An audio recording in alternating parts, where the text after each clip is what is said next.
every second. Slow your pace, listen to the story of Cardiff. She called for freedom, she yearned for legend, dreaming of splendid adventure. Will the prophecy manifest? Will I be the maiden who is blessed and walk down the glory path? Bring honor and brightness back. Wipe out all the enemies in sight. There is no turning back this time. Will it realize? Will it realize? Will the laurel be placed on my head? One day we shall cheer and dance, making joy forever last.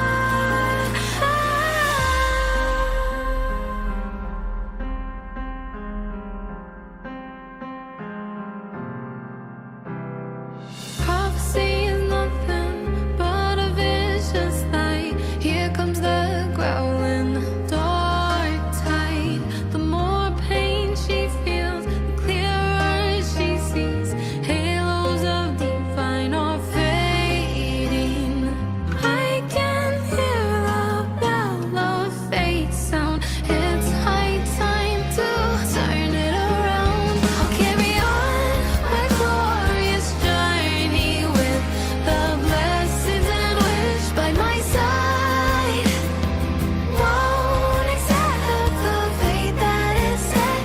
There is no turning back this time. This will realize, it will realize. Truth in my heart never dies. I'll cast down all the veils of lies with the silver sword in my hand. Open eye, blindfolded me, wrap me in ice like ocean's mist.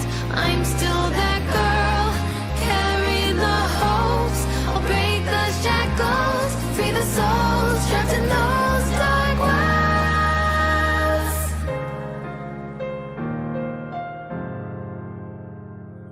Nothing can stop me walking down this path, bringing on the rim blessings back. Won't accept the fate that is set.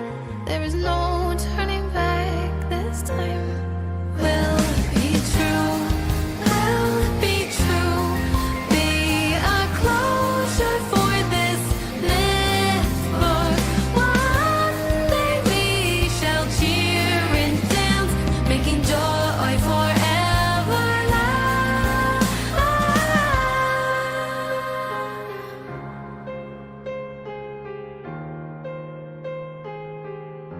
All right, how's everyone doing today? Y'all off to a good morning? Y'all off to a good morning? Yeah, we got a lot of things to react to today. We got a lot of things to react to today. As you're all probably aware,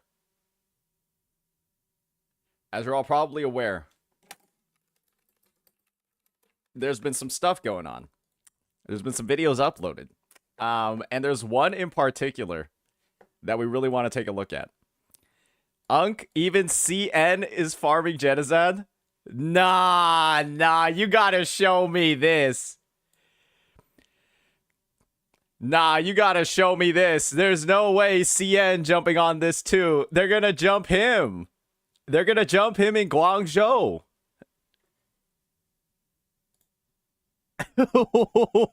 What?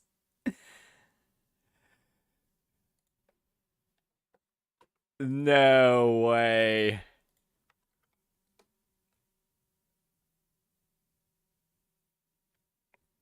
Bros, Mr. Worldwide.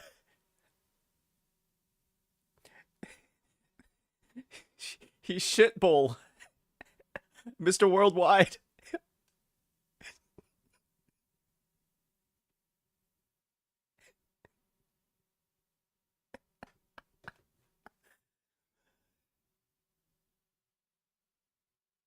Oh, jeez. Oh, jeez, that's rough. This is just Glazed video, though. This is just Glazed video. Translated or subtitled. I'm pretty sure. That's fast though. I'm not gonna lie though. 1,000 views is not that much, but undeniably he is. I mean, to a degree, right? This is the definition of getting farmed. It might not be a crazy farm, but yeah. I don't know when this was uploaded. This might say if this says 40 minutes ago. If this says 40 minutes ago, then it actually might be really good. Right? I don't know what this 40 means. I'm assuming it means 40 minutes.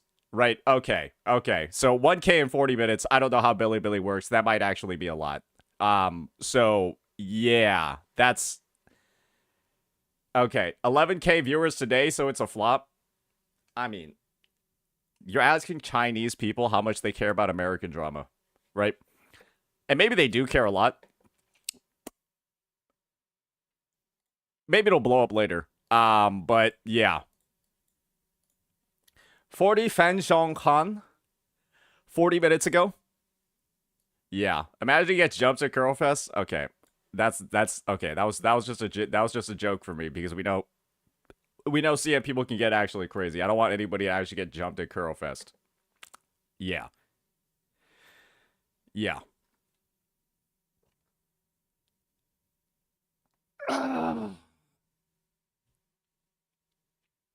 Chance we get something new from Curlfest. They might show stuff about their new what's it called? Their new Project Nami game, and the new games that they're coming out with. They might show like some more teasers of that. Yeah, that's probably something that they'll get themselves into. Your maid Cap sad. I don't know what she addressed on her stream today. I think I saw her title. And she was kind of like getting into some stuff. I think somebody said she got like deeper into the drama. What did she do? I don't think it's anything too crazy because people aren't really talking about it.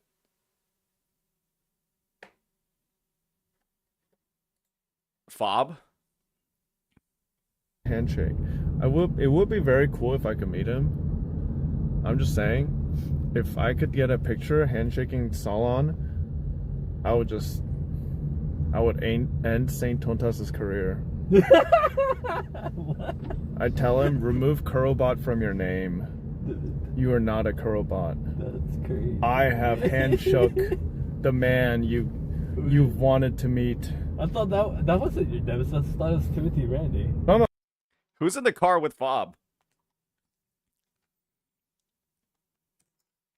Who's in the car with Fob? I feel like I don't recognize their voice. Wait, that's Stepperoo? I thought Stepperoo's voice was like deeper. Wait, that doesn't sound like I thought Stepperoo's voice was like deeper. Wait, what the fuck? Doesn't it use like that big old VTuber model and then like his voice sounds like super deep? Am I tripping? Mic voice change? Is he pulling a pirate software? Wait, I was about to like no.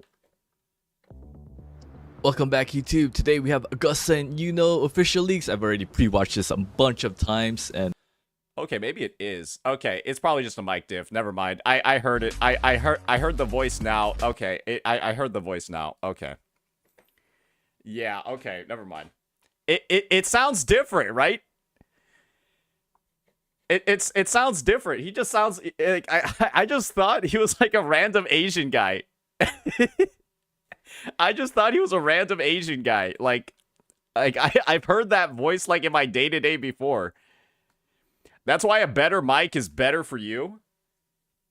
Guys, have you ever thought that my voice sounds good regardless of the mic I use, okay? My stream is watchable even when I'm in Tyler 1 mic mode. Okay? Some could say it even elevates the quality of the stream when I activate T1 mic. Let's be real here. Let's be real here. The stream quality stays high. Activate it right now. All right. Are we in Tyler 1 mode yet? Are we there yet? Wait, I'm like fucking.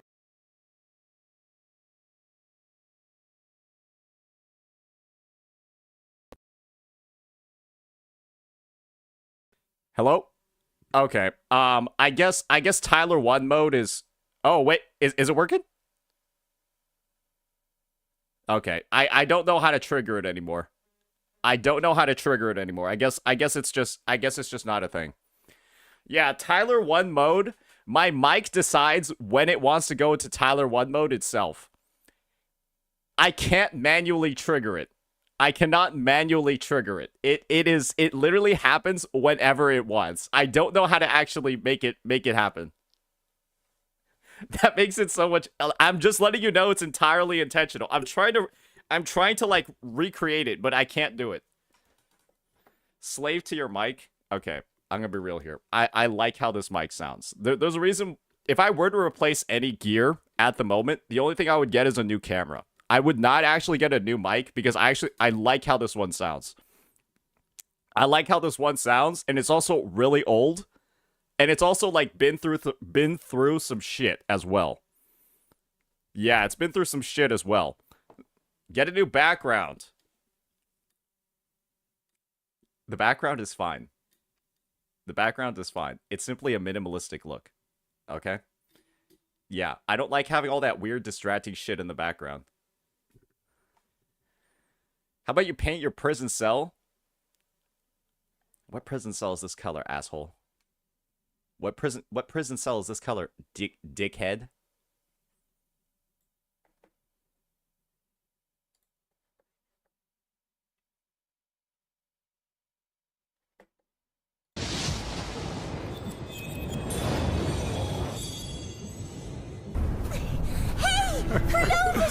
How were your performances? All smooth, I hope?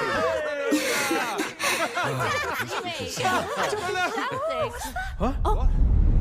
Look over there! What's that? What's that? Okay, that's unacceptable. That's not okay. That is some illegal shit.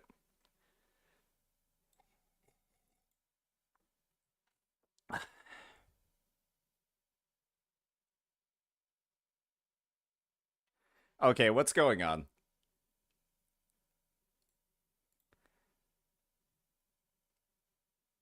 Okay, what's okay, what's going on, guys? What is there something happening?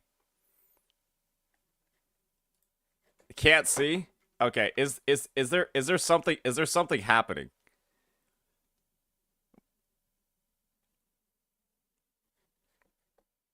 Let me get my glasses.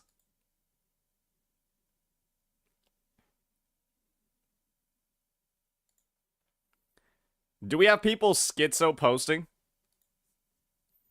What's going on? Okay, because this is the thing, right? So, Cap has reached out to me before for people shit talking, and the one comment that I saw was her getting called slow, right? And that was like the only mention of it. And so that's what I saw, right? And I was just like, okay, that's relatively minor, right? Like that was the only comment that I saw in about like 100 messages, and I was like, okay, that's not like the craziest thing ever, right? And then proceeded to, right? I haven't really checked it since. Is there more crazy shit going on? Milk Tea on your Discord is the reason all this happened. He pinged her for no fucking reason in the middle of criticizing her in order to prove she was still in the server. Okay, how about we relax, guys? Maybe somebody needs to be maybe somebody needs to be put into timeout. Okay, so this is the thing. I'm not gonna go ahead and straight up censor. I'm not gonna censor a discussion about ongoing drama. I'm not going to censor a discussion about ongoing drama But if it's leaning into like literally harassment, where you're like pinging somebody just to like talk shit about them, then clearly there's a bit of an issue going on, right? And so I'll leave it up to the Discord mods to use their discretion on how much is being done. Because frankly, I think this is a bit of a tricky situation that I don't want to fucking deal with, to be honest. Because I'm just gonna be entirely realistic with you over here, okay? Like a situation where you like link somebody and then you say, okay, like what's it called? Is this person being slow? Sure, that's a little bit mean, right? That's a little bit mean, but it's not like going ahead and like bagging on somebody, right? Repeatedly for like multiple messages and then like sending stuff. Milk literally apologized to her for pinging her. Okay. Okay, well, this is the thing. How about, I don't know, like, mods, you can get creative with him. I don't know, have him be like have him fucking send like a one paragraph apology or something if he doesn't want to get timed out, or just like time him. I don't fucking know, okay? Like, I don't. Mods, you just decide what to do, okay? And this is the thing. I generally try to keep, like, I have like some head mods that are mods on both like Twitch and Discord. I have some mods that are mods on Twitch, but not on Discord. I have some mods that are mods on Discord, but not on Twitch. It's like, that's the thing. It's like, surely you guys can figure it out. You guys can figure it out. Like, it's like, this is the thing. I know the Discord is like 99% fine. Most of, like, 99% fine. Milk has been avoiding your stream since it happened, IIRC. I don't even know who Milk is on Twitch. I don't even know if he's ever been on my stream, because I don't even know what his username is on this platform. I don't know either, not gonna lie. I don't think nobody even knows who he is on Twitch. So this idea that he's like left or stayed, who is the user even? I only know him on Discord. That's what I'm saying. Nobody even knows who the guy is on Twitch. So, like, how would you know if they left or not? Who is Milk on Nobody knows. So it's like, it doesn't even matter. And so, yes, I'm not going to hold responsibility for that. And the one time that I was let known about like shit talk, it was like one of the most, it was a very minor comment in passing, right? It was a very minor comment in passing. So I was just like, okay, like this one is not like that deep. Like, and this is the thing, right? Overreacting to a statement like that and then making it a big deal is what, well, I mean, let's just be honest here. Don't we have enough of an example of when that's happened already? Isn't that enough? Isn't that enough? Right? And so, yes, if the person is leaning into the lines of, okay, like they're getting kind of, they're doing a little bit too much, then yes, go do something about it.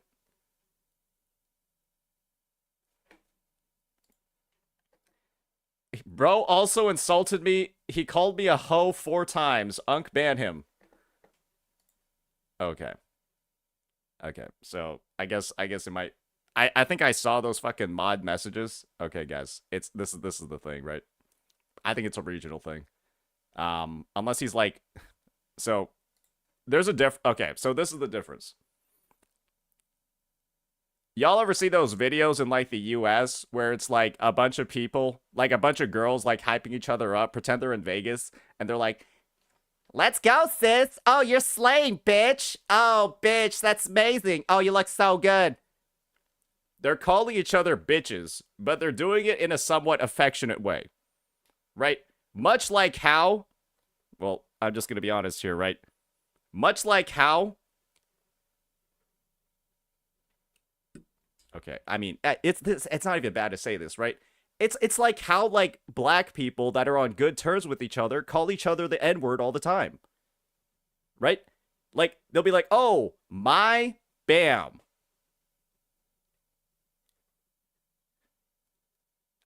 I imagine it was being used in that context. From the way that I saw it, right? And the thing is, it's like, I think it's a cultural regional thing. Affectionate insults are like the meta. Affectionate insults are like the meta in America. I don't know why. Yeah. I don't know why, but yes, they do. Yes. Girls and stuff, blah blah blah. They do it all the time. Not the same. The word is reclaimed. Being slow is just an insult. We're not talking about being slow. We're talking about calling, like, what up, ho? It's like that. We're talking about that word. And so, like, that's the thing, right? It's, I'm not gonna, like, fucking, like, what is this? Okay, like, I'm not, like, what, I'm not, or what are we doing here? Like, I'm not the Incredible Sulk, okay? Like, yes, my Discord is going to be a slight reflection of my moderation ideals, which are, you're allowed to have, like, a little bit of fun. You're allowed to have some, like, camaraderie, you're allowed to, like, do certain things that, like, yes, technically you could get in trouble. You technically could get in trouble if somebody really wanted to get mad at you. But it's also like, okay, it's not that deep. It's also not that deep. And so, if the person is clearly using it offensively, then that's different. If the person is clearly using certain words offensively with the intent to, like, degrade and the intent to, like, insult, then you can take a look at it, right? But if it's just like a casual thing and then they explain it, oh, my bad, I messed up, sure. But I guess this is also the other thing. If the person keeps saying it after you've let them know that it offends you, then it's different. And if that's what's been done, then yes, sure, go for some disciplinary action. Okay, like, why am I talking? Like, why am I even talking about this shit? I'm just gonna be real. This is so gay. Like the fact that I'm even talking about this is so gay. I like.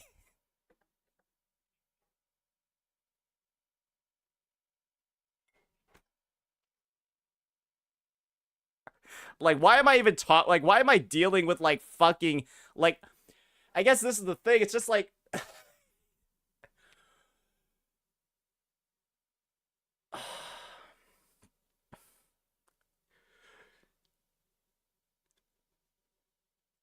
how is another creator, like, getting involved? Like, how is, like,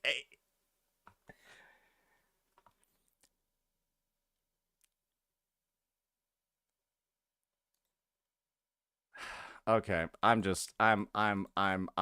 tired of this. It's so gay, bro.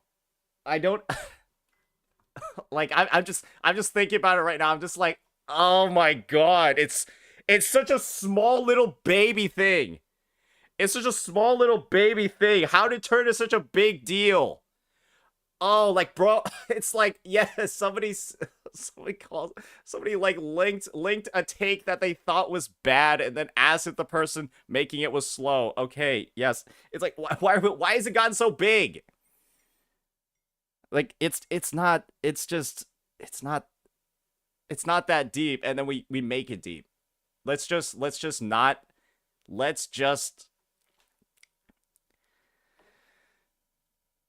we can't be. It's really tough. It's really rough, okay? To like be either like this thin-skinned or like just like, we can't be getting this offended about stuff. Right? We can't be getting this offended about stuff unless we're willing to go ahead and just start, like, mass censoring, doing, like, a bunch of shit. Right?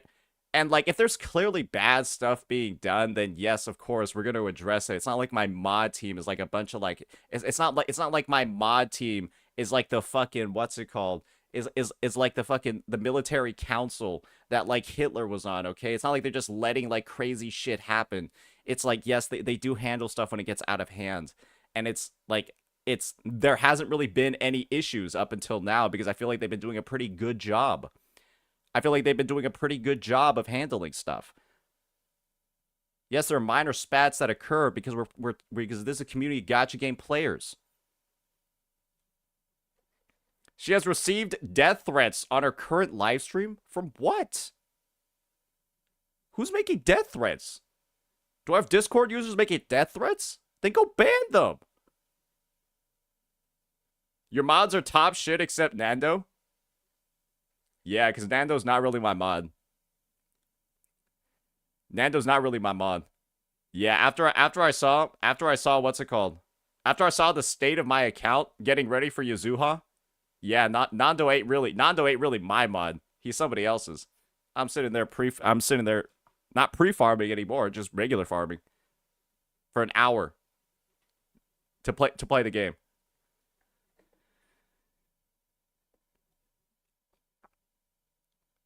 Yeah, so like where are these clips of people making fucking death threats? Just go ban them.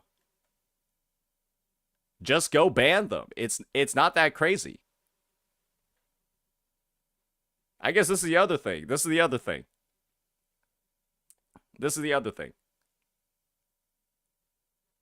Have we all banned Slick Razor 2 across all Discords?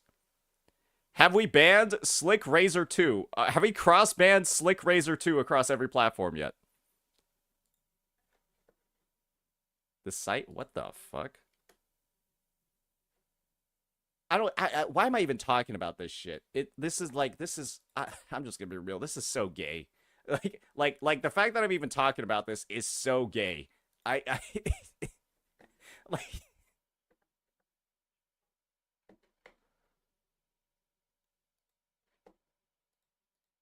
Guys, like, I don't want to get on stream and then talk about, like, fucking Discord spats, man. Can't wait for people to watch my videos and be like, nuh-uh, it's not that. That's not true. Okay, so I guess getting into the actual stream for today. Okay, and this is the thing, guys. It's like, once again, I am not going to censor ongoing issues on my Discord, right? Clearly, if there are creators doing what you feel to be dumb shit, you're allowed to fucking discuss it, right? But if you're getting to the point where you're doing, like, personal attacks, and then you're, like, tagging people specifically to try to, like, drag them into a discussion to, like, I don't know, potentially harass them or something, then, like, don't fucking do that either, because it's fucking weird, okay? But once again, it's like, you're allowed to make pointed commentary. You're allowed to say, like, you know, you're allowed to express at least 70, 80, 90% of your true thoughts. But yeah, none of that personal hate speech, none of that shit. It's pretty fucking. It's like if your shit's gonna get removed. He tagged her because he's retarded, not malicious. Ah, so it appears that Occam's razor reigns supreme again. Don't attribute to malice what you can attribute instead to stupidity. And so the conclusion is Milk Tea is a fucking idiot. Which is fine. It's not a huge problem. But they're just kind of dumb. Nah, bro, I know this guy. Okay, he's just dumb then. Okay, and when people are dumb, you can put them in timeout. Okay? When people are dumb, you can put them in timeout for a little bit, okay? And then they'll be like, damn, last time I did something dumb like this, I didn't get to spend time with my friends. And so I'm not going to keep doing dumb shit like this. I feel like I'm talking to children!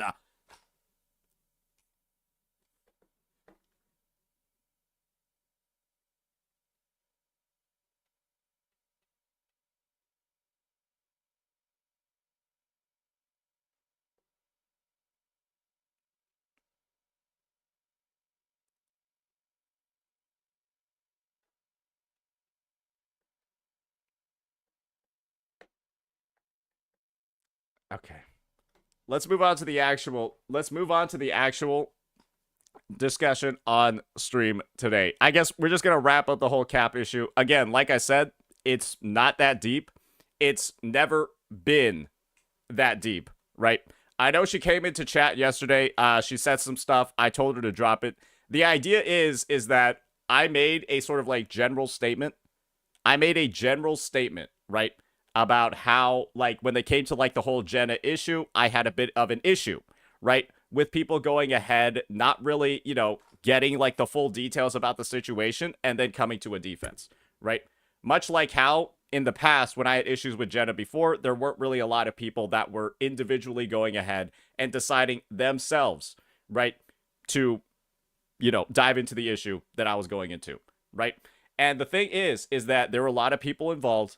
It's not like I was going ahead and singling Cap out in particular. Don't worry. There are plenty of people. That's why I said it's such a general of a statement, because there were plenty of CCs that you could attribute to that. Like, I can name some fucking names, right? I can say like Ethan's, I can say the Itope. It doesn't matter, right? It doesn't matter because it's in the past and we've moved on. And the thing is, I think unfortunately Cap viewed it as a bit more of like a personal attack towards her in particular, when it was clearly meant to be a lot more of a general statement, right? And so I can see why she got offended. But like I said before, and like I said yesterday, it's not that deep. It's not actually that big of a deal. Otherwise, I would actually be more offended and probably be like, oh, I don't want to talk to you anymore. You can't, like, we're not friends anymore.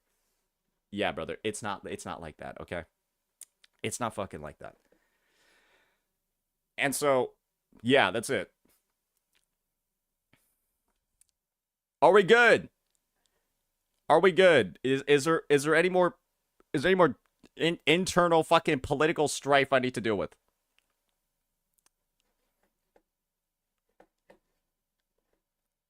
And guys, this is just like a general thing for all CCs.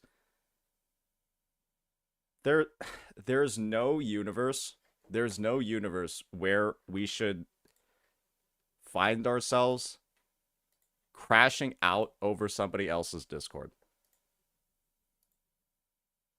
Okay, that's not something. That's not really something that should be happening. Cap said she's getting called a rat.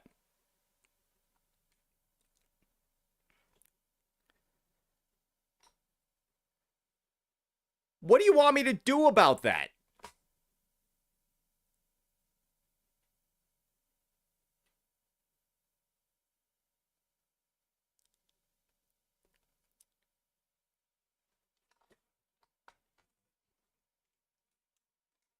Save her. I've already said everything on the matter. That it's not an individual statement directed towards her, and that it's a blanket statement that applies to many individuals. And the thing is, at the end of the day, right? At the end of the day, she's getting called that not because of what I've said. She is getting called that because of her prior actions. That's that's like 95% of the reason why. And so I'll leave it up to her to address it and resolve the situation, because I genuinely think I've done all that I've done everything that makes sense in the situation, other than just straight up going up and then like, get behind my shield, my lady. Like, I'm not gonna fucking do that. I'm not gonna fucking do that because I'm 99.9% sure it's going to make the situation worse. It's going to make the situation worse, so I'm not gonna fucking do that. I'm not gonna pull some fucking M-tashed move, okay? Like, because the situation is not that fucking deep. The situation is not that fucking deep, and it's not, like, it's very easy to move on from it. It's not that big of a deal. That's the main point. So yeah, that's that. People are trying to make it deep. Okay. It's not that... I would say yes, people are trying to make it deep because people will always try to make something deep because it's fun, right? It's fun to make things deep. It's fun to make things a bigger deal than they should be. And the thing is, right? When you're going ahead and then you're like showing up on stream, and then you're like saying stuff like that, you escalate the issue as a content creator. And I think that she's recognized the amount of escalation that she's done, going into, like, typing a bunch of messages into my Discord, doing all of that, right? And then coming onto stream, typing a bunch of messages on there. It's like, okay, let's do a little bit of time to reflect on the actions and see over here. If we just simply had not done these things, right? That gives the people instigating much less material to go on. Because someone's always going to fucking instigate. And the more fuel you give them, the bigger the issue actually becomes. And that's it, right? You can just think about the Genizad situation. That's literally what it is. Bro did so much instigation, and that's why the issue is so big.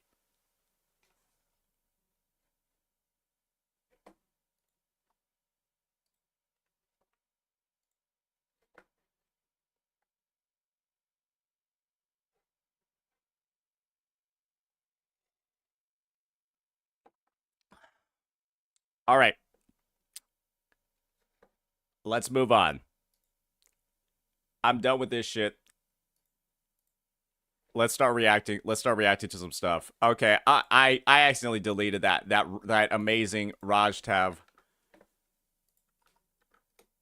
Yeah, like I said, bro. Raj, or really Sanjana, is apparently a woman. Does that change anything for every? Does that change anything for anybody?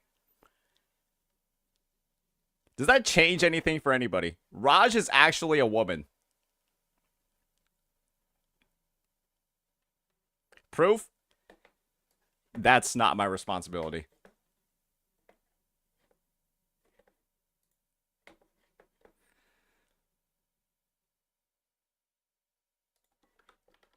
Honkai Star Rail the movie?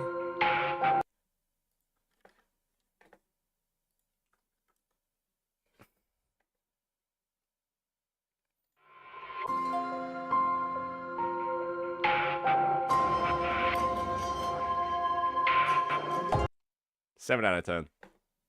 Yeah, this is a 7 out of 10. Easy. Easy fucking peasy.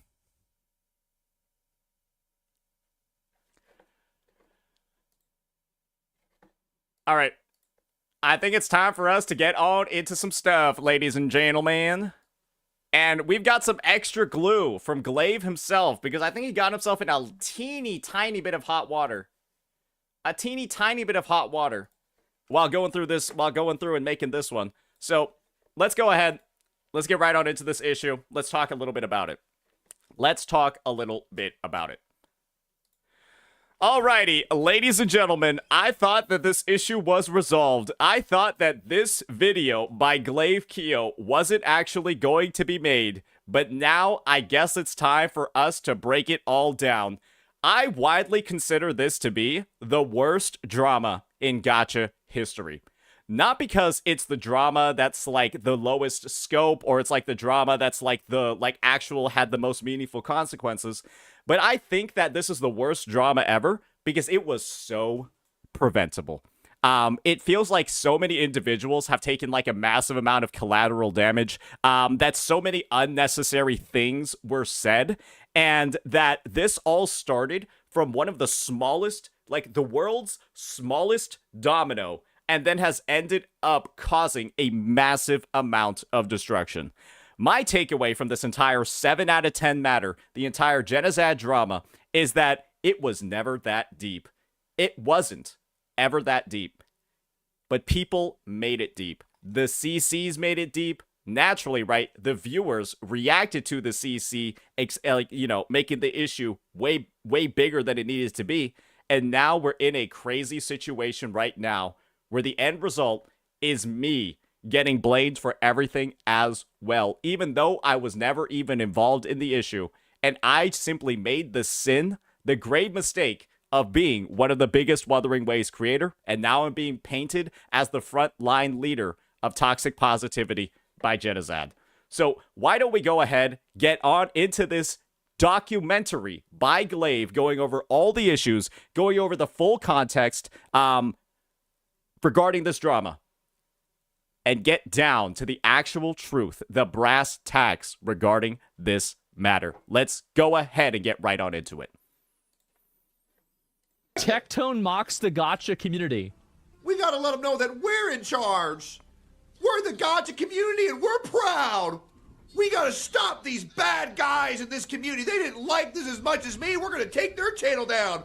Gacha heroes assemble! I'm gonna make an internet meme.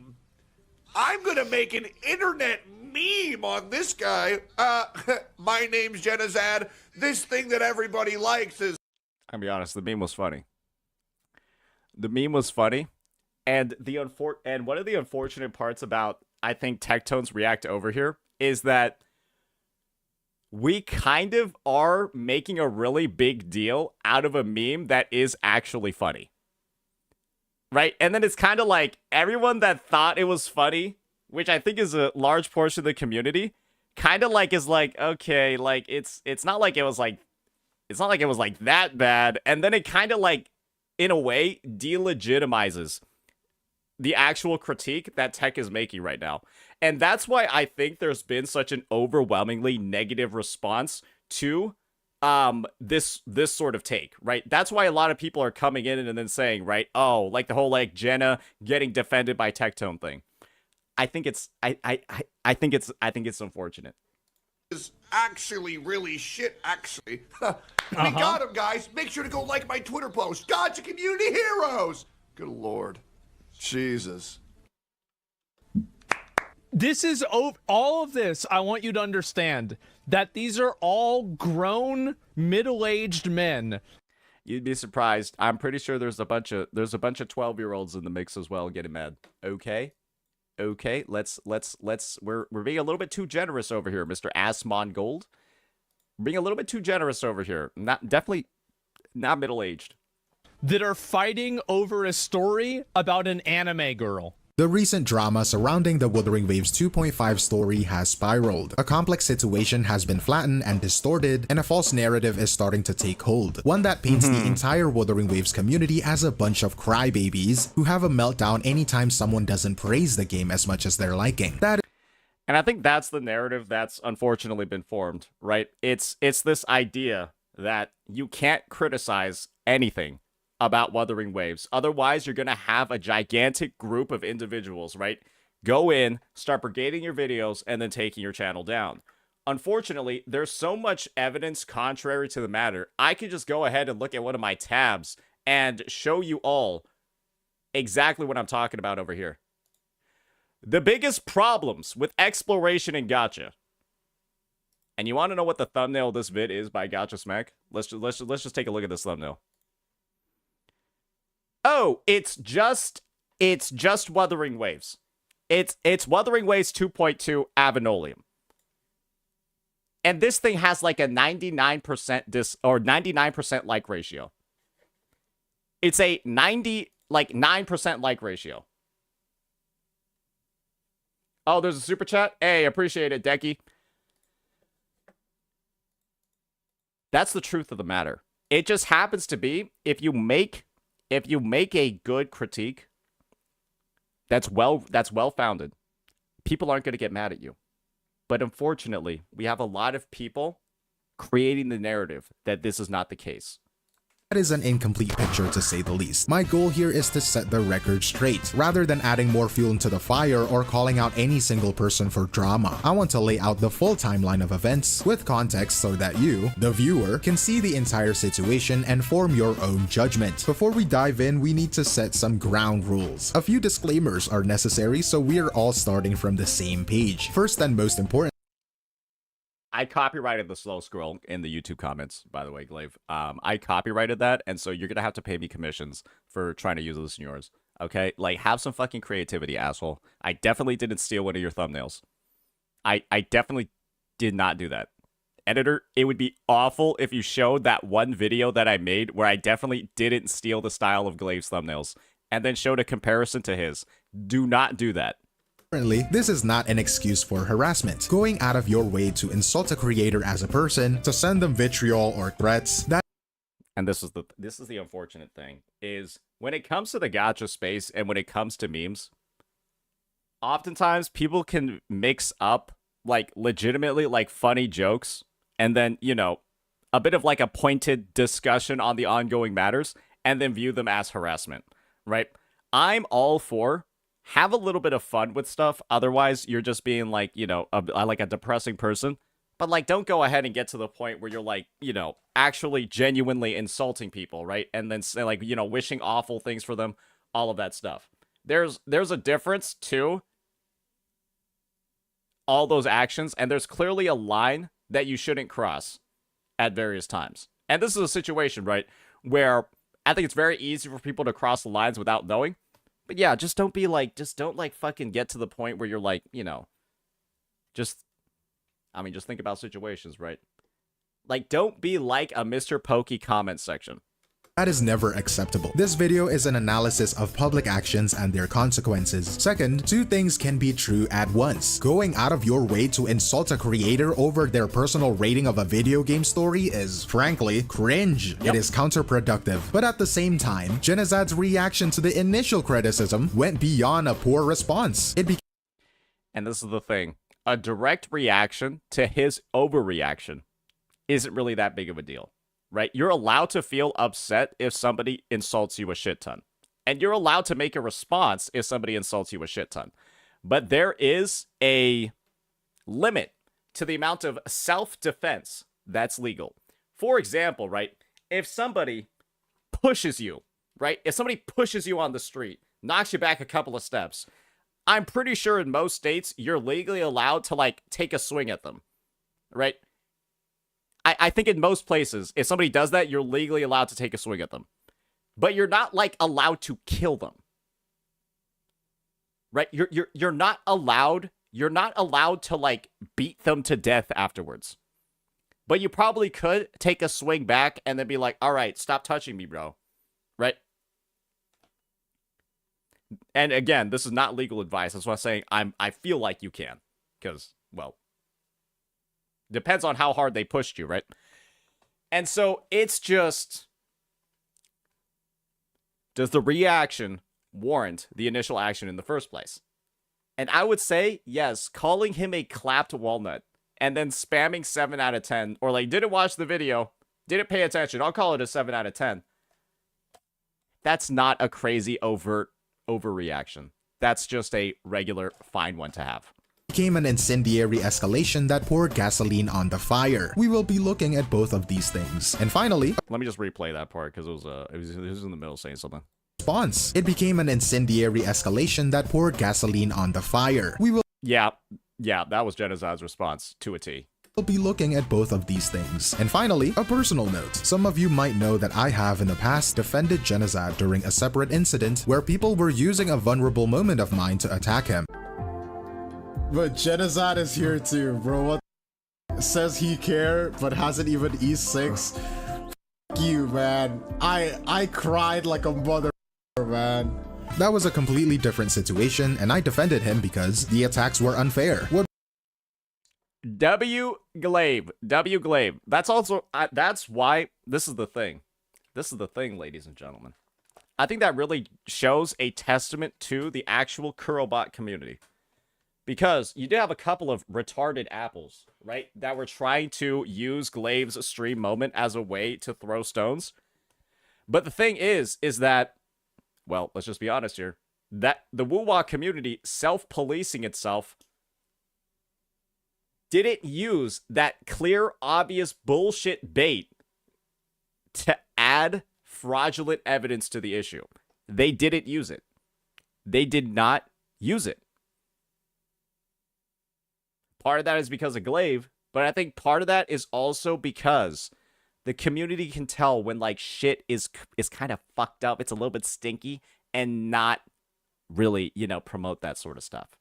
What we are discussing today are his own public actions in this specific conflict. The two are not related, and my goal is to be as fair as possible to the facts. With that foundation laid, let's get into what actually happened, and the story begins in an unexpected place, with a victory. To understand why things went so sideways, we first have to understand the community itself. There is a unique dynamic between the Wuthering Waves player base and the developer Kuro Games. Through a well-documented history of the developers listening intently to feedback and rapidly improving the game, an unusual bond was formed. The community feels less like simple consumers and more like protective stakeholders, deeply invested in the game's direction. And Hey, PSN ZZZ, appreciate the 10 gifties, brother. Holy moly. Thank you, brother, man. I think you were here yesterday, too. So yeah, my thoughts, look at YouTube chat. Oh, shit. Yo, Decky, another one?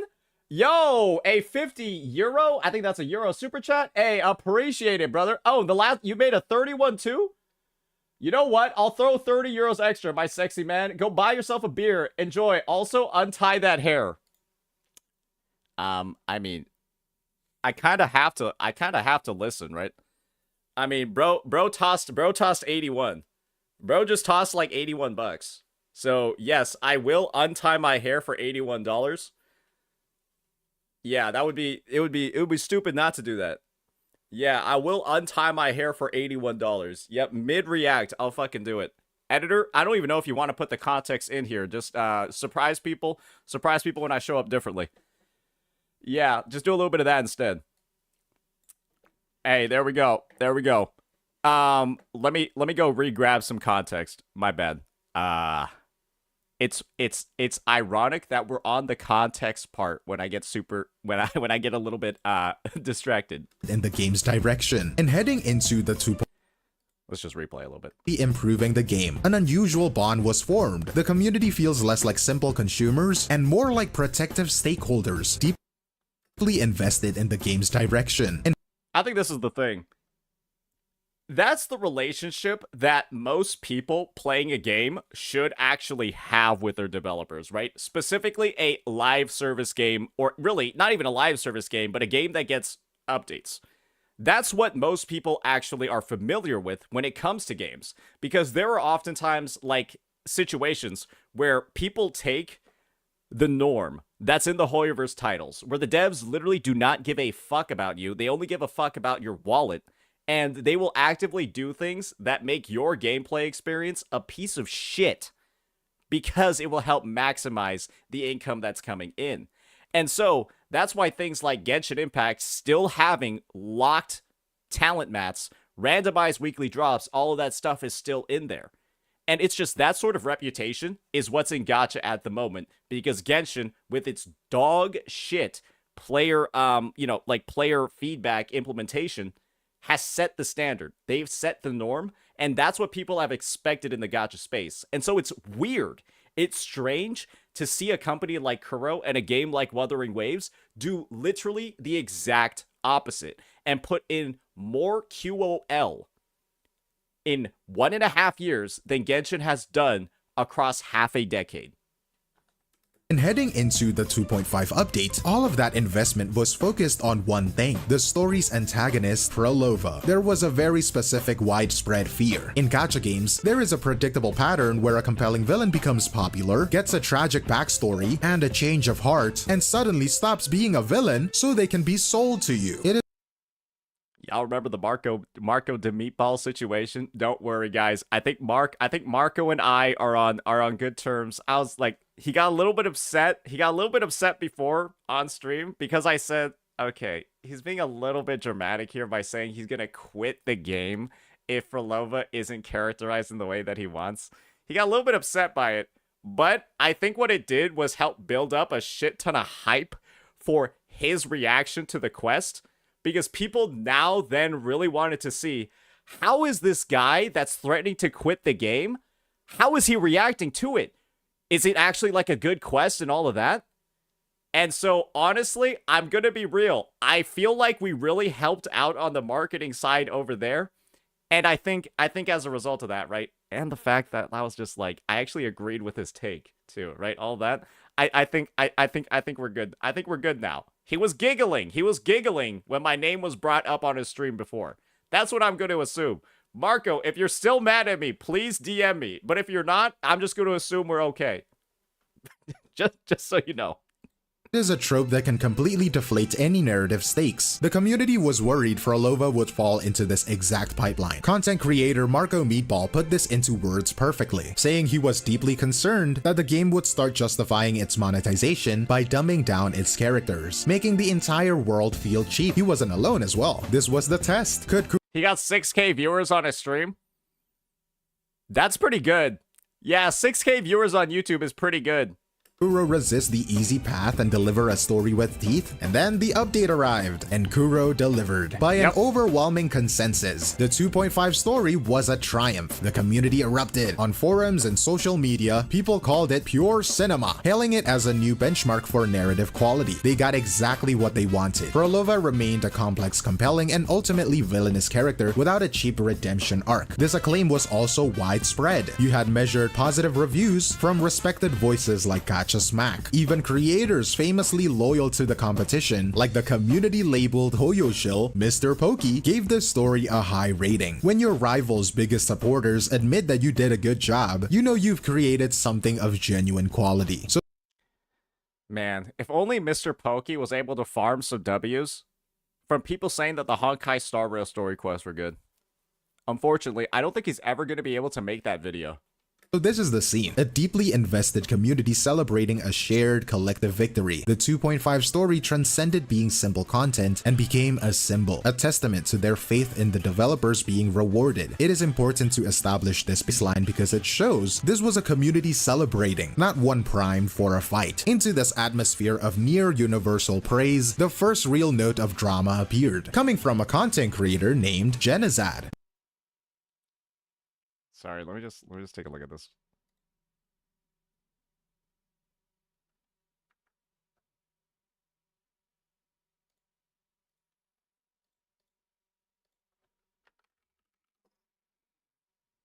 Ooh, that's rough. Ooh, all in a day?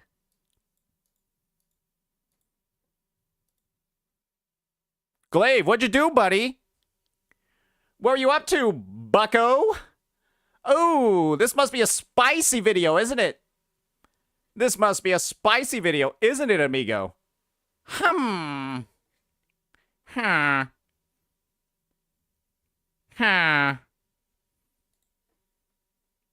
feel like a Minecraft villager.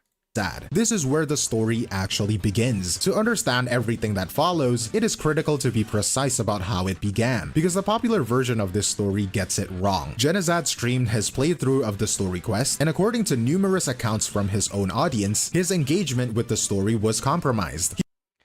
And so this is the thing. A lot of people are spreading the narrative that Genizad's feedback wasn't from his actual audience. It was from a bunch of Hoyo shows that were intentionally a bunch of Kuro bots. Sorry, I got the tribalistic slur wrong.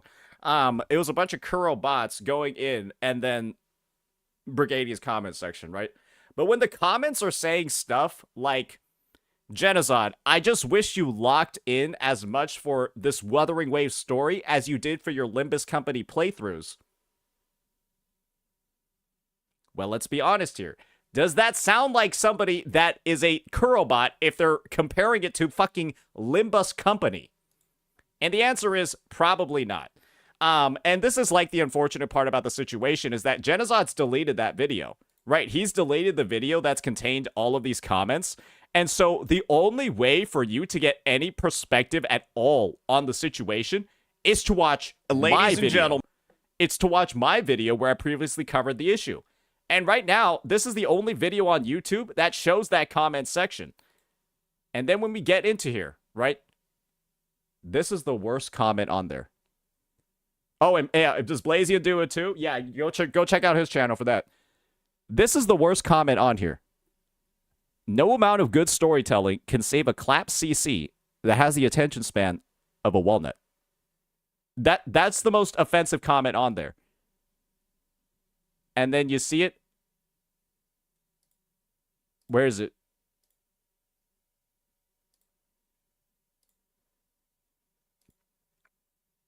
There's another one right here. There's another one right here.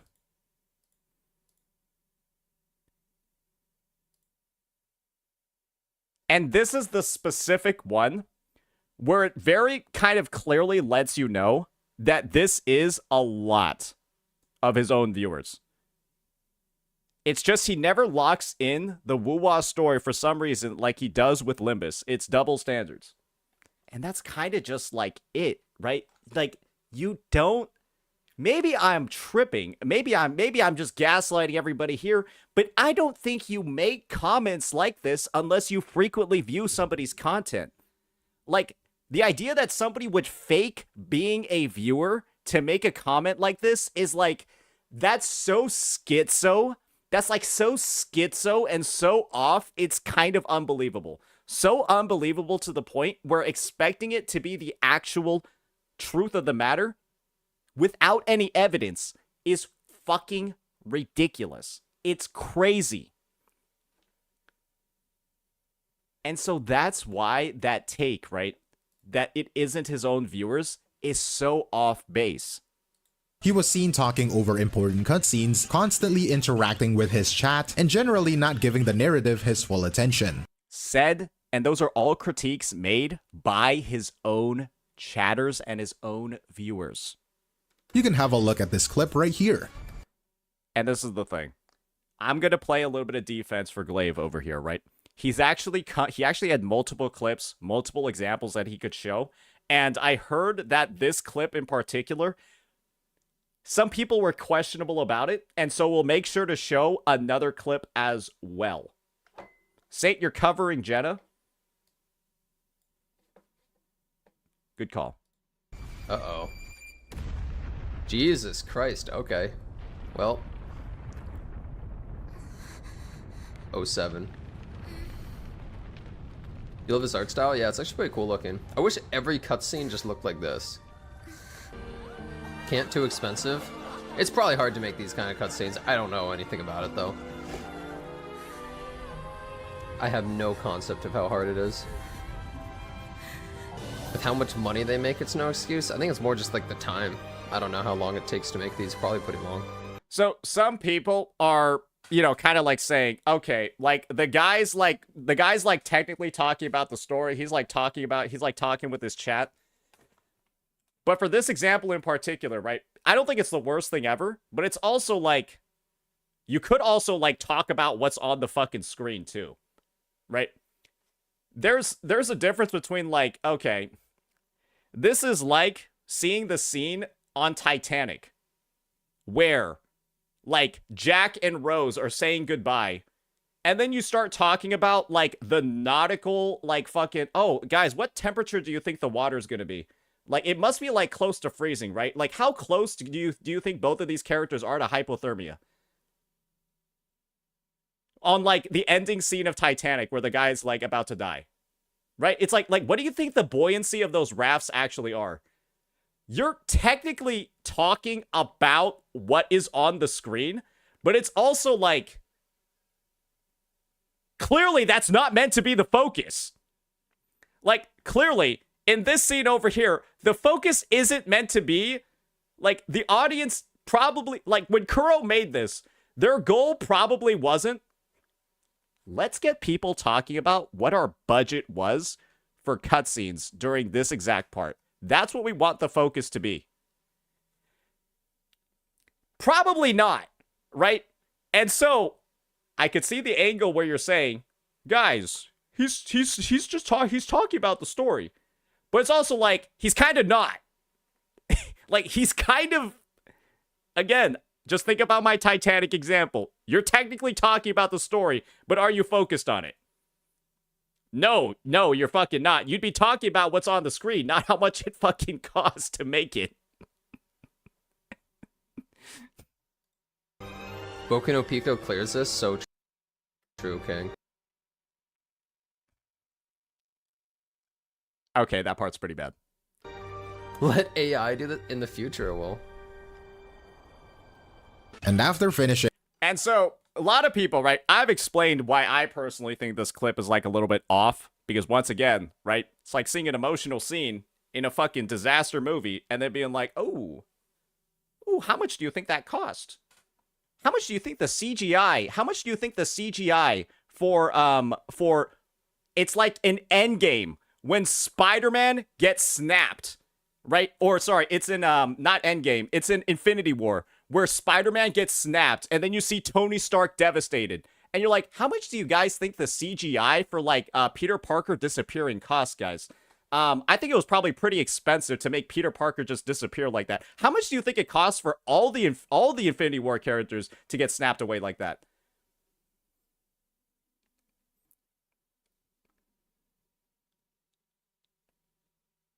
Spoilers? Go fuck yourself. It's been literally a decade. He gave it a 7 out of 10. His main justification. Oh, right.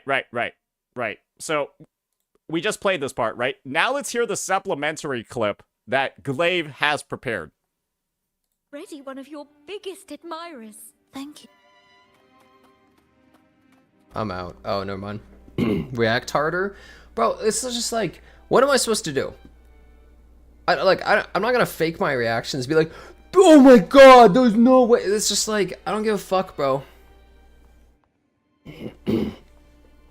Go watch YouTube if that's what you want, man. You didn't. I just don't care to do it. Damn, she's pissed, bro. I didn't clap. Perhaps a silent mourning is more suitable for such a depressing piece. Didn't clappy. Put a heartbeat monitor. You're the first to say you found sorrow in it. Okay, here's what should happen, guys. I need to make an AI, and I connect the AI to a heartbeat monitor on myself, and based on my heartbeat, the AI will create facial expressions and get hype based on how much my heart is racing, right? And that's how it would work. And it would get more fucking hype the faster my heart is racing. So, what were you What about that? For Wait, this was really bad. Wait, what is he even saying, bro? Bro, you just called a guy named Loser a loser, but like, that's his name.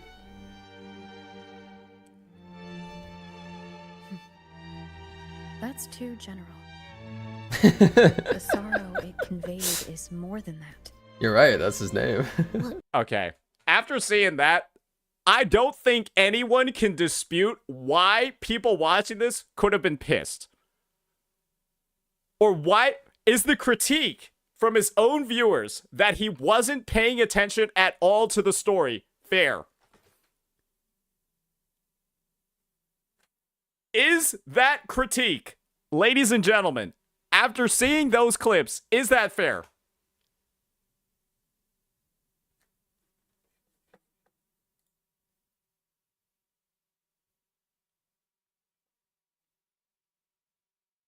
Can you show his reaction to Fenrico turning into stone? Should I fit? Is there more to this one?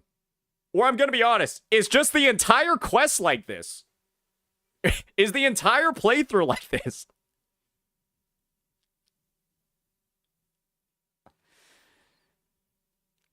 And so, yes. You could overreact to this and say that Janazad is like fucking Satan, the devil incarnate, for being distracted. But nobody really did that. They made a meme about him. A goofy 7 out of 10 meme. And then said, we just wished you locked in like you did for Limbus Company. Because I don't think he's fucking doing this during his Limbus playthroughs. All this does is it just 1000% validates. It 1000% validates. Tectone said he wants it on the Gachas. Awesome. It 1000% validates every single critique that we saw in the comment section of this video. Right now, after seeing just those two clips, we can show more. 1,000,000% validated. Yeah, just for you because you don't give a shit about the story. He literally just said he does not fucking care right here. It was like, React, I don't care. I don't care enough to focus on the story. Sure, some of these are rudely worded. But it is pretty egregious what's going on in here, right? And when the comment literally is, you weren't focusing up, and that's what 90% of the comments are. You weren't focusing up. You were distracted. It's entirely 1,000,000% true. It's entirely true. This is not like, again, there's a reason why there were no 7 out of 10s in this comment section. People talking about the score or the rating. They just said no matter what your rating is, it's tainted. Because this is the type of shit you were saying during your react. To be fair, he doesn't care about overreacting. Well, clearly from the clip, he doesn't care about reacting to the story at all because he just went on like a 2-minute tangent about coding an AI to fake reactions for him while in the middle of dialogue. So it's like,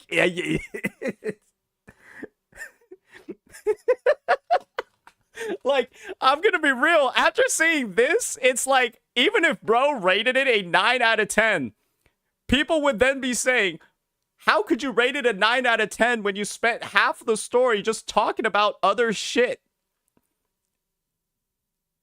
Like, does your 9 out of 10 even make sense if you're over here just talking about other shit the entire time? Oh, brother. Okay, I guess I gotta see the Fenrico.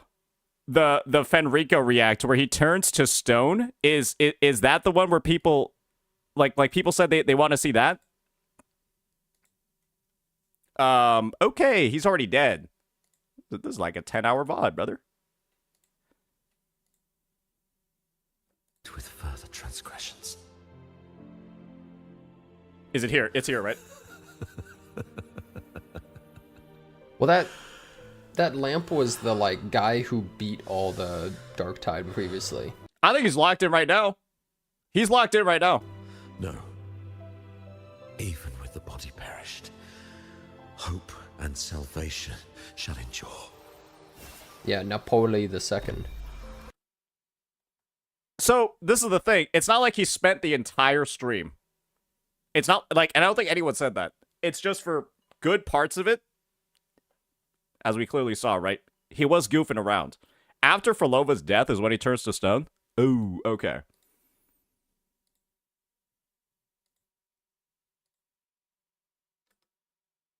If they just didn't show anything at all whatsoever after she fell off.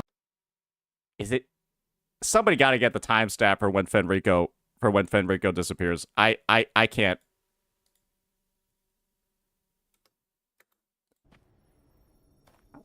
It's before this? Far away. How the fuck did you get back? Far away. How the... Hey, no wonder. Oh, here we go. Someone said that earlier, I think. I will remain here to stem the dark tide's spread. Now, I can sense it clearly. What lovely feet. The fluctuations from the paradise are not in Raguna, but in Septimont.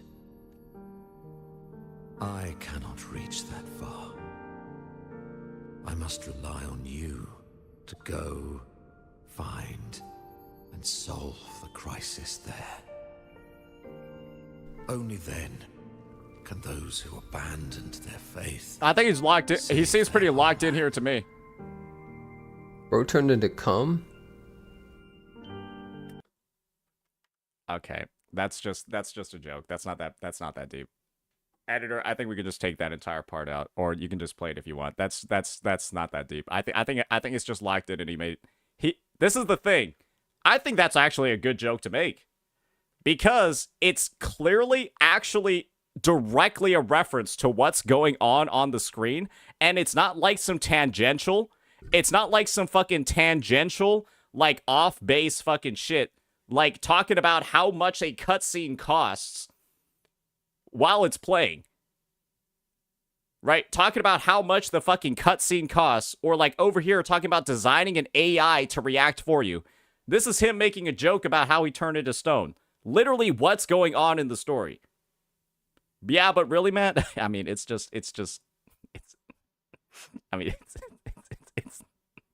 It's like a stupid joke, sure. But like I'm pretty sure his audience wasn't too upset about this. You guys might be upset by it. I'm not sure if his audience is necessarily that upset about that joke. I think the Fenrico thing's a non-issue, but the other two examples that we saw, yes, it's so unrelated, it's ridiculous. Come on. So yes, this is the thing, guys. I'm not going to be unfair with how I view things. I'm not going to go in and just because I don't like the guy, I'm not going to go in and then like fucking try to paint every fucking thing that he's done as super negative. I'm going to call it straight down the middle here. And that Fenrico thing, I don't think it was that big of an issue. It depends on your audience. AI do that in the future, it will. Justification 7 out of 10. And after finishing, he gave it a 7 out of 10. His main justification was that he found the plot confusing and Frolova's dialogue too poetic, which diminished his experience. In a sea of 9s and 10s, a 7 will stand out. But the initial backlash came primarily from his own viewers and focused on his own process. Their argument was fundamentally simple. You cannot fairly judge a story for being confusing if you weren't giving the attention required to be understood. It is like skimming through the pages in a mystery novel and then complaining the ending feels unearned. Yeah, kind of. Yeah, that's pretty much it. It's clearly, right, due to a lack of either like diligence, a lack of presence, you don't know the stuff that's going on, right? And clearly, right, we'll never actually know how good Genizad is at multitasking. Perhaps when he was talking about Boku no Pico and how it relates to Wuthering Waves, he was actually fully registering, right, everything that was going on during the cutscenes. I wouldn't have that expectation for most people, that they can, talk about Boku no Pico and also focus up on the story at the same time. But the thing is, he might be able to actually do that. He might be like fucking superhuman. Yeah, he might be like a mini Tony Stark, right? But the thing is, well, his audience didn't think that way, and so they just gave him feedback based off of what they saw. Critique itself becomes illegitimate because the person delivering it didn't do the basic work, or at least that's how people saw it. This gets to the absolute core of the initial conflict. As one person later summarized it, 99% of people do not care about the rating, they cared more about him not paying attention. The community— Well, I am going to say this. Guys, if you want your messages to be well received, sometimes you gotta word them in a way that the receiver will want to receive them. Saying Baldy is smoking expired shit from I don't know whose butt crack is probably a not that great way to start a meaningful discussion with somebody and actually meaningfully change their actions. I'm pretty sure most people are going to read this first sentence and then say, I'm probably not going to engage with this person or read the rest of it if I'm actually the recipient. Like, let's just be honest here, guys. I know it's funny, but still. Paying attention. The community was policing the perceived fairness and diligence of his review rather than his opinion itself. The 7 out of 10 became a symbol of what they saw as low-effort critique, and that perceived breach of contract is where the fire actually started. So right now we have this contained dispute. What happened next turned that small fire into a firestorm. One thing the Wuthering Waves community absolutely despises in the present day is critique that they think is bullshit. If you don't come in with your critique ready with like solid receipts, solid examples, solid reasoning for why you feel that way or why it's a problem, then the community will kind of relentlessly shit on you. And the unfortunate part about this situation is that Genizad, the guy that's currently getting shit on right now,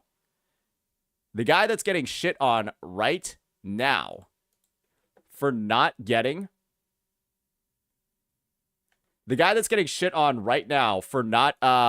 for making a bad critique, Genizad, he's gotten shit on in the past before for making critiques that have either been worse or at a similar level. Think about, ladies and gentlemen, the multiversal theory that Kuro games would be worse or at the same level of badness and greediness as Hoyoverse if they had started and made Wuthering Waves before Genshin Impact. right? He made that theory, published it in a video, and used it to defend Honkai Star Rail 3.2, the update that dropped global passives into the game with Casterus. That's what Genocide did in the past. And when you have a track record of making dog shit critiques that have the community shitting on you because they have no fucking idea what you're smoking as you're making it, and then you do it again,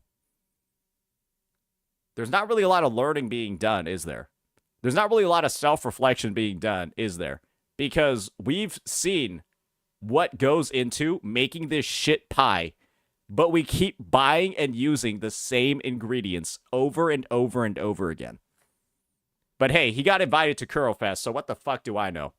In response to this criticism, Genocide had what can only be described as an on-stream meltdown, a crash out. Comments mad because I yapped during story. I don't care what they think.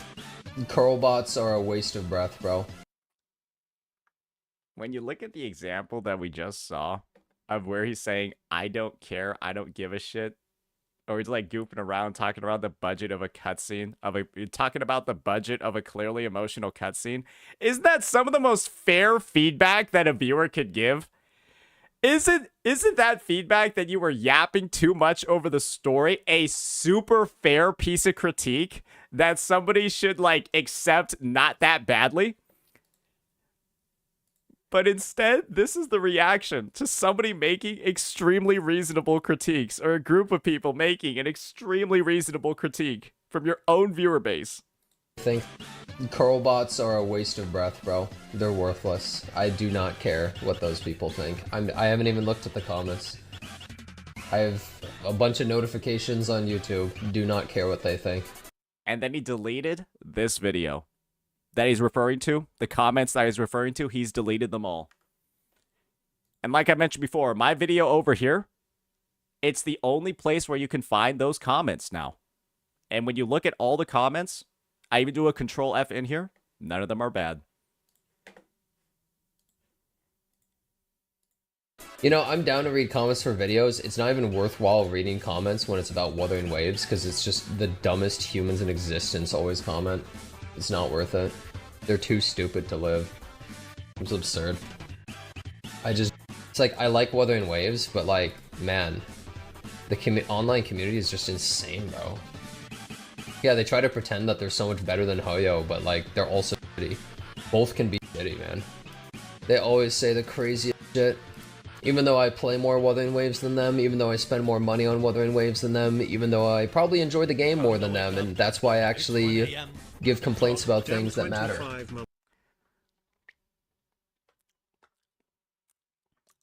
And people got mad at me when I made a hello officer joke after he smacked the shit out of his table, having an argument with his chat.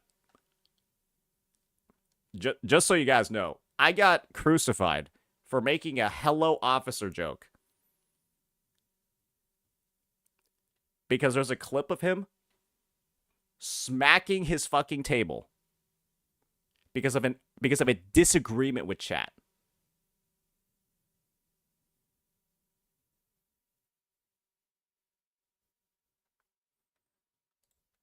You know what?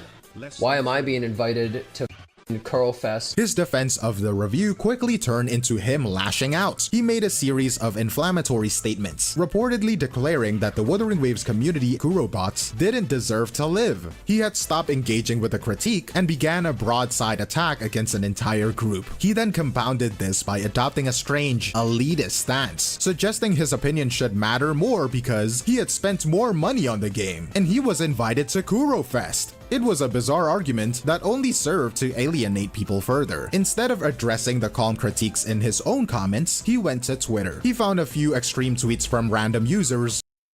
And this is the meme, right? It's a funny meme. This is the meme that Tectone was doing is, "Got your heroes assemble!" Right?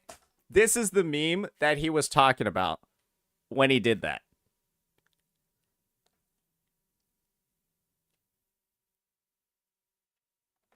It's kind of funny, bro. It's just a funny one. videos, which reframed the entire body of criticism as a work of trolls, rather than the legitimate grievances of his own audience. This all eventually led to what many now consider one of the worst apology videos in the gacha space. It is. It is. We can talk about why, but I'll let Glaive do some explanation first. Reactions from other creators found it to be a masterclass in non-apology. He was described as shadow boxing against arguments that nobody made, spending most of the video justifying his 7 out of 10 score while barely addressing the on-stream meltdown that caused the real explosion. Yep. The start of his if you've been keeping up with the issue in particular, and then you watch his video, it's an incredibly frustrating experience, right? From the perspective of, there are some clear, this is like, here we go. It's like you're at school, right? It's like you're at school, and then your friend goes ahead, right? Trips you while you're on the playground, and then you scrape your knee. And then in apology, right? Your friend goes up, and they're like, you know what? It's like, you know, like, the situation over here is I should have just never like played with you in the first place. This is like my the issue over here was that I was like going ahead and making the decision to actually like play games with you. And so that's like what led to like the whole like tripping thing happening, like, and then they just talk about how much of a mistake it was for them to hang out with you in the first place instead of addressing the fact that they fucking tripped you and you scraped your knee. And they spend the first 10 minutes of their apology talking about all this slightly tangentially related shit, but not the actual issue that you have a grievance with, which is you getting tripped. And you're just like, fuck, bro. Can we stop trying to like justify our dog shit actions for a second? Can we just like address the actual thing that's the problem here? And that did not happen. Top comment of his video put it perfectly. Bro will talk about anything but the crash out. 7 out of 10. It is important to be perfectly clear here. The personal insults directed at Genocide are, in no uncertain terms, unacceptable. Crashing out over someone's rating is cringe. But it is equally clear that Genocide's reaction was a disproportionate and incendiary escalation. And the messy part about all of this, right, is that if you told somebody that they're too stupid to live for something very reasonable, and you call them a mindless drone, an idiot, blah, blah, blah, all that stuff, how upset can you be with having mean comments directed at you? How upset can you be? The answer is, I feel like you can't really be that mad. Right? Like, if I call somebody a fucking stupid idiot, and then they call me a poo-poo dum-dum head back, am I going to start freaking out because they called me a poo-poo dum-dum head? The answer is no. I fucking deserve it. Frankly, I probably deserve worse, if we're being honest here. And this is the worst part about the situation, right? Is that CCs actually have a greater responsibility, at least in my opinion, to be able to regulate their emotions in situations like this. Because they are the biggest escalators possible. There's only so much that, like, a couple of commenters can do to cause a massive issue. There's not really a lot of situations, there's not a lot of dramas that get, like, these dramas don't get big, these dramas don't get huge, unless there's somebody feeding the fire, right? And Genocide took a Costco-sized fucking tank of gasoline and just fucking poured it all over with that crash out. And believe me when I say this, you can blame the 7 out of 10 as much as you want. You could say that the 7 out of 10 caused the issue. You're not technically wrong, right? But the 7 out of 10 was the smallest, like a very small burning ember, right? And then Genocide went over here, turned it into a blazing fucking inferno, and then started blaming everybody. You got mad at 7 out of 10! When all they did was create a tiny spark. And he's not addressing the fact that he poured a fucking metric shit ton of gasoline on that spark and create a gigantic flame. And then he keeps trying to go ahead and dodge accountability and even blames me. Fuck it. I'm just gonna show that shit again because I'm still pissed. Bro's even blaming me for the gasoline that he poured on his own fire.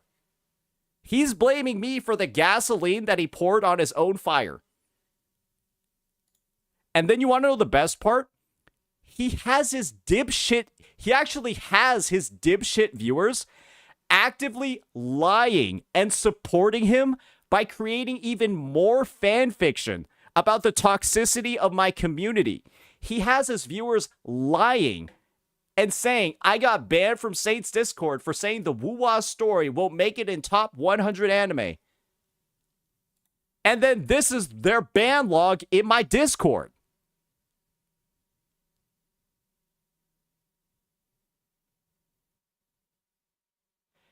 They got banned for leaks.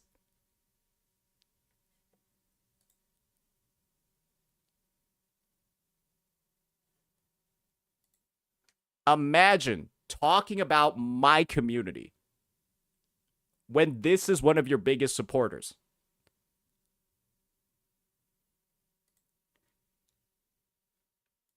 This is too easy. Fundamentally transformed the conflict. It was no longer a debate about a video game review. By insulting the entire community, he made it a matter of respect. He was trying to win an argument. The community was now trying to recover from an insult. That is a very different kind of conversation. Now the conflict was a public spectacle, and like any spectacle, the story began to change as it spread, losing its nuance. The conflict got spread into the wider gacha sphere, where it was largely flattened and mischaracterized. The primary vector for this was the influential creator Tectone. And unfortunately, I think Tech's gonna be getting some shit for a long time because of this. I think the general takeaway is that Tech made a take without a lot of the context and the information.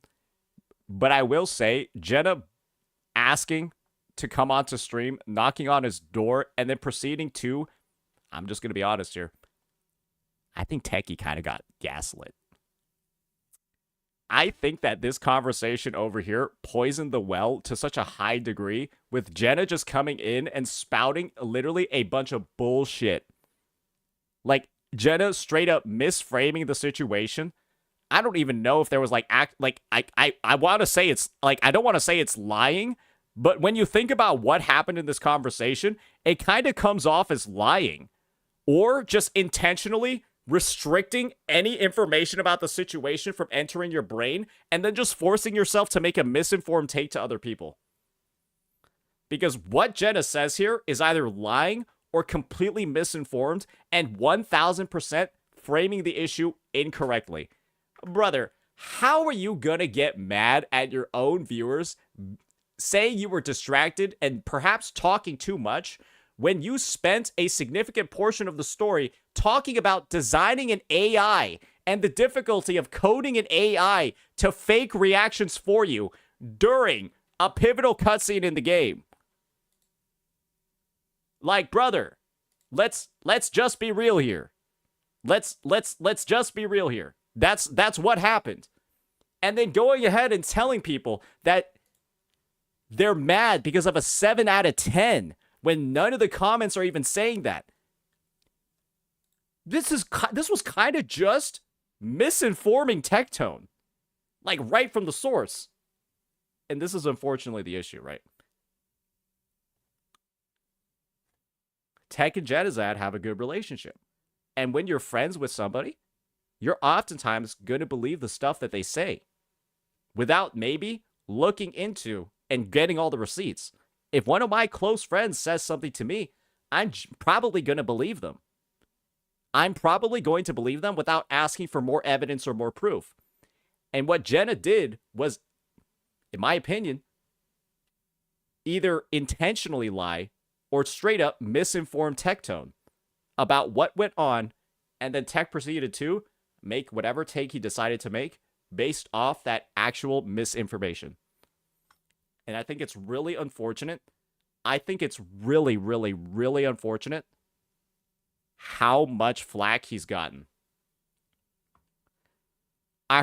It's really unfortunate how much flack he's gotten from the entire issue.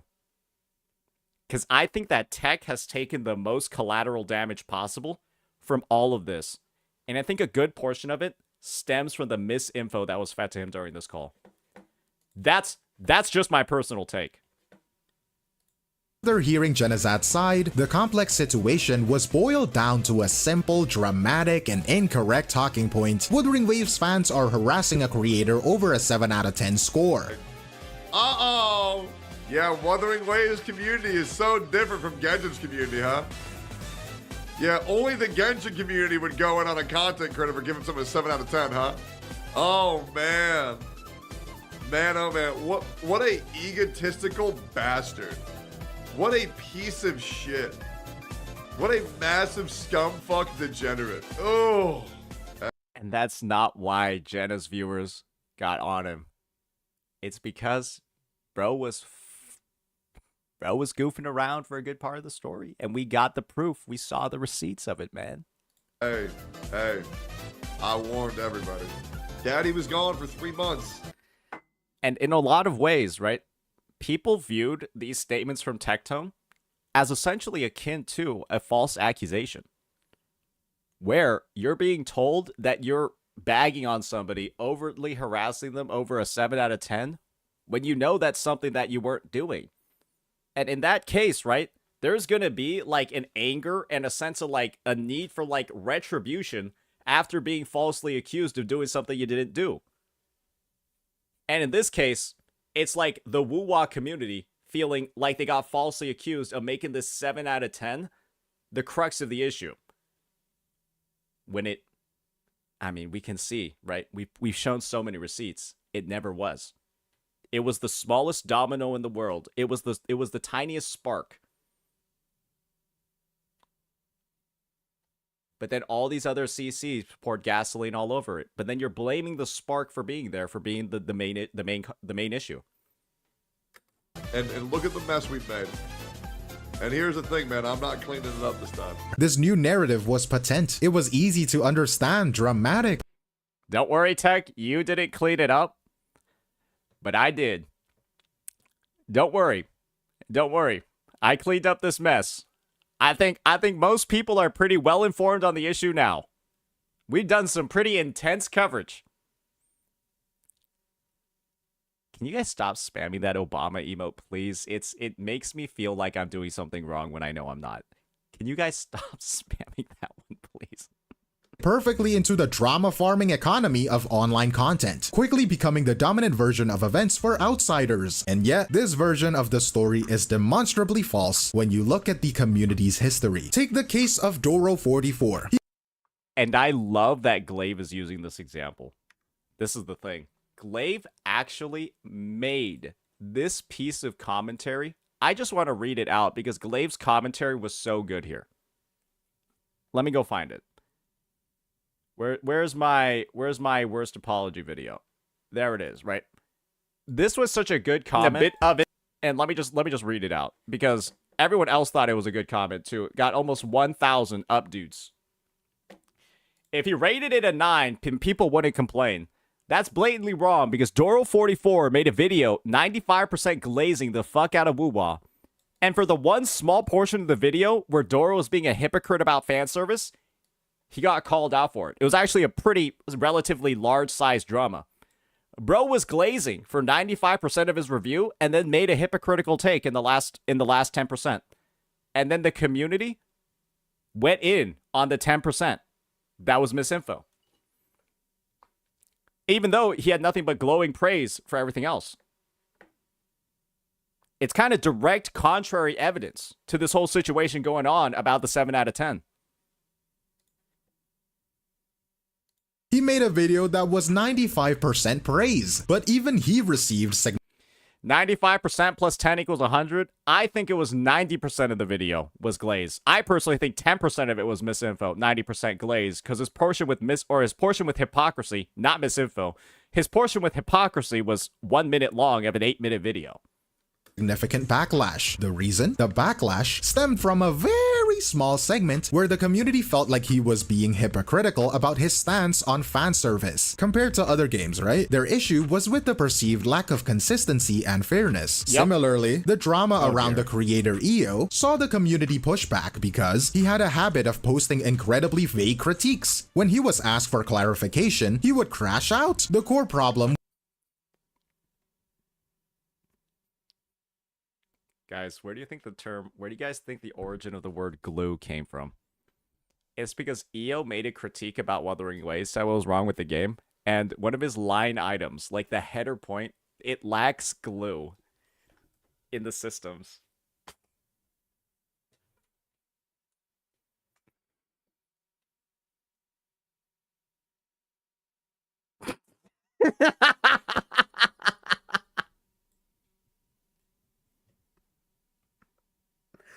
I'm sorry, bro. I'm just thinking about it right now, and it's still funny.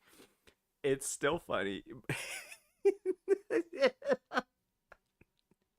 The Wuwa community does not have a me, and it lacks glue in its systems. Fuck. Was the complete lack of substance. Looking at these cases together, a clearer pattern emerges. This isn't a community that rejects criticism. It is a community that rejects what it perceives as low effort, bad faith, or hypocritical criticism.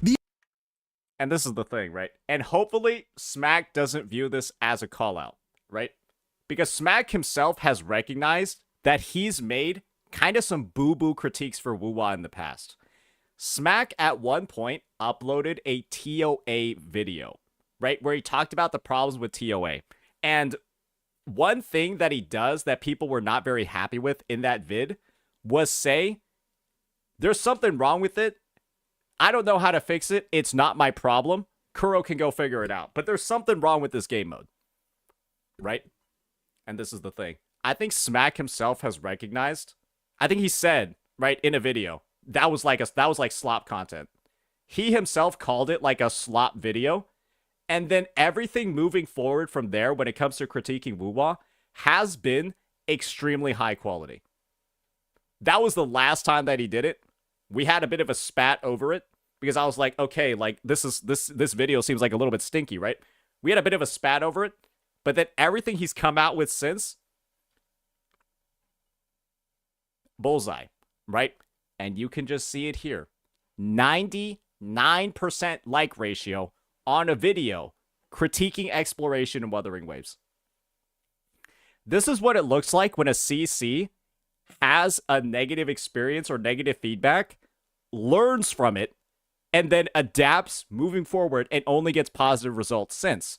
Another example of a CC that has done this process is none other than, where is he?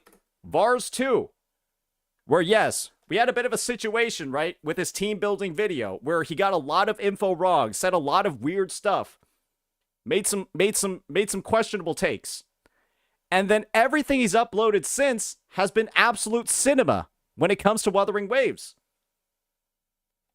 There are so many track records of CCs that have made some questionable critiques about Wuwa that, unfortunately, right, because it was closer to the release of the game, December of last year, that was when, like, the whole bad take thing, the bad critiques were really, like, at, like, their peak. And then that's why the Wuwa community, at least in global, has such a, like, obsession with punching down on what they view as bad criticism. Because, unfortunately, there's been a track record of some bigger CCs doing a little bit of that, right? But then they correct their behavior and move on. But unfortunately, when it comes to Jedazad, he makes the bad critiques. There's a track record of them, but he doesn't learn from them and then keeps making them. And then he's getting upset, calling the community toxic, saying that the issues with everybody else, when every other CC that has gotten this same criticism has learned and improved from it. Yet he's the only one that can't. And it's the community's fault now.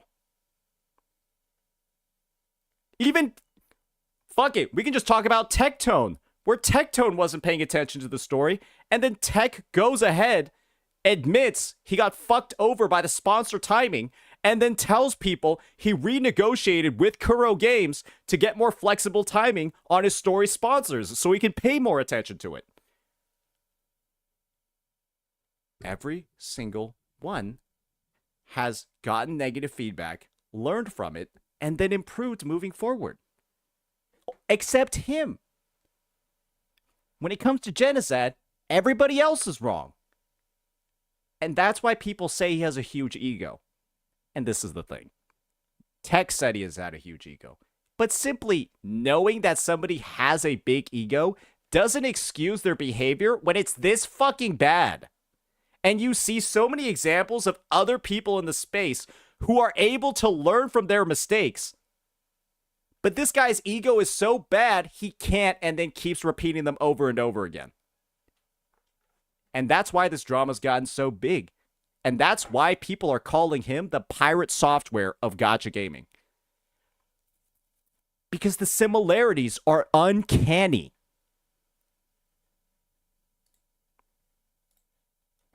The entire drama boils down to one thing. This community has a powerful, almost allergic immune response to misinformation and, for the lack of better term, bullshit. I couldn't have said it better myself. And that's why, when you want to critique Wuwa, you gotta put some work into it. Unfortunately. Right? You can't just make some willy-nilly opinion piece about what you think is a problem when it could not be. People will dig into you. Because there's been a track record of bullshit critiques made in the past, and people are sick and tired of it. And unfortunately, Wuthering Waves hasn't been out for very long. It hasn't been 2 years yet. A lot of this is very fresh on people's memory. They get mad when they feel someone is making things up or arguing unfairly, and they will call it out. This is where the toxic community label becomes such a useful, powerful rhetorical weapon. It allows a creator to preemptively invalidate any criticism by framing the community as inherently toxic. They're just mad because I'm toxic. I'm gonna make, like, Genazah's approaches, I'm gonna make a dog shit take. And when people get upset at me, I get to call them toxic. And then when I clearly misframe them as being toxic for simply disagreeing with me, they'll get even more mad. And then I can say, look, you proved it. I'm toxic. Or you proved it. You're toxic. And you want to know the worst part about all this?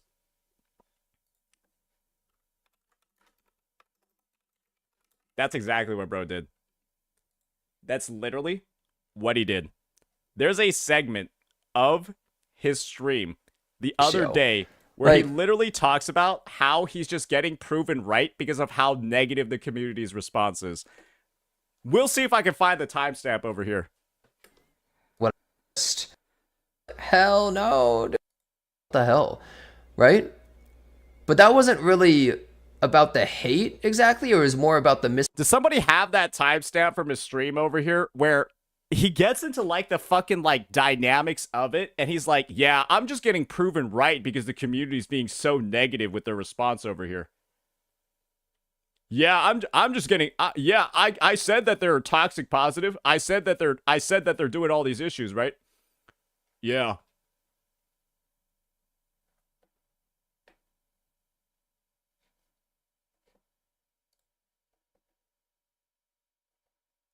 Gotta look for it. It's there. I remember hearing it. This is drama on the level of, like, bro, Anthony Fantano saying the N-word. I see less when first he was like, damn, are fun. Any of the ones that I've seen reasonable or logical about it is apparently like a moron, and they get it. It was all because of a rating, and people will blow it up into the most absurd thing possible. Here we go. I think it's right here.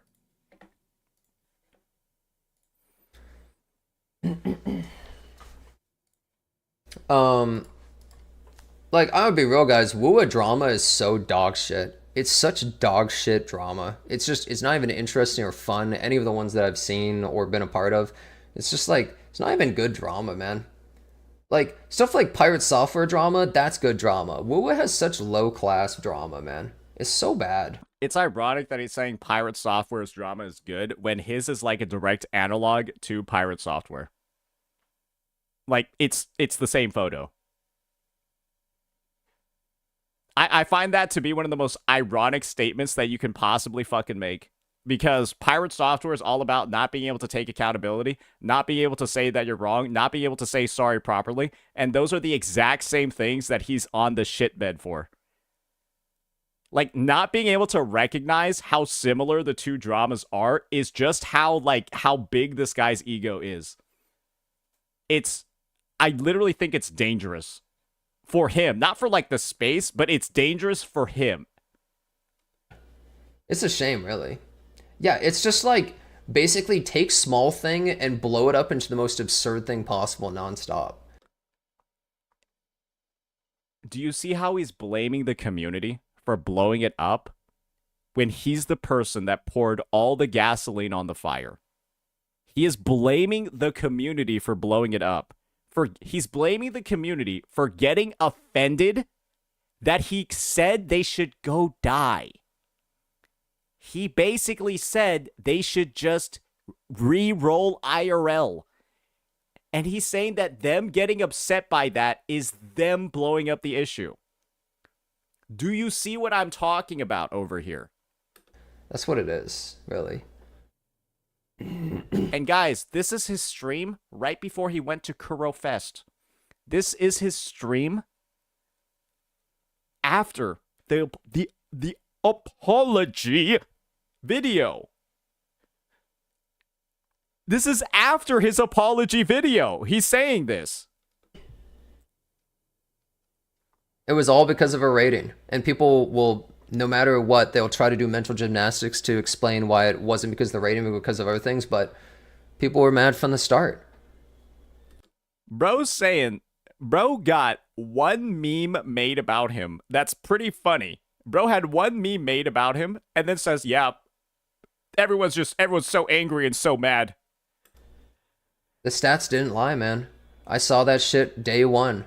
Day one before anything else happened. Day one, people were already wanted to be mad. That's how it was, man. There's another part in here. There's another part You in know here. what? I'm gonna make a new scale, guys. Here's no matter what anyone wants to say, like, and me crashing out is the reason why this all started, but people already wanted to hate from the very beginning, thinking that I love Hoyoverse or thinking that I hate Wuthering Waves. They're so delusional, man. They're so delusional. They will. And guys, what do you think having an entire 1 hour segment where you proceed to blame and talk about how what you did wasn't that big of a deal, and you spend an entire segment blaming everybody else? What do you think this does? What do you think this does when it comes to this drama? Having a 1 hour segment where you just blame every other person for the situation that you're in. Will never, ever understand. It's so absurd.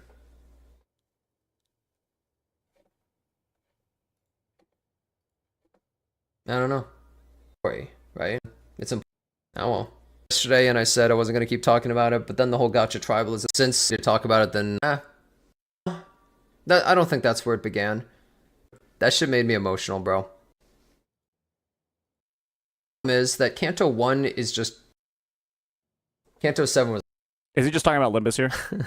Okay, he's just talking about Limbus here. I think it's back here. The part that I'm looking for. 10%, and people would have been agreeing. Tell me I'm wrong. Wrong, and why I was dumb for saying 7 out. It's actually gotten so crazy that this whole drama... You know what's crazy? It affects other people more than even me at this point, because I think this is where it is. Right here. This part. I basically am completely disengaged from it. I don't even look at any of it. But I will just open people's streams and they'll be talking and watching about it. And then I just close it. I'm just like, God damn, this is still happening? Like, until yesterday and today, I haven't really even been talking about it on stream that much. Yesterday and today, absolutely I am, right?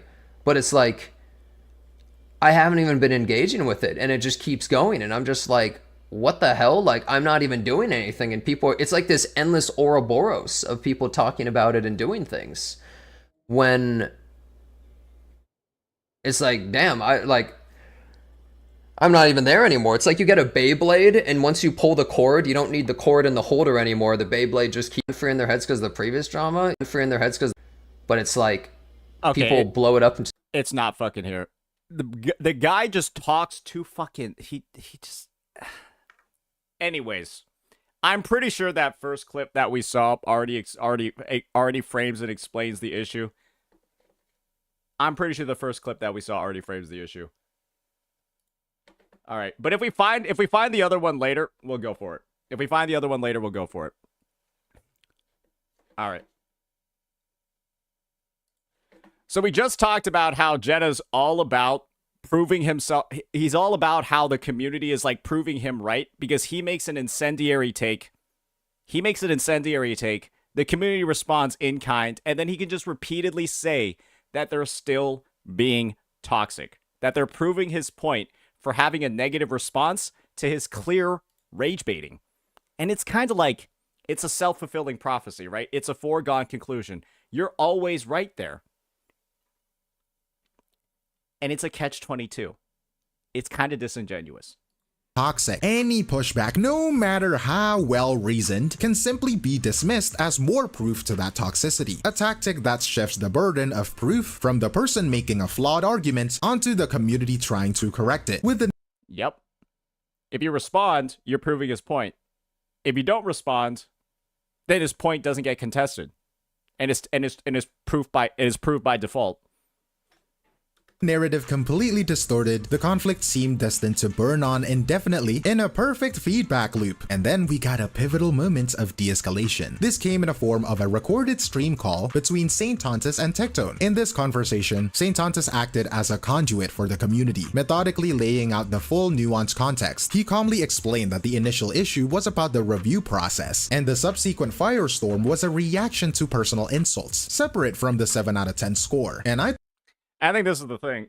Tectone, I don't know if Glaive addressed this, but Tectone literally said on this call, he misfired with his takes. He literally said that.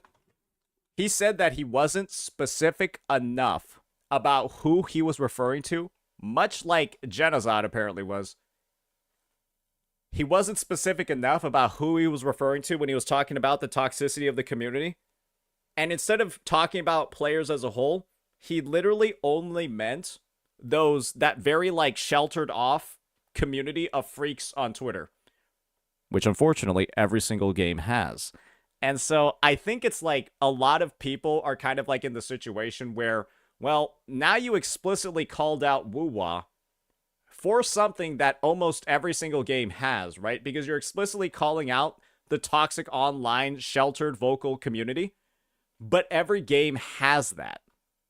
Right? Every single game, Infinity Nikki has like that sheltered off community. So it's kind of like, right? Bit of an issue. I think this call seemed to work. The immediate creator-on-creator conflict cooled down. However, as the heat dissipated, the focus of the conversation began to shift. Well, I'm going to be honest here. Unfortunately, Glaive, it has not cooled down. It has not cooled down. And you want to know one of the big reasons for why it hasn't cooled down? Because Jenna gets himself into these dog shit situations. He gets himself into these awful fucking situations where he says some dumb ass shit. And you want to hear what Jenna says about them? I'll show you. Here's a clip from my Discord. It's Saint and 90% of his dick riders. Well, I would say his cult of dick riders. I would say like, 90% of the hate comments I got are him and the community basically. He can deny it however he wishes, but it's not a coincidence that anytime he watches a video and dislikes it, suddenly there's a ton of hate comments. Like, what a coincidence. You can see how unaware Jenna is about how the Wuthering Waves community responds to criticism. You would know that all the videos that get Saint rated with dislikes literally are filled to the fucking brim with misinfo about Wuwa. There are so many videos that I react to that get an incredibly positive reception because they don't have blatant misinfo in them. But there are still plenty of creators, right, that I've reacted to, called out the bullshit in their video, and then they get dislikes. What's the problem? Oh, the problem was I reacted to a genocide video filled with misinformation, and it got a fuck ton of dislikes. Oh. Ooh. Rough. So, does that mean that your ZZZ videos are filled with misinfo? No, my ZZZ vids get posted on a ZZZ Twitter community and then get dislike bombed after that. Even though they're filled with facts. That's what happens, because nobody ever criticizes ZZZ, because ZZZ has a creator program that does not allow you to criticize the game. And nobody makes ZZZ content, except for me, unless they are in the creator program. Because nobody wants to play the game or make content for it unless they're getting paid. Find a ZZZ creator that makes frequent videos. Find a ZZZ creator that makes frequent videos that isn't in the partner program. And Fobmaster does not count, because he doesn't fucking make any videos. So, that is what Jenna... You can, say whatever you want, but yeah, a majority of the comments are absolutely ridiculous. Like, you look at them and it's like, what the actual fuck? Like, they're just complete bad actors, obviously. Well, yeah, a majority of the comments are absolutely ridiculous. Like, you look at them and it's like, what the actual fuck? Like, they're just complete bad actors, obviously. Mostly spread from Saints community? Well, obviously. Double down and stoke the flames? Well, there's just really no point to. I like how he read out that message, double down, stoke the flames, and said, well, there's no point to, when he literally just did it. He literally just did it and then said there's no point in doing so.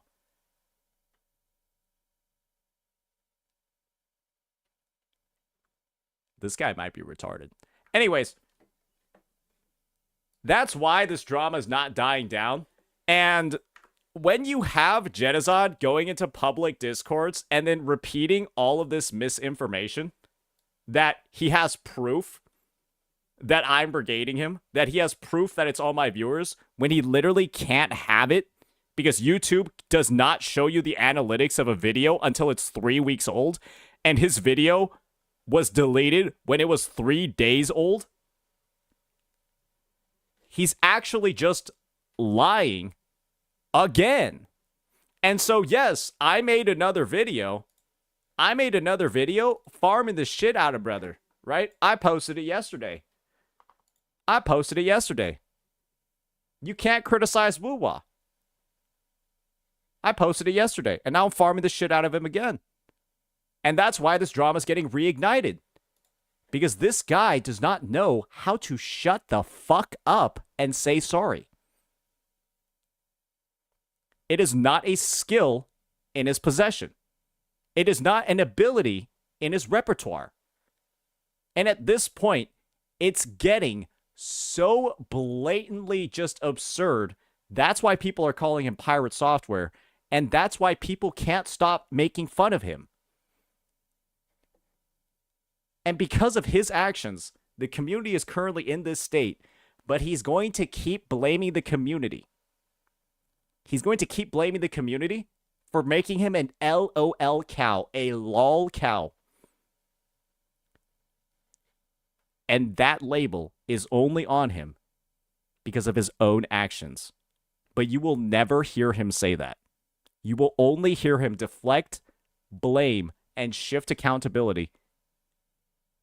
I have to assume it's one of his fetishes. Bro probably goes into an airport, yells bomb, and then points to somebody else.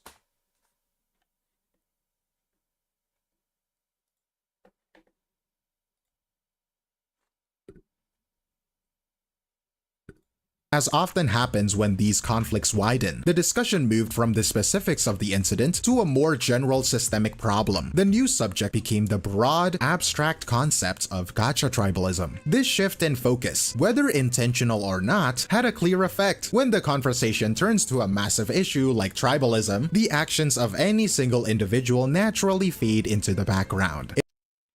You just implied he's a terrorist? No, I didn't. That's what he's probably going to say. He's probably going to say, Saint made a joke about me in an airport. Oh, he said I'm a terrorist.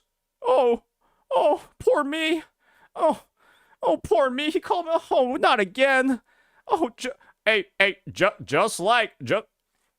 the guy that's telling his own viewers to go re-roll IRL because they gave him a light point of criticism is now going to make an exceptionally huge deal out of me making another joke.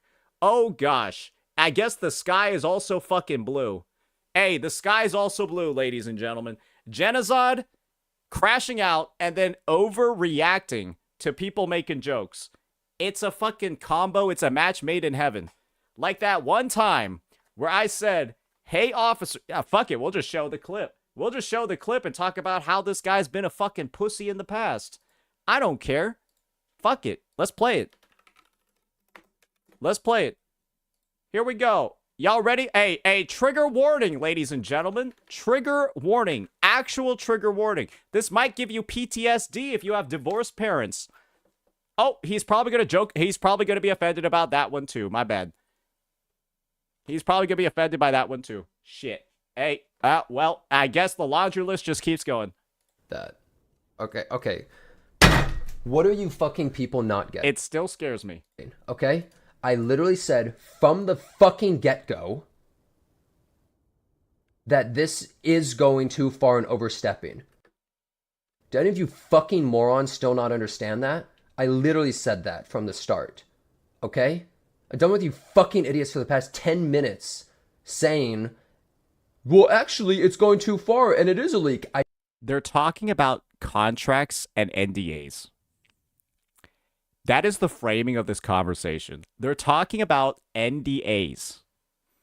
And this guy got this fucking heated over them. I made a joke. Hello, officer?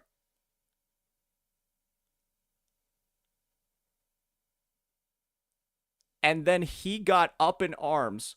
Oh, Saint accused me of being a wife beater. Oh, he's so bad.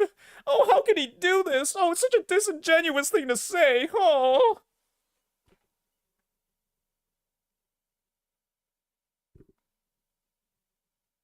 This is the guy telling people they should go die over gacha game takes.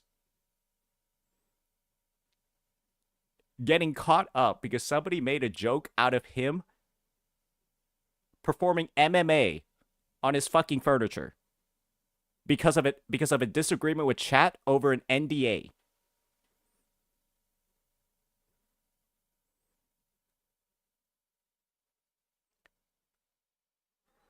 Like, how did I even get shit for this in the first place? Like suddenly, it's just a little bit of ego. It ain't that big of a deal that he told his viewers to go re-roll IRL over a disagreement, over a light point of criticism. Yeah, not that big of a deal. Oh, you made a joke about him beating people up after he just on stream smacked a piece of furniture for almost no reason?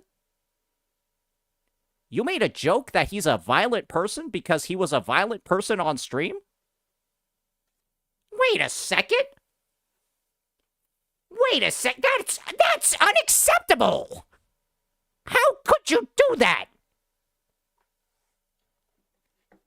Grow up.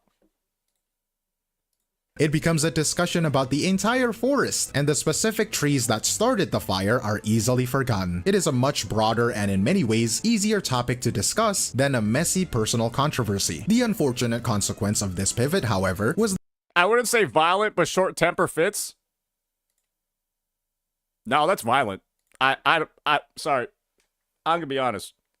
I think that if you're somebody that breaks things, it's inherently a little bit violent. That's like, even if you're like a person that like threw your controllers and stuff, like let's say you got murked, right, in Call of Duty, and then you threw your controller at the wall and broke it, I think that's a little violent, right? I think it's probably something that you would want to get checked out and stop doing. I don't think he broke that table. Yes, because he weighs 90 pounds. He probably, yes, he weighs like 90 pounds, and so he doesn't deal enough.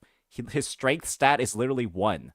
He's not strong enough to do any actual damage, but the fact that he's trying to is again, this is like you being in like the wilderness in old school RuneScape, right?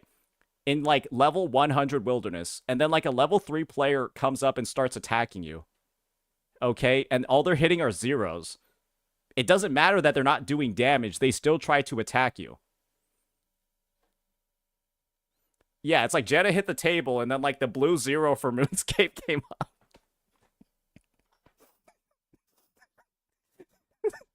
With like the miss sound. That the community's original legitimate grievances were largely left behind. While the interpersonal drama between creators found a path to resolution, the core complaints about the review process and the subsequent insults ended up being sidelined, and so the drama quote-unquote ends. Now, I wonder what Jenna's stat spread looks like in D&D. It'd probably be like... Now that I think about it, bro probably has like a min roll in like 4 out of 6 of the stats. not with a resolution to the central issue, but with the conversation changing entirely, setting the stage for similar misunderstandings to happen all over again, just like it did 5 months ago and 7 months ago. We are going to fight the same battles again and again and again and again and again. Well, this is the thing, brother. Well, this is the thing. This is the thing, Glaive. Unfortunately, the issue just will keep going. The issue will keep going as long as Genizad keeps blaming everybody else in this scenario. First, it was his own viewers. Second, it's the Wuwa community as a whole. And then third, now it's mine. Because every single time something like this happens, it is somebody else's fault. Did I ever tell you what the definition of insanity is? This was never truly about a 7 out of 10 score. That was just the spark. The conflict was a domino effect. It began with a review people felt was unfair because the creator seemed distracted. It blew up when the same creator had a massive, insulting crash out on his stream. And finally, as the story was picked up and retold by other big creators, it was simplified down to its most basic parts. Guys.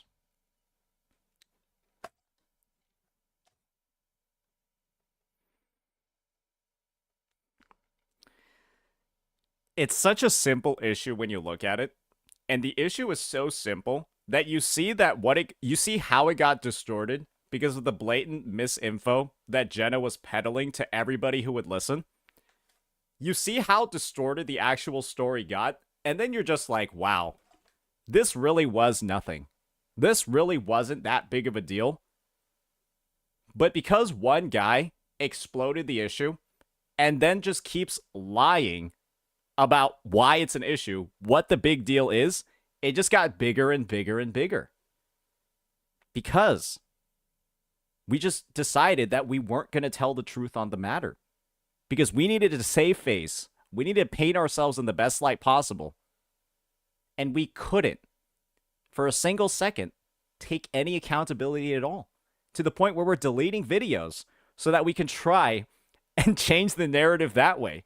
When all we had to do was just make, not even an 8-minute, a fucking 4 to 5 minute apology video. And just talk about how it was wrong to shit on your own community like that. And that you recognize, yeah, there were moments where you were fucking around. And then that's it. But instead, it's 22 minutes of deflection, 22 minutes of bullshit, and 22 minutes of bragging about Kurofest. What a time. Using the complicated truth in the process. This brings us to the label toxic positivity. What this incident and others like it show is that this label is often a rhetorical weapon. It is a tool used to dismiss a community that, as the evidence suggests, values the fairness above the praise. They are not fighting against criticism. They are fighting against what they perceive to be misinformation and bad faith engagement. And this guy? He's made so many dog shit critiques in the past, I don't think Genizad knows what a good critique is anymore. Because when you have a track record of making multiversal theories, right? When you have a track record of saying that Wuthering Waves' 40 pull rebate event is dog shit, but then HSR's free Archer light cone at 200 pulls is the best thing ever, and that you should just go, let me find the quote, get bent if you didn't save up for the collab, but Kuro Games making a 40 pull rebate event on a patch that gives you 100 plus is predatory. Brother, people will just look at your track record and think you're spouting shit every single time you open your mouth when it comes to this game. And it's not your fault. Or sorry, it's not somebody else's fault that people don't like your takes. It's your own fault for making dog shit takes in the first place. And when you have a track record of dog shit takes, people are going to think that your future takes are also going to be dog shit. Why do you think EO's nickname was, in the past, Bad Take EO? You have a track record of saying Hoyo prohibits VAs from working with Kuro? Oh, did you not see the part in the video where I said there was a theory? Or when it was clear that it was a theory? Oh, wait. Oh, wait, you didn't see that. Because I have multiple hypotheticals in that video. And that's why anybody that talks about it gets laughed at. Because that means that you're intentionally not listening to the stuff that's in the vid and then picking apart a narrative that you feel like making based off of incomplete information and incomplete interpretation. And that's what Mugen did in his video. And you know what Tectone did? He called Mugen out and said, that's not what's going on in this vid. And to frame it this way is kind of disingenuous. That's one of the rare Mugen L's. Oh, it's also my second video I ever made. Yeah, I have almost 1,000. So yeah, the fact that people are digging back to the second video I ever made in an attempt to discredit me shows you how pathetic these individuals are. A little bit unfortunate. That's why every single time somebody tries to bring it back, everyone laughs them out of the room. Why do you think it's never been brought back yet? Because people know that the point you're making is full of shit. This is the same battle that has been fought in this space for months. A reoccurring clash between a... And I openly talk about it in my videos as well. So it's not like I'm hiding it. Because if I was trying to hide it, I would unlist the video too. But it's been live every single day and it's never been unlisted. That's how little it actually means. A player base that values substance and a content ecosystem that can at times prioritize spectacle. Well, ultimately, this conflict is a system of a deeper dysfunction. The exasperation from the community, the feeling of talking to a brick wall, it stems from this fundamental breakdown in communication. But it's Jeddah being a fucking ding-dong. What else can I say? Bro can't take accountability. Bro can't say sorry. Bro has a fetish for finding some way to unload this baggage that he's created, this baggage that he's put together. It's like his fetish to unload it on everybody else in the space. Community members, CCs, whoever. He'll make a mess, and it's somebody else's job to clean it up. Because God knows he'll only make the fucking mess worse. God only knows he's gonna make the fucking mess worse. And all you have to do is just look at the videos that I've made covering the topic. Bro talks about how he doesn't want to get involved in drama, yet bro over here is the biggest escalator of every single drama that he's been in. He escalates it all by himself. And the fact that he can't recognize it is just baffling. Take some accountability for the first time in your life, brother. You are the biggest instigator of your own problems. And the sooner you recognize that, the sooner you can start fixing things. So yeah, that'll be that. That's the story of 7 out of 10. That's why I call it the worst drama in gacha history. Once again, not because it's the highest in scope, not because it's done the most damage, but because it's such a stupid, ridiculous situation fueled by one clapped walnut CC that can't take accountability, and in the process has taken down numerous comrades with him. The amount of collateral damage that CCs in the space have taken because this guy can't fucking apologize properly is insane. And that's why this drama is just so, so damn bad. So yeah, that'll be that, ladies and gentlemen. Let me know what you all thought. Great video from Glaive and an honest interpretation of what's happened. See y'all later, next time. So yeah, that'll be that.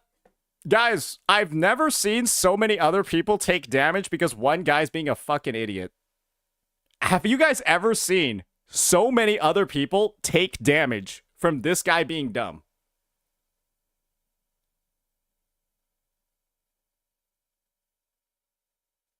His ego's so big, he managed to hurt other people in the process.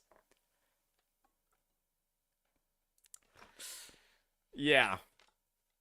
All I'm going to say is, my recommendation is CCs need to watch these videos. They need to see the track record. They need to see the paper trail and decide whether or not they want to get involved. And if you do realize you will take a significant amount of damage. Because this situation is so stupid and everybody in the community has seen the sides of it. There is a right side in this scenario. There is a right side to be on in this scenario. And if you will not position yourself on this side, I recommend you simply don't get involved. Because any argument you make on the other side, it doesn't really make that much sense. It really doesn't.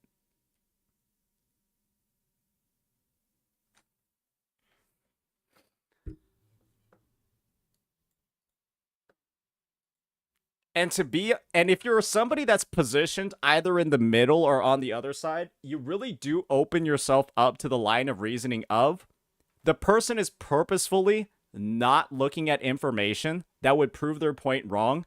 And so they're like intentionally, right, being obtuse. That's the other side of it that's going to happen.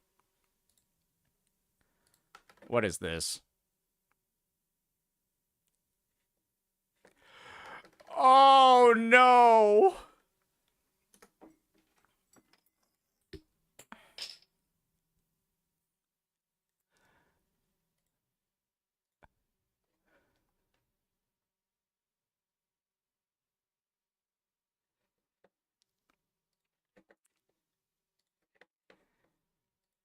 And ladies and gentlemen, this drama is apparently so bad that it is going viral in CN.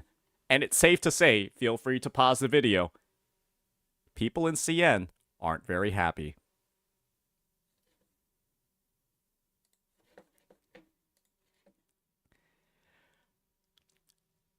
Guys, if everyone's against you, who's wrong? Who's typically wrong when everybody, even across the globe, is against you?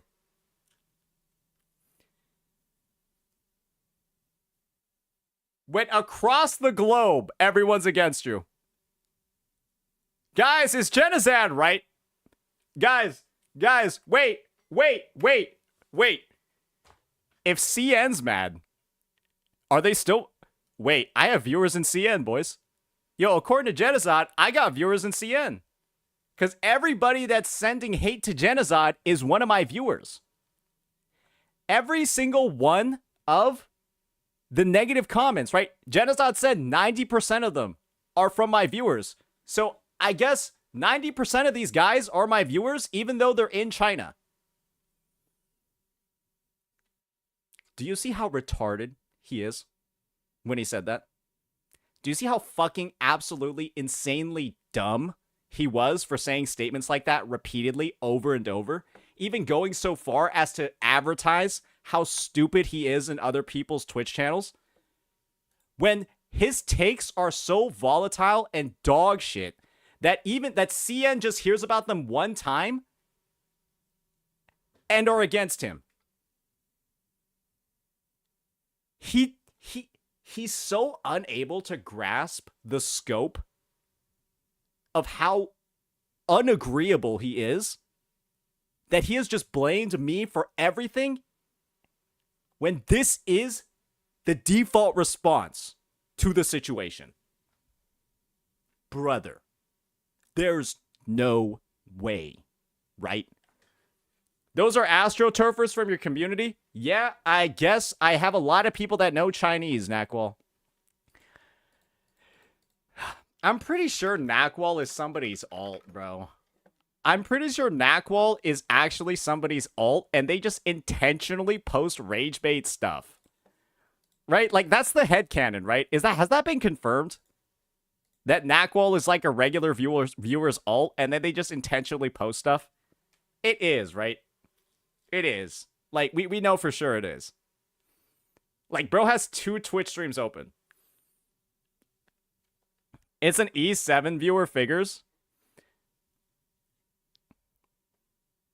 I'm not going to judge Epic 7 by its creators.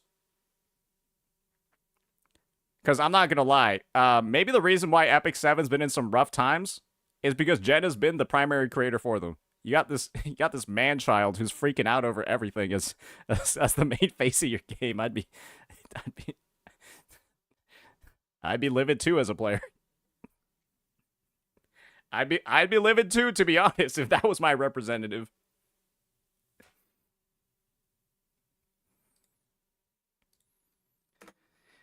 But yeah, honestly, it's just the second that this dude has been on the record blaming me for his crash out, I'm going to be honest, guys. I think I'm going to have to end up talking shit about him until the end of time. Unless he says unless he makes a very, very good apology, like a really good one.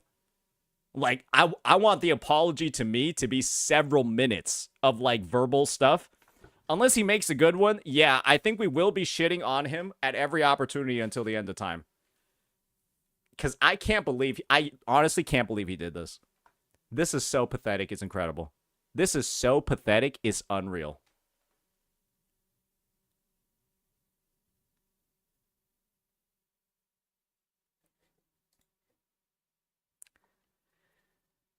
So you no longer hate Pokey anymore? You don't even shit on Pokey this hard? This is the thing, right? When it came to Pokey made dog shit takes that were dangerous for the entire community. And so I made videos pointing out why his takes are bad. I can understand why Pokey was upset with me because I was a person that was calling him out for his bad behavior. But one thing safe to say about the situation is that Pokey did not direct his bad takes or his bad reasoning straight up to me. Only did it on a few occasions, right? And he did it, well, frankly, I can see why he was upset with me because, well, I made some videos incinerating him, right? Well, he was doing some pretty stupid fucking stuff, which is why I incinerated him. And so he was actually mad at me. And I can understand that, right? And that's why I'm not, like, that mad at Pokey. I don't think the bridge is, like, completely 100% burned because I can tell that's, like, a bit of an emotional response. But this guy has, like, crashed out on my chat. He's overreacted to jokes that I've made. He's essentially been one of the most bad faith fucking individuals I've ever met in my fucking life. This guy has been incredibly fucking bad faith. It's ridiculous. Like, I have some of the least respect for him that I can have for a person in general. But I'll still give him some sense of objectivity when I'm covering his stuff. But then when he's going ahead to the point where he's blaming me for his crash out and the response to his dog shit takes, saying it's 90% my viewers, when it's just anybody that hears what he's saying is going to say he's being a fucking freak. I'm just like, the grudge is crazy. when my first interaction with Genocide ever was him spreading misinfo about PGR to discredit my points. That is our first interaction ever. I had literally never done anything to him. We had never had a conversation. We had never spoke. Our first interaction is him lying to prove me wrong. And then since then, it's been down fucking hill. And now he's lying even more. And then saying 90% of the hate he's getting is directly from me. Then explain this, you dense motherfucker. Oh, are all these my viewers too? Maybe one of them isn't. But if that 90% number holds true, then almost all these comments are apparently my viewers. He's clearly joking. You crashed out on that? Did I? All right. Is this a justified crash out? And why is my shit taking so long to load?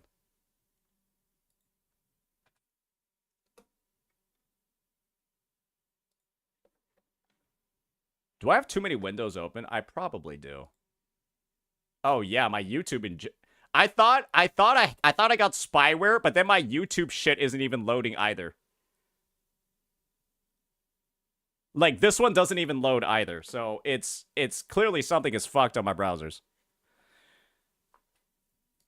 Wait, even my Google isn't loading.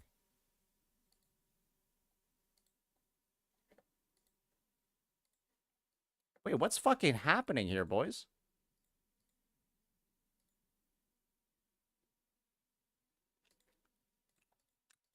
Did Jenna hire somebody in Guangzhou to shut down my stream?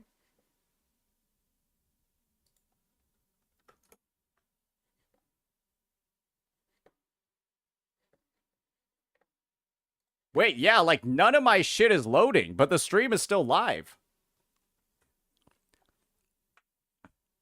It was me? Okay, well, this is a bit of a situation. Is like my bit rate low, or is like everything still high quality?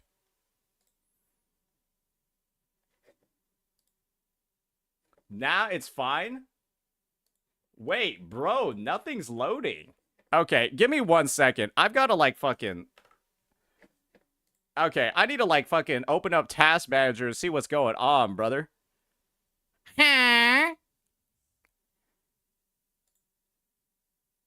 Reload Opera GX. That might be it, bro.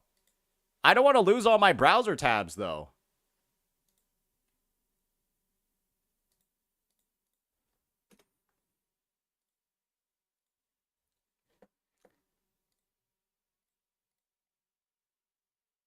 You can reopen all the tabs again? I hope.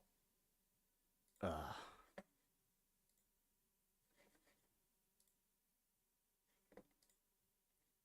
Press Control-Shift-T when you open Opera. Okay, well, I'm not gonna lie. I think Opera literally shit itself. That's probably what happened if the stream is still ongoing, because I tried to close the Opera window and it took like 5 seconds. Press Control-Shift-T. Okay. Yeah, Opera skits those out sometimes. Okay, that seemed to have worked, yeah. Oh, now all the videos are gonna play. Oh no. If there's one thing about Wuthering Waves that I really appreciate, it's Ladies and Kuro's gentlemen, willingness today to I wanna continue have improving the Gachas game's getting quality on of this life. too. Everyone, get in here! Tectone. Yo, Lakari, thanks. When you're playing any gacha game, there are many ways that a company can try to retain your attention. If you're a more casual player,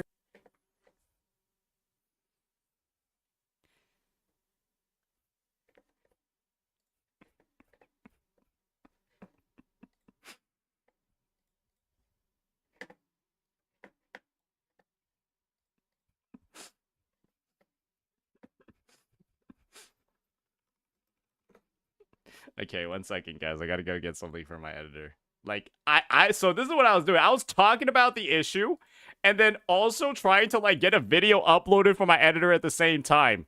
So, like, Google Drive and shit, like, wasn't loading, right? So I was like, wait, this is actually, like, bad. Like, otherwise, like, this video's not gonna get edited otherwise, so I need to do this. My bad, boys.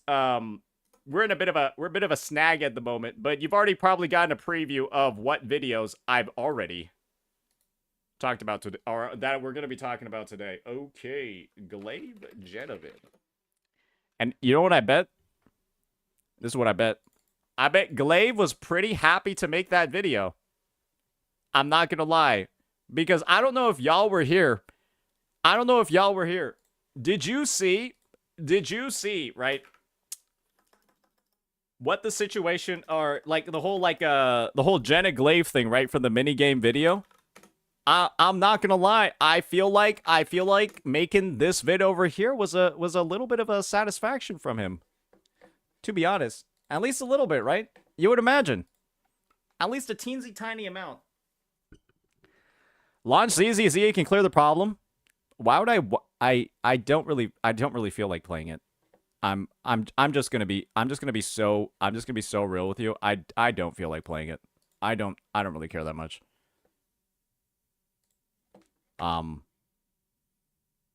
It is what it is.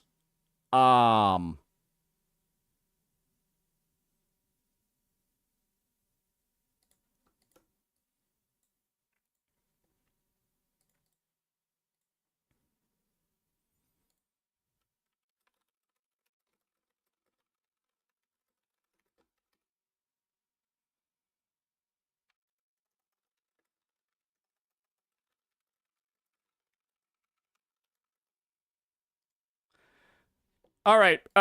This Glaive vid was like almost an hour and 30 minutes.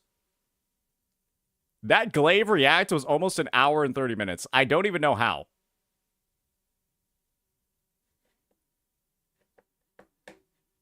Did it feel like it was that long?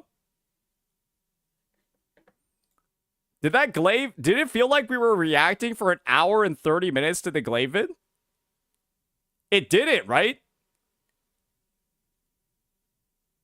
It didn't feel like that to me. Felt short to me.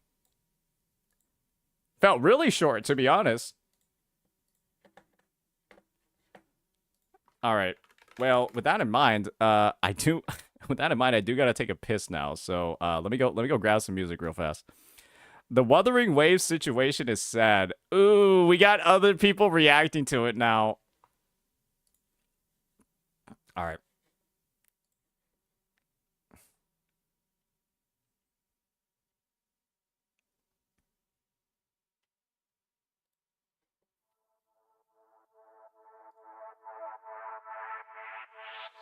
All right. BRB. Kuro better respond and listen. Regarding what? Regarding what?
What is this page?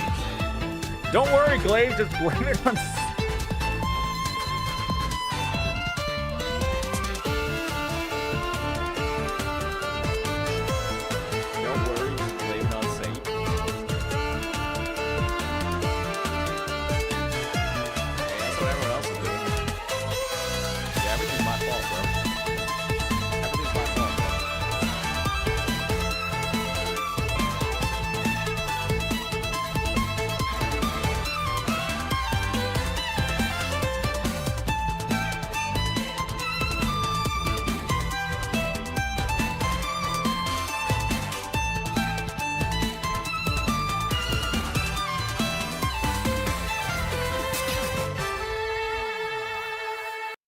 Okay. All right. Intermission is over. Intermission is over. Saint, unrelated, but can you take off your glasses? It's been a while since I bought some contacts because I was just like, oh, buying contacts just for stream is like a little bit bullshit. But yes, I do look better without my glasses. It is a fact. I do, in fact, actually look better without my glasses. They kind of make my eyes look smaller than they are, which is a bit of a debuff.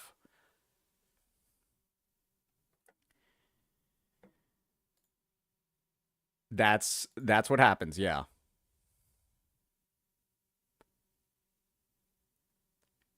Genshin survey?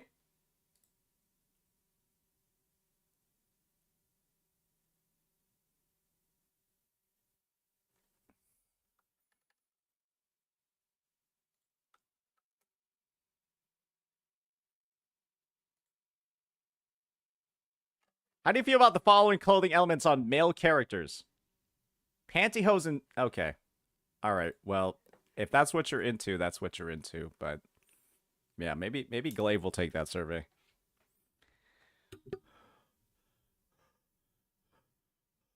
Maybe Glaive will take that survey and there'll be some certain options that he selects. Fob will also take that survey and select options as well. You know, one of Fob's favorite characters is Astolfo from Fate. From I think it's Fate Apocrypha. Yeah, one of his favorite characters is Astolfo. Just so you guys know. Yeah, that's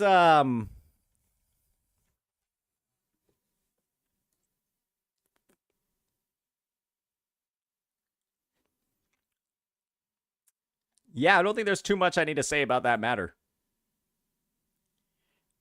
It takes a guy to be the best girl.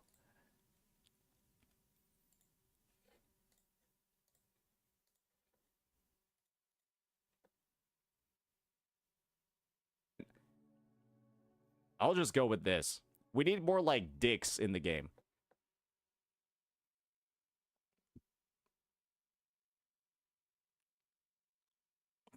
Why do you have that? Like, ready to go?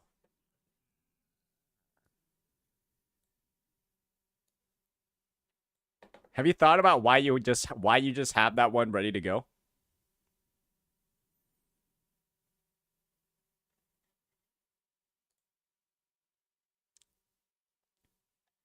That's so out of context. Come on.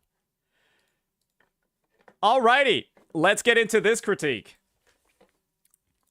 Alrighty, ladies and gentlemen, looks like we've got quite the video to talk about today. It's no lie at all that the Wuthering Waves space has been under some fire recently due to the fact that there have been some content creators coming out and saying that you can't do things like criticize the game, criticize the mechanics, criticize anything at all when it comes to Wuthering Waves. Otherwise, you're going to get brigaded, bagged on, have yourself canceled by the community. And what I wanted to do today was actually react to a video, because what this video does is, you can just look at the thumbnail over here, it directly critiques the exploration in Wuthering Waves, and it has an overwhelmingly positive response. And so, I believe the implication here is that Gotcha Smack is making an amazing critique. He's absolutely spitting. So why don't we go ahead and give it a bit of a listen. Ladies and gentlemen, today I want to have a very insightful discussion as to why exploration inside of a gacha game will forever remain shallow. Now, there is a caveat to this, and that is when the main story quest is updating, that's when you get the absolute best exploration experience. And the 2.5 was quite good, yeah.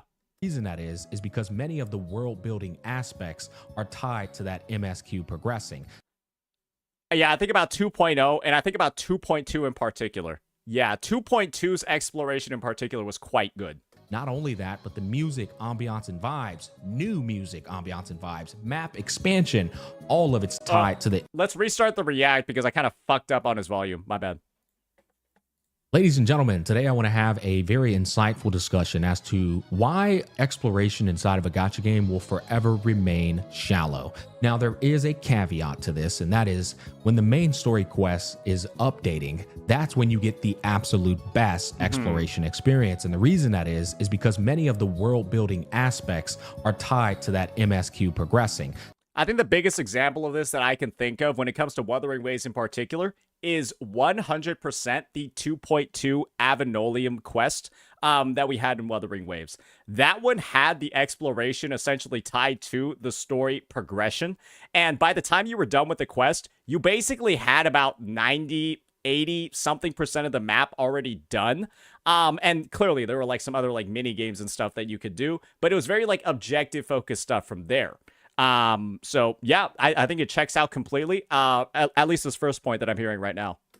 Not only that, but the music, ambiance, and vibes, new music, ambiance, and vibes, map expansion, all of it's tied to the MSQ progressing. But my problem with this is it's very linear, controlled, and it doesn't give off a genuine adventure. The adventure is very much finite and tied to that update patch. And most importantly, once it's done, it leaves you with a world that feels very bland and empty. And I want to explain precisely why that is, what elements are lacking, and why this is the experience and case. I think the one thing that might be like a little bit of like a counterpoint that I'm just like thinking about right now, and I hope it's something that gets woven into the discussion, I'm 90% sure it will be, are like the world quests that you have after like the main story progression is like done, right? Think about like 2.0, 1.1, like those really big new areas. They typically have like some world quests that are associated on the side that help like breathe a little bit more life into like the lore of like the actual geographical regions. So yeah, I hope that's something that he talks about. Now, firstly, I want to talk about the big pro of the aforementioned things. They all tie into only one component of exploration. They don't make it up entirely. That is world design. You'll notice that gacha companies do not hold back on their budget allocated to world design. That's because it's the biggest component that can pump fake the viewer into believing there's more to offer. Look at how beautiful our world is. I hope he talks about how empty Septimont is. That's a point of critique that I've made about Septimont multiple times in multiple videos, is that the flight and exploration and stuff like that, there's so many regions in Septimont that literally have like 30 seconds of flight time in between anything meaningful. It could be like 20 seconds between enemies. You look at the bottom right corner of the Septimont map, there's nothing there. There's nothing in a lot of places. And it kind of just makes you feel like, damn, the world looks really good. The world sounds amazing. But there's just kind of, it is empty in a lot of places. Look at that music, that ambiance, those vibes. Man, those stunning visuals look great, don't they? I bet it's a whole lot to explore. Not really, but they do in fact do a damn good job, don't they? In fact, I dare say the world design in these gacha games is not only the best in its genre, it's the best, probably debatably, in the entirety of the gaming industry. Sometimes I take a look at these things and I go, holy shit, I don't think I've seen a better atmosphere than the one before me right now. You know, when he goes through like these wide panning shots, that show up in like those geographic previews, I can't say that he's wrong. Yeah, this looks pretty fucking hype. However, as we see many times in gaming trailers, just because it looks good doesn't mean it is good. What I really love about this critique is that it makes sure to give credit where credit is due as you're diving into and talking about the problems. I think one of the things that people seem to really not recognize when it comes to critiques about a game is that the most well-received ones are the ones that feel like they have like a good overall well-rounded perspective on the entire idea, on the entire ordeal, right? You can talk a lot about straight up like what is negative, and sometimes, right, gacha games make updates that are so bad or mechanics that are so bad that there's only negative things to say. Like Miasma in ZZZ when it was first introduced. They made changes to Miasma on their new bosses, and then it actually has like a meaningful gameplay impact that makes sense. And so when Miasma was introduced in ZZZ initially, I took a fat shit on it because it was actually awful. Then they reintroduced it with a new boss that actually interacts with it meaningfully, and it makes sense, and it doesn't feel like shit, and there are actual real meaningful counters to it that you can implement in gameplay. And I gave it its props. I gave it credit where credit is due. And in this situation, right, I think Gotcha Smack is giving credit where credit is due before diving into the issues, and I think it sets up the audience really well. Let's start off with monumental problem number 1, treasure hunting. One of the biggest motivating factors and incentives to go on an adventure in the first place is not to find the One Piece, but to get some goddamn gear, be it armor or weapons, or maybe unlocking a cosmetic skin, abilities that you can use that permanently are added to the arsenal of the character you're using, or maybe it's ability that you can use exclusively in that area to overcome mobs, or allies in and of themselves to take with you on your adventure. And lastly, hidden discoverable places where maybe you get a nice little Easter egg, which, to be fair, that part does exist in gacha games. Although quite scarce, it is there. Think of like the Virgil chair.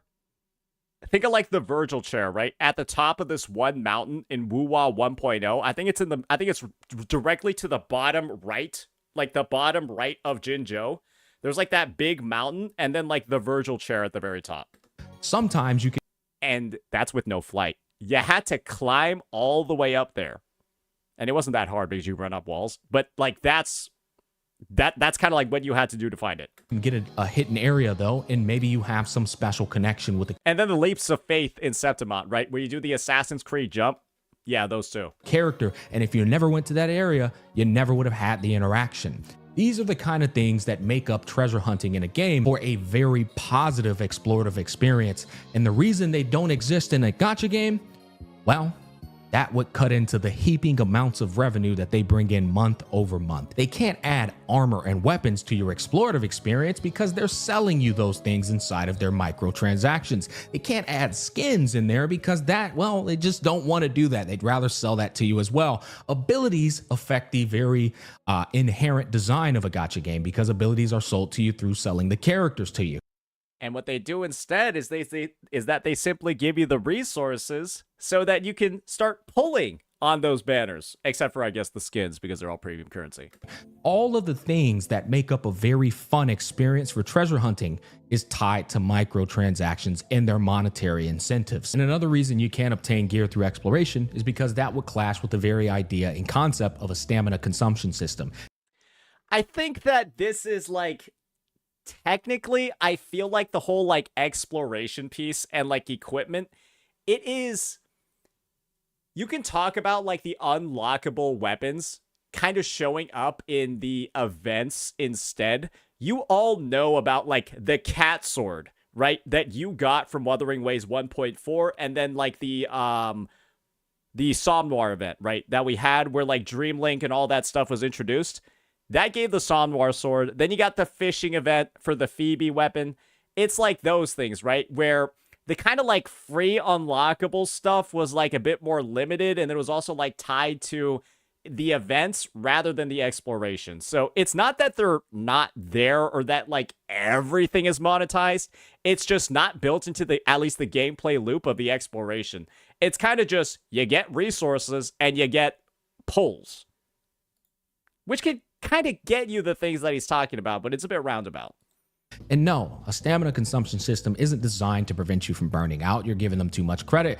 It's designed to encourage you to refresh to spend money. Gacha developers know good and well how impatient gamers can be when they want to have good gear. And so they put that stamina system in there because they know you're going to run into that wall and go, damn it, I want to farm some more and I want to get my gear now. Guys, one of the most amazing experiences I've ever had in the realms of exploration was from Final Fantasy 7, 8, 9, and 10. And that was discovering legendary weapons and summons for my characters. Oh my god. And you know what was cool about this is before the game got fully fleshed out and we freaking giga no-lifed it and discovered it all, and now the guides became accessible on the internet, you had to go and find these things. You would get a magazine in the mail that would show you, or you could buy it with the game's purchase, and it would show you what the weapons look like, but it wouldn't tell you where they were, right? Or it would show you what the summons look like, but they wouldn't show you where they were. And so you were deeply motivated before beating the game, or even after beating the game, to go out in the world and explore and find these legendary weapons and these legendary summons that were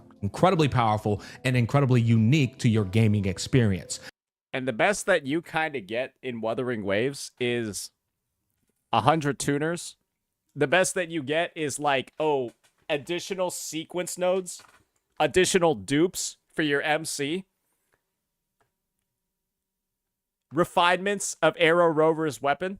I mean, in kind of like a similar vein, those are pretty nice. Those are cool because the MC in Wuthering Waves is actually not a steaming pile of dog shit like they are in Genshin Impact. Like, who here was excited when their Pyro Traveler finally became C6?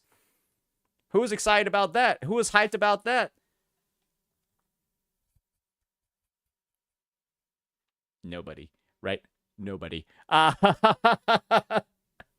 So it's kind of like, I see what he's talking about, right? He's talking about like those luxury premium rewards, that kind of stuff, right? And like a reward and incentive system is one of the best ways for people to start engaging with the world. But when those incentives are sort of like at odds and they're opposed to getting like the legendary tier weapons in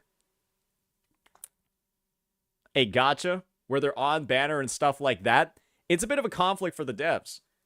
However, though, I can kind of see where the point does get a little bit muddled with like the release or the unlocking of like a new version of Rover, right? Where, let's be honest here, you had to play the story and in turn do the exploration in 2.2 to be able to unlock Arrow Rover.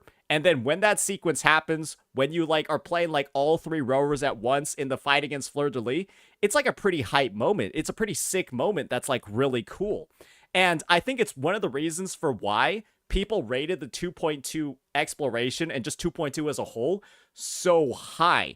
Because that payoff that we got from unlocking Arrow Rover, doing all of that, having the badass fight, the cutscene afterwards, was like, in a lot of ways, I think it drew feelings back to like those old school RPGs. I think somebody mentioned over here character skins. Rover skins that get unlocked for 100% of your region. That's a great way of going about it, right? Because main character skins should always be free, in my opinion. This is something that will never, ever exist in a gacha game. This is also why people love exploring in Elden Ring. Elden Ring offers you all kinds of weapons and armor for you to unveil as you go through your journey. One of the biggest reasons for why Elden Ring is so replayable is the fact that you can like remember where certain really good boss drops are, bum rush them at the start of the game, and then like feel overpowered, right? Y'all all know that if you like rush to Caelid at the start in Elden Ring, you can get like that katana that like scales with int, and then like it like shoots like it's like you get like the Virgil sword, right? You can unlock that shit almost immediately in Elden Ring and then start like feeling like a badass, right? Moonveil, right off the rip, if you're good enough at the game. And then like have like a cracked playthrough. That brings like a whole new dynamic. 1,000,000%.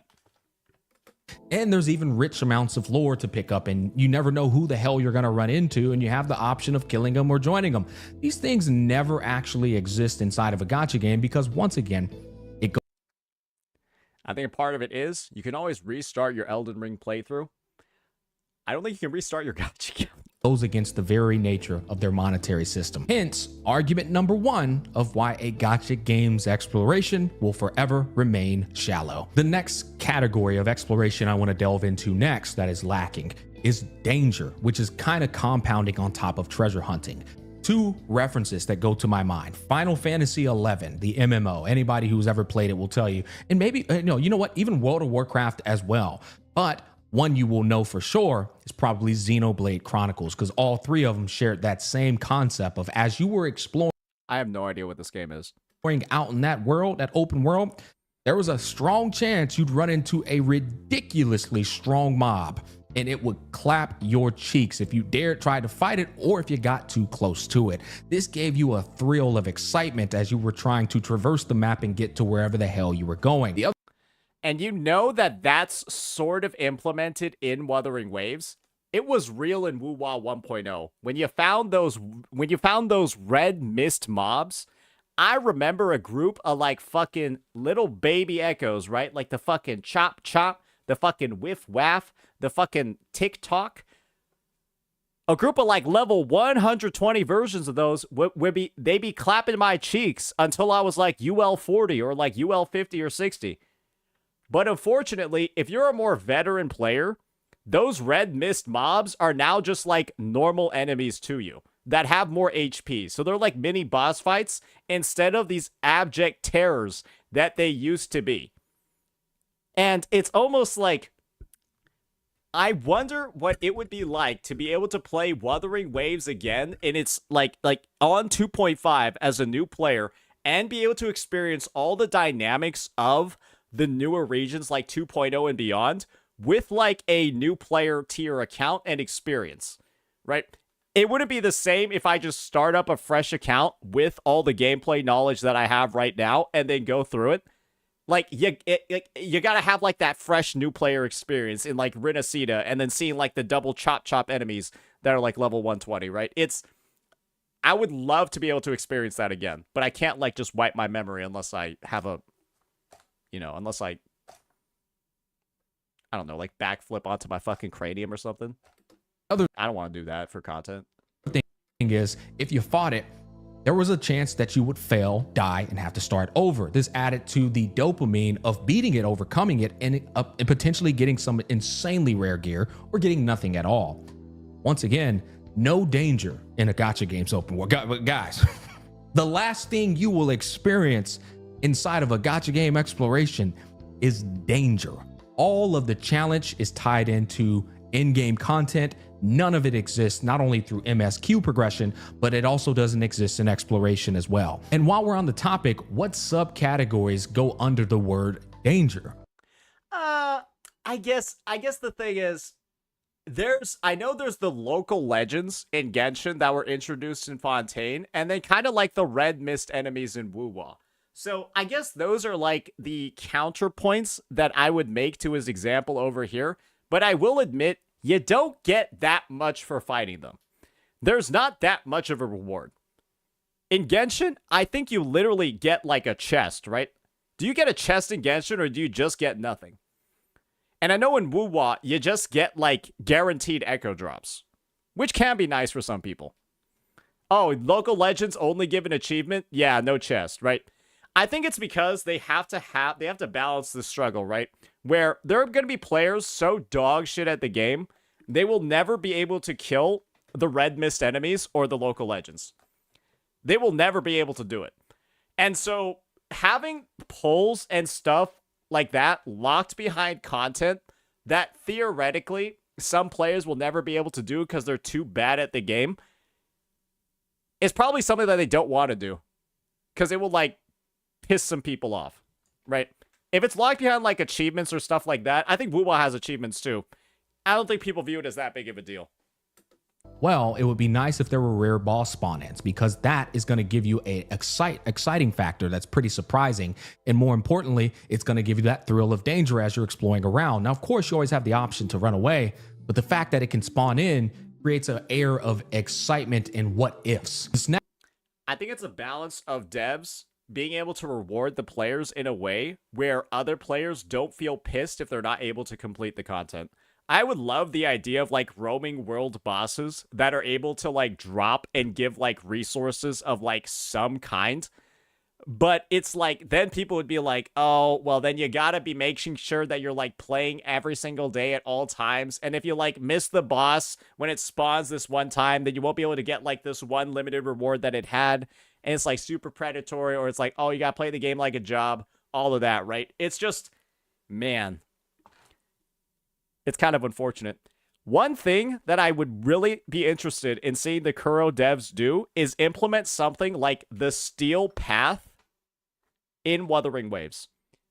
the Steel Path from Warframe. And what that is it basically like turns the entire, it like resets your exploration and stuff across the entire world, and then makes the enemies really fucking hard. Like, all of them. Even like the basic mobs, right? And then it's basically like a reset for like the end game players. And then they kind of get to like have like a super crazy grind, a super crazy struggle, because clearly their accounts are at the point where they're like well invested in stuff, right? Imagine like level 200 enemies everywhere in the overworld. That could be cool. That could be fun, right? And maybe it's something that Kuro can do to bring some more life back to the open world and give people a reason to go back into it. Because once you're done with exploration, there's not really too much to do, right? Next one not only adds to danger, but it also adds to the thrill of adventure, and that would be random dungeons spawning into the world map design. I don't know, it can be underneath the ground, it can be a freaking alternate dimension that you ran into on accident with some rare goblin spawns for you to get some very juicy gear. Goblin spawns.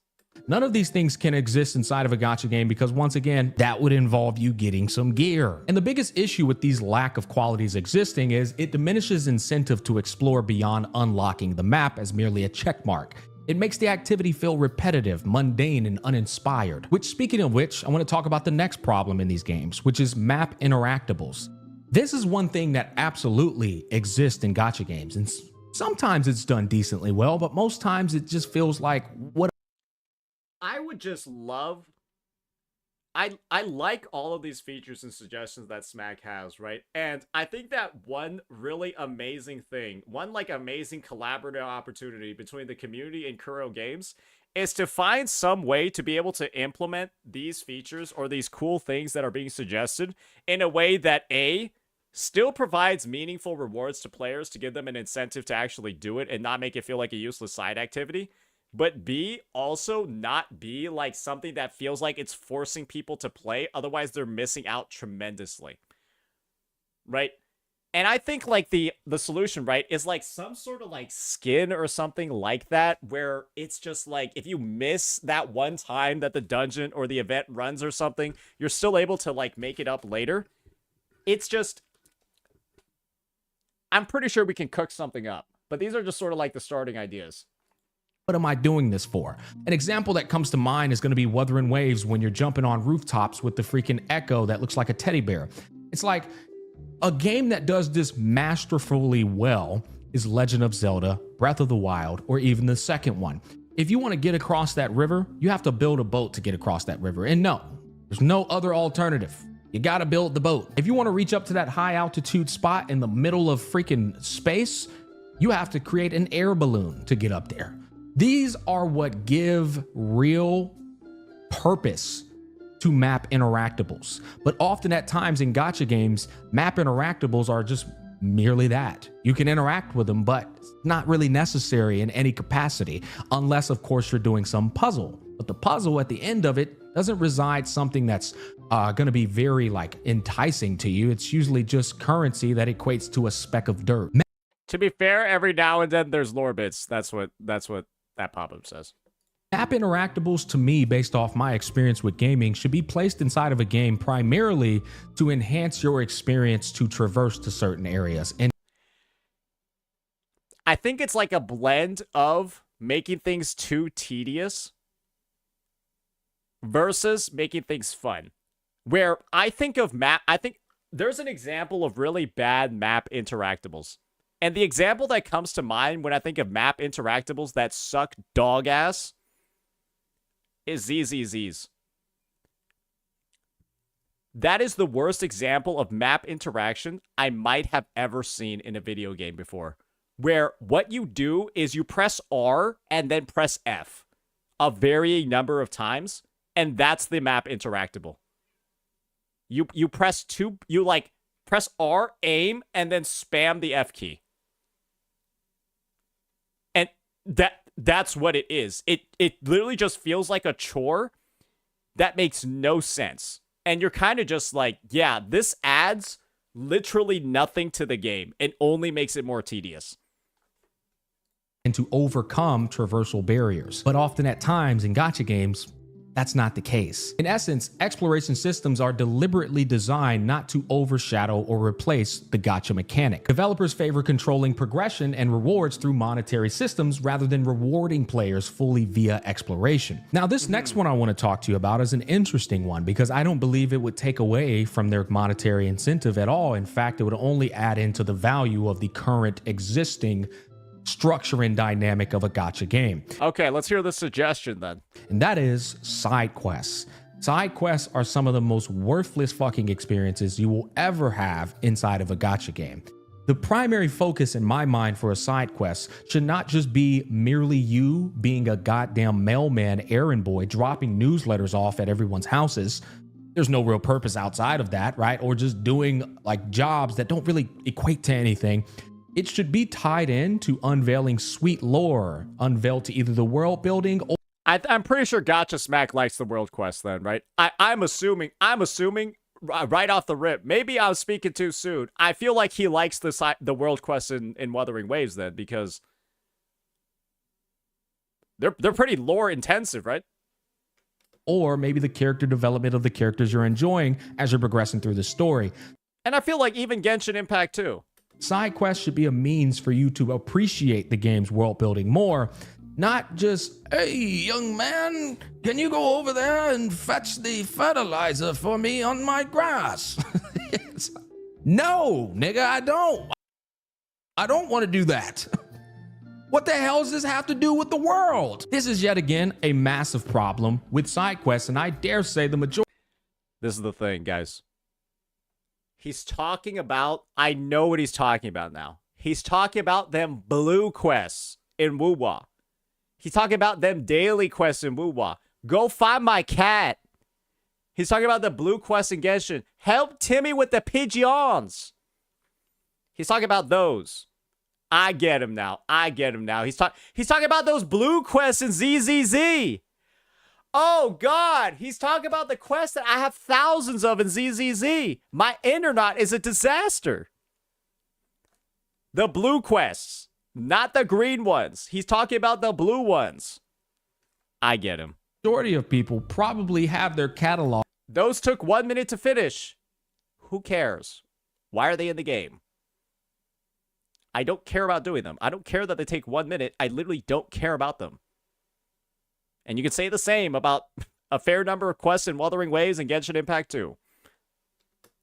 Looking like mines. And that is, the side quests have racked up so large it's giving your catalog watch list for animes to watch a run for its money. Overall, while initially... Let's just check the take. On it, actually, I don't need to. I already know. Like, just think about your hangouts in Genshin Impact. Who here had done every single Genshin Impact hangout? Raise your hand. There's nobody here. Everyone knows they haven't done it.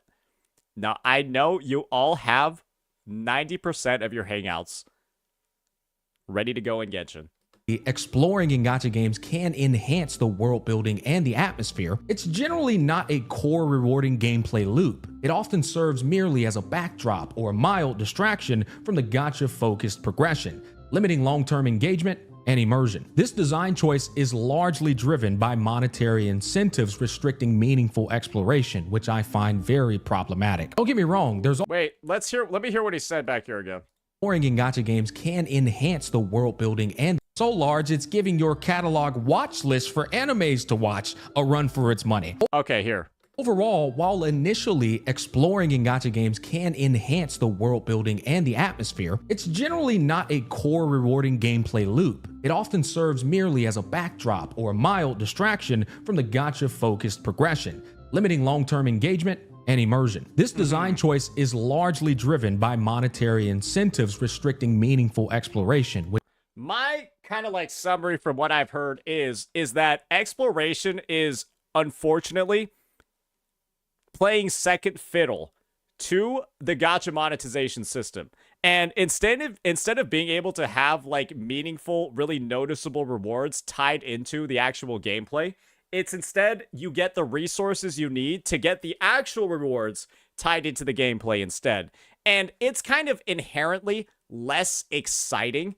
It's kind of inherently less exciting to just get like the pulls to be able to pull instead of getting like the resource or the weapon itself, right? And yes, there are situations, right, where you do a quest in Wuwa 1.1 and you get like the blue guitar greatsword, right? You get the blue like guitar greatsword that sucks balls and is not used.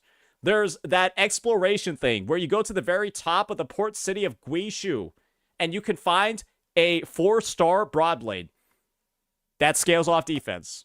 When there's one character in the game that scales off defense, and it's Tao Chi that nobody plays. So it's like the rewards are there, but they're actually dog shit. Imagine if that sword at the top of the port city of Guizhou wasn't Dauntless Evernight, a defense scaling broadblade, but it was, I don't know, what if it was the standard 5-star broadblade? What if it was that? Like, what if you saw an Emerald of Genesis just buried into the fucking ground in the Black Shores? And then you could just loot it and use it. Right? Obviously, it would be sick if they did that. But it's also like, are they ever going to do that in a gacha? And that's the thing, right? Shit. I would be excited. I think it'd be really cool, right? If a lot of people talk about, right, getting like free 5 stars, getting stuff like that. I mean, shit. What if they like wove that into like exploration, or they like wove it into like an event where, shit, instead of like going into a claim menu, you unlock that shit in the middle of like a quest, or you unlock that shit in the middle of like exploration, and then they just give out like the free 5 stars stuff that way. That could be an option to do it as well, right? But it's kind of like, you already know that there are like some strings attached when it comes to this discussion. And I think that Gotcha Smack is like entirely right over here. But one thing I do like is that he really opens up the discussion over here for opportunities to find some sort of middle ground in the process. And I think that this might be the start of the community, right? Getting a little bit more active when it comes to the feedback forums, getting a little bit more active when it comes to like brainstorming ideas, because oftentimes, right, the best ideas do actually come from the people playing the game, and that the developers implement them. And if you don't believe me, all you have to do is look at Wuthering Waves' progression as a game across its 1.5 years of launch. So many of the good updates, so many of the good changes have directly come from the community itself, and the developers have cited the community as the reason why they got those ideas and why the game's becoming better. So much for that toxic positivity narrative that certain Walnut CCs are trying to spread about the game, which I find very problematic. Don't get me wrong, there's always a middle ground where we can meet, where they're still gaining heaps of revenue while still preserving the quality. This is actually not pre-watched, but I do find it crazy that we both are ending on this whole like middle ground take. Not actually pre-watched. Of the game's overall exploration experience. But alas, gacha games will always remain with a deep budget for world design and a small budget for experiencing the world building itself in its full essence. It's gonna wrap up this video on why I said gacha games will always have a shallow, explorative experience. You guys do comment down below and let me know your thoughts. As always, I strive to invoke critical thought amongst our community. Peace, love, and happiness, and I'll catch you guys on the flip side. I mean, this was an amazing video. I'm just a little bit sad that it hasn't gotten the traction that Gotcha Smack videos typically make.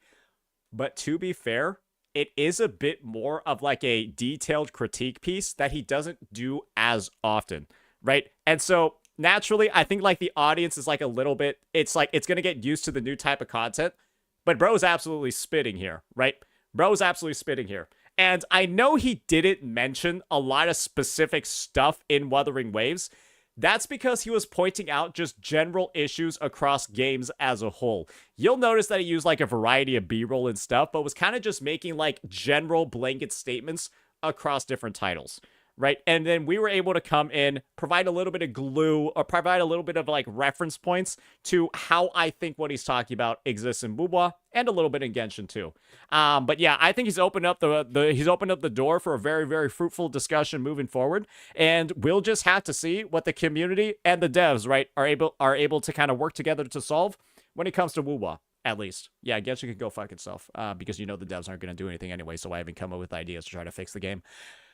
So yeah, that'll be that, ladies and gentlemen. Once again, W Gotcha Smack, W Criticism, And W actually making good points when you're making that criticism. Yeah.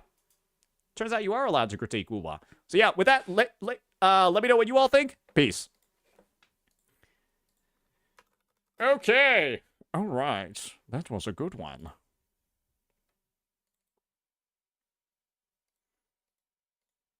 How Gacha ruined exploration.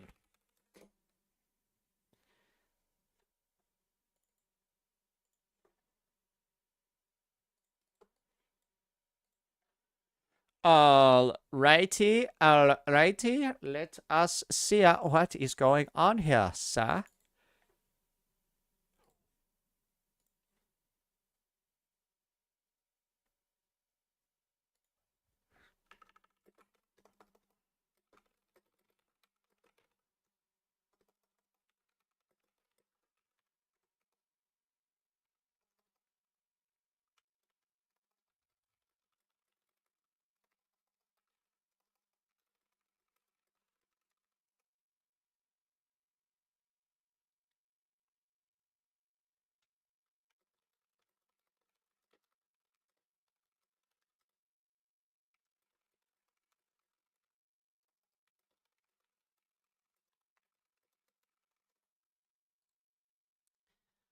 Okay, let me get this funneled over to the editorials.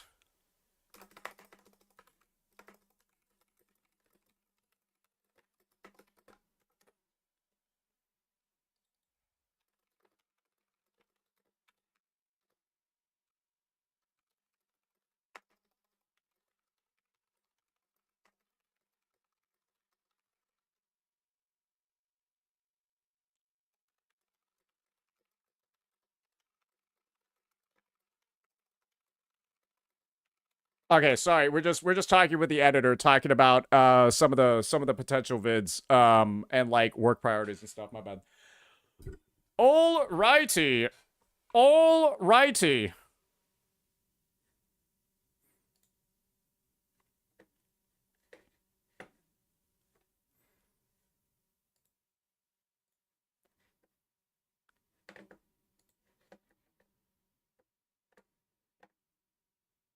We are not playing ZZZ, ladies and gentlemen. The game is not what I feel like playing right now.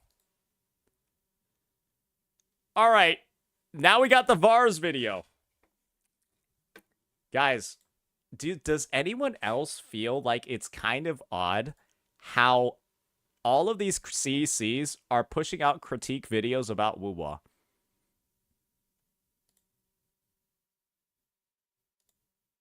And they're all getting positive responses.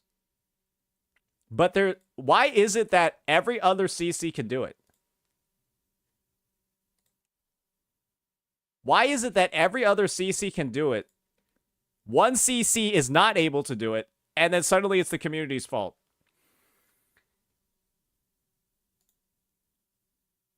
It's like Gotcha Smack and Vars saw what was going on behind the scenes and were like, "Huh, I guess we can just prove that narrative wrong."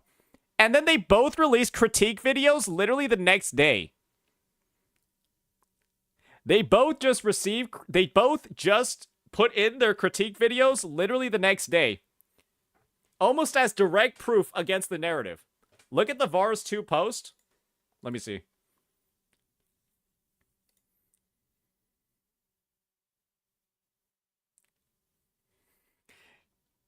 It is really annoying that during the off-season of Genshin, HSR, and Wuwa, since there's not much to do, everyone just starts attacking each other for no real practical reason. Reminds me of that one rat colony behavioral sync experiment where once the rats get so bored, they literally start killing each other. Are you talking about this one? That one's so vague, I don't think it matters. Yeah, that one is so vague, I don't think it matters. The one I shared in Discord earlier. Can you guys, when you're talking about, like, things, can you stop being so fucking vague? That's like somebody asks you, hey, honey, where are the keys? They're on Earth. Oh, that helps. Thanks, honey.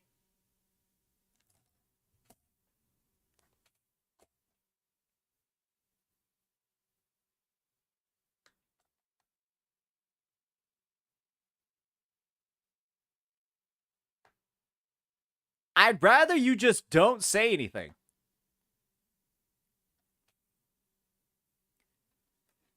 There's a super chat. Oh, let me see what. Let me see that super chat real fast, boys. I need to go open up my studio. Whoopsies.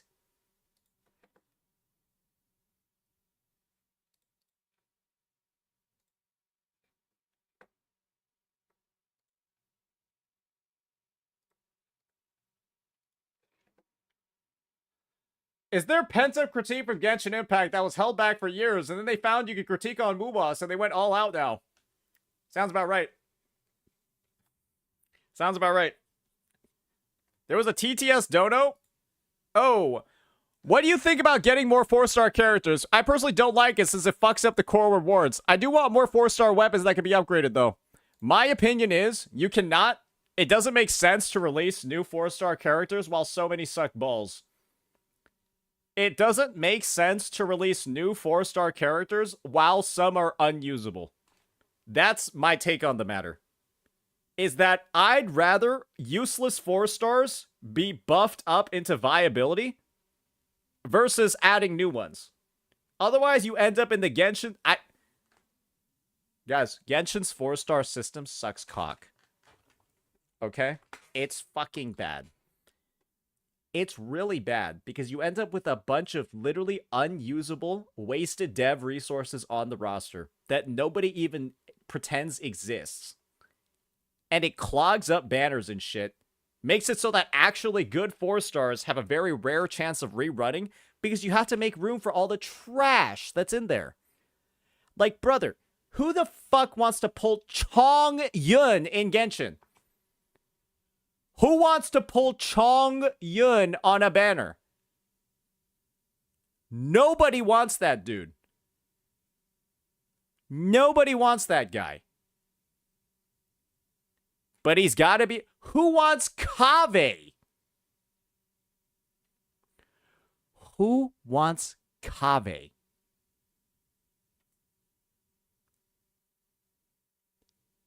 Nobody. It was like 1 or 2 people. And so, you end up with a lot of trash. And so my take is, I'm not against 4-stars being better. I'd rather you just buff the older 4-stars so they're not dog shit. Instead of adding new ones that are just replacements for the dog shit 4-stars. That's really it. Fluffy out here is like listing out ZZZ 4-stars like the roster in ZZZ doesn't have a bunch of dog shit characters either. Fluffy's just out here shilling ZZZ 4-stars like that game doesn't have an issue with dog shit 4-stars either. Brother, they still have the issues. They still have the same problems. What are you doing with Ben Bigger? What do you think? What do you think people are doing with Ben Bigger? He's literally a meme. Cosmo's skit got translated. Brother, Jenna's going Jenna's going viral in CN, man. He's actually going viral in CN. I'm sorry, bro. This might be the biggest drama in Wuthering Waves history. This guy just gets so angry and crashes out so much that he's now viral in CN. Because his crash out was so bad, he's viral in CN. And people find the framing so ridiculous. I figured it out. The problem isn't that he gave it a 7, but that his reasoning for it was ridiculous. The community's dissatisfaction with him erupted when he acted condescendingly and launched AoE attacks against other players. Isn't this similar to how someone in the domestic community recently used Ming Chao to encourage players to chase Ming Chao away? Wuthering Waves. A 9 or 7 is perfectly normal. The problem lies in his reckless comments and his attitude when challenged by others. You haven't...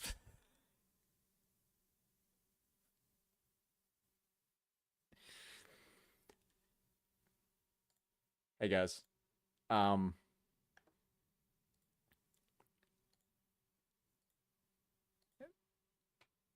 is rough, bro.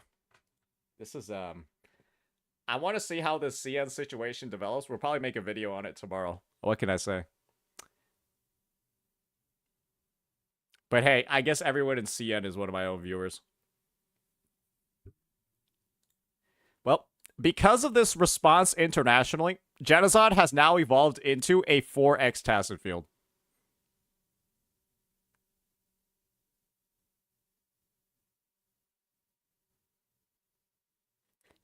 Should we just record a video on it right now for release tomorrow?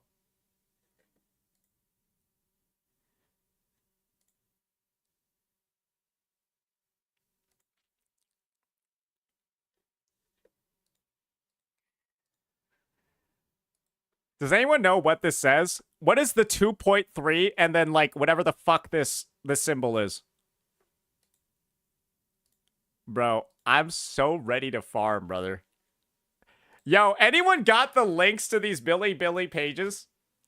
Anyone got the links to these Billy pages? Anyone got the links? Please drop them. Please drop them. The links so I can find all these comments. I want to be able to click the translate button and then just read through them myself. Give it a day. Give it a day. No, I want to do it now. I want to do it now. This is funny. Just read it? No, I'm saying that there's more comments than this.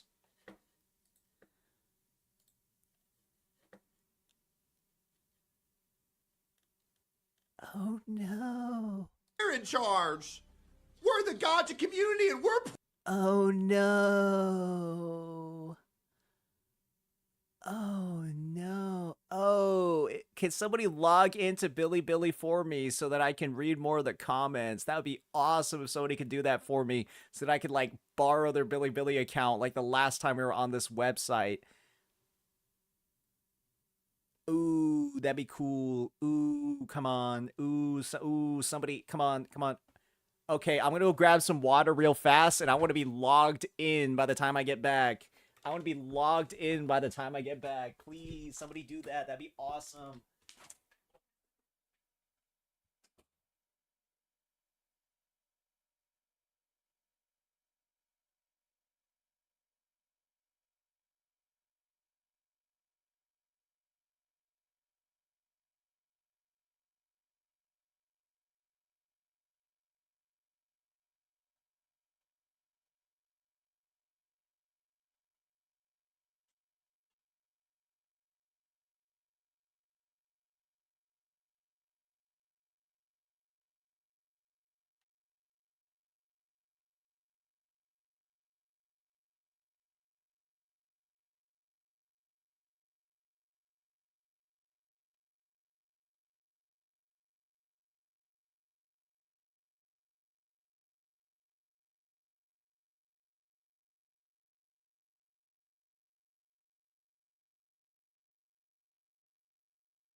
Yes, I'm in. Yes.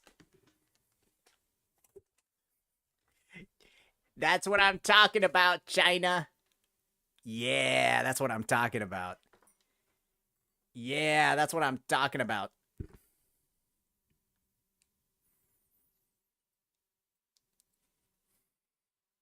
The hair doesn't help the voice? What do you mean? What's wrong with the voice?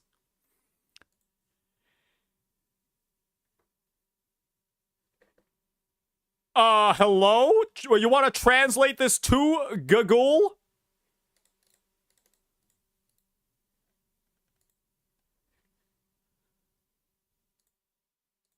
Huh?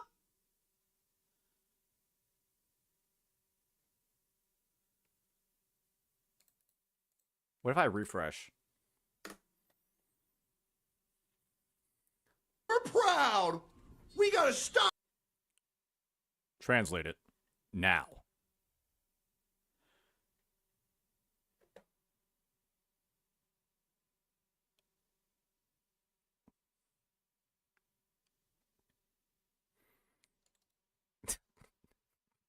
What? Come on, man. What's going on here?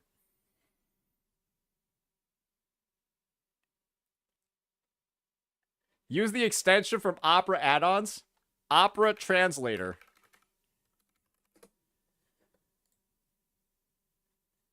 Add to Opera. Translator has been added to Opera. Okay, that one didn't work. Okay. How do I go to my... I'm gonna do it over here to check. Extensions. Translator.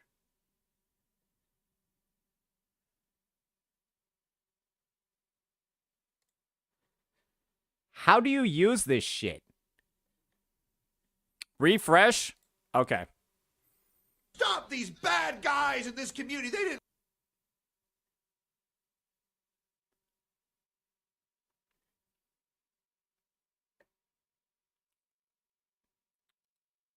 So, the translator extension has been added. The translator extension has been added, but I don't know how to use it. You guys told me to, like, fucking download this extension. How the fuck do I... Okay. How to translate. Select the required text on the web page, then press the extension button. Is this the extension button? Oh, that might be it. Okay. Or I just select all. Just select all of this. And then click the translate button.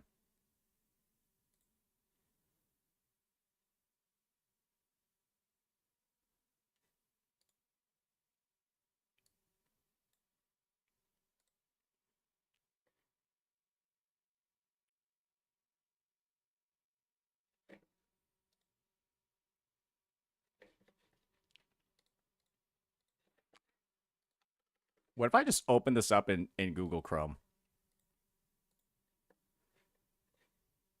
What if I just open this up on Google Chrome?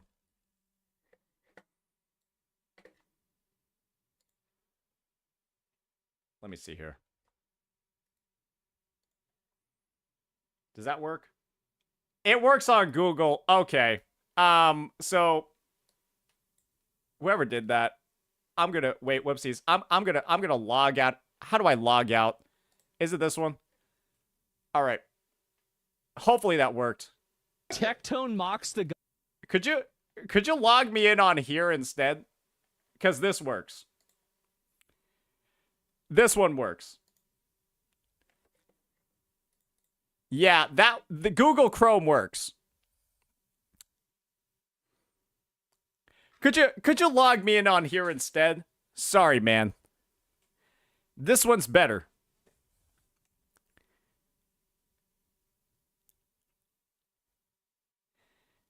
This one's better. Yeah, Opera kind of fucked up. Oh, hell yeah, brother.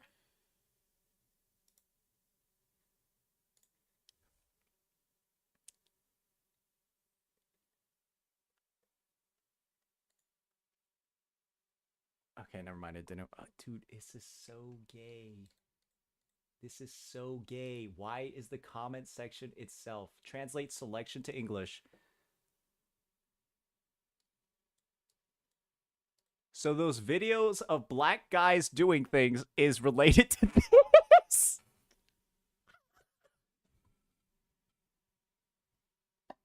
That's what the translation said. Okay, what if I refresh now? Tectone mocks the gacha community. gotta let them know that we're in charge. We're the Gacha community and we're proud. We gotta stop these bad... Dude, why is the translation feature so completely, utterly fucked? It's like one reply in total, click to view, and then it's like, it will not do it properly. Okay. All right, how about this? I think this is how we got to do it. I think this is unfortunately how we're going to have to do this. I'm going to have to select the text itself, right? Oh, now this piece of shit bitch works. Okay.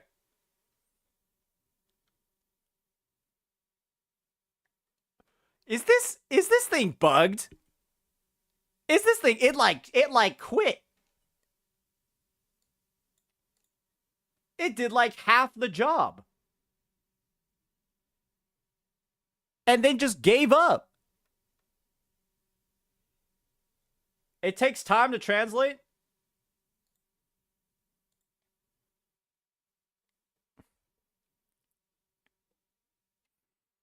Translate the full page? I'm trying to, motherfucker.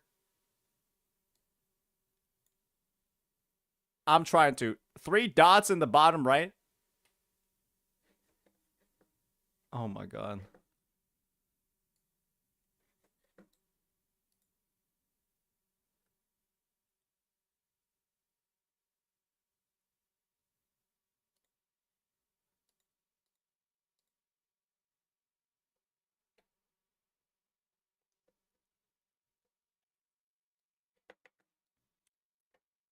Well, that just done fucked it all up. And now half the... Okay, there we go. Wait. It did everything. It just had to have a couple of run-throughs, and now it did everything. That was the weirdest experience I might have ever had. Yeah, it was just a little bit laggy. Okay. Check the comments from this vid too? Okay. Will do, buddy boy.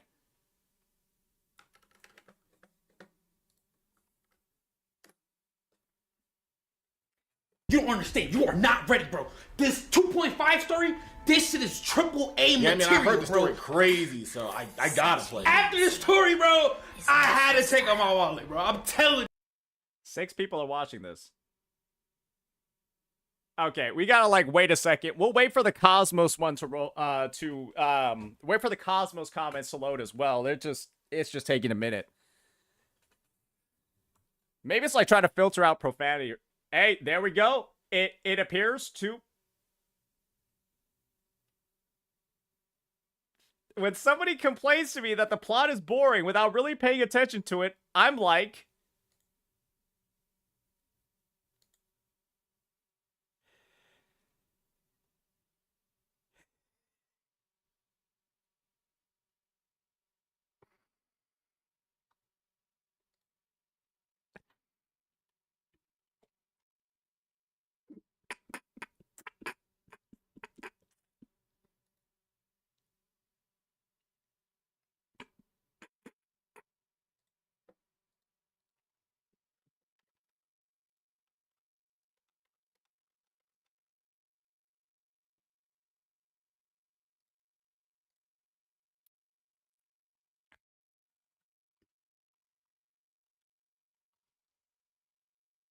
Bad link? It doesn't work? Okay, well. I guess we'll get it later. All right. Okay, we'll try one more time to just get all of it.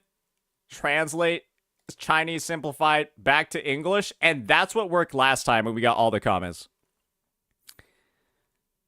Oh, we already have a dog with the blicky. We've always had a dog with the blicky emote. It's not as stressed out though as this one. This guy's not having a good time. All right, come on. Come on, translate faster. Translate harder. Translate harder, bro.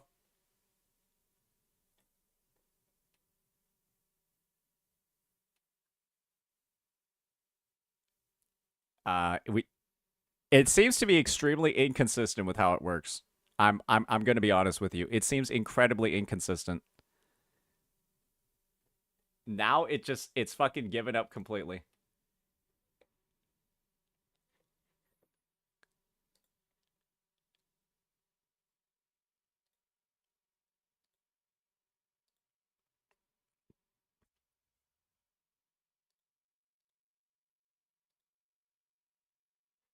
I guess this is the thing, right? Everyone's telling me to like choose different methods. I guess they're all doing the same thing. I think that's the thing. They're all doing the same thing.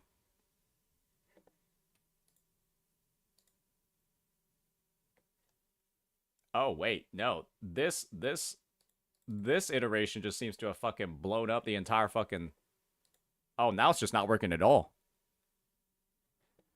I'm telling you, this shit is top 1.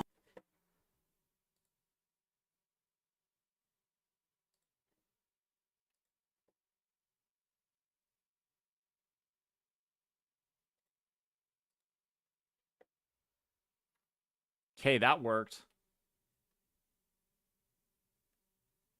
Load comments before translating. Oh, good call. Let's try one more refresh. This shit is top 100 anime level, bro. My anime.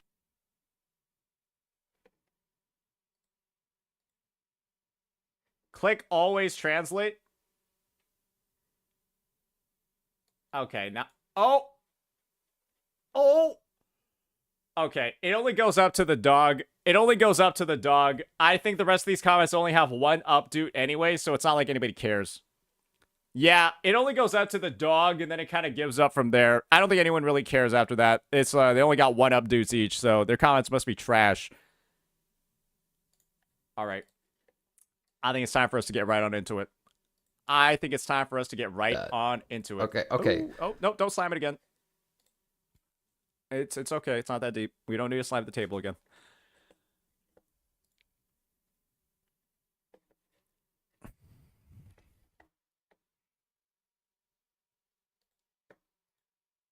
All right, let's find the Glaive Kyo vid, and let's find the Cosmos vid.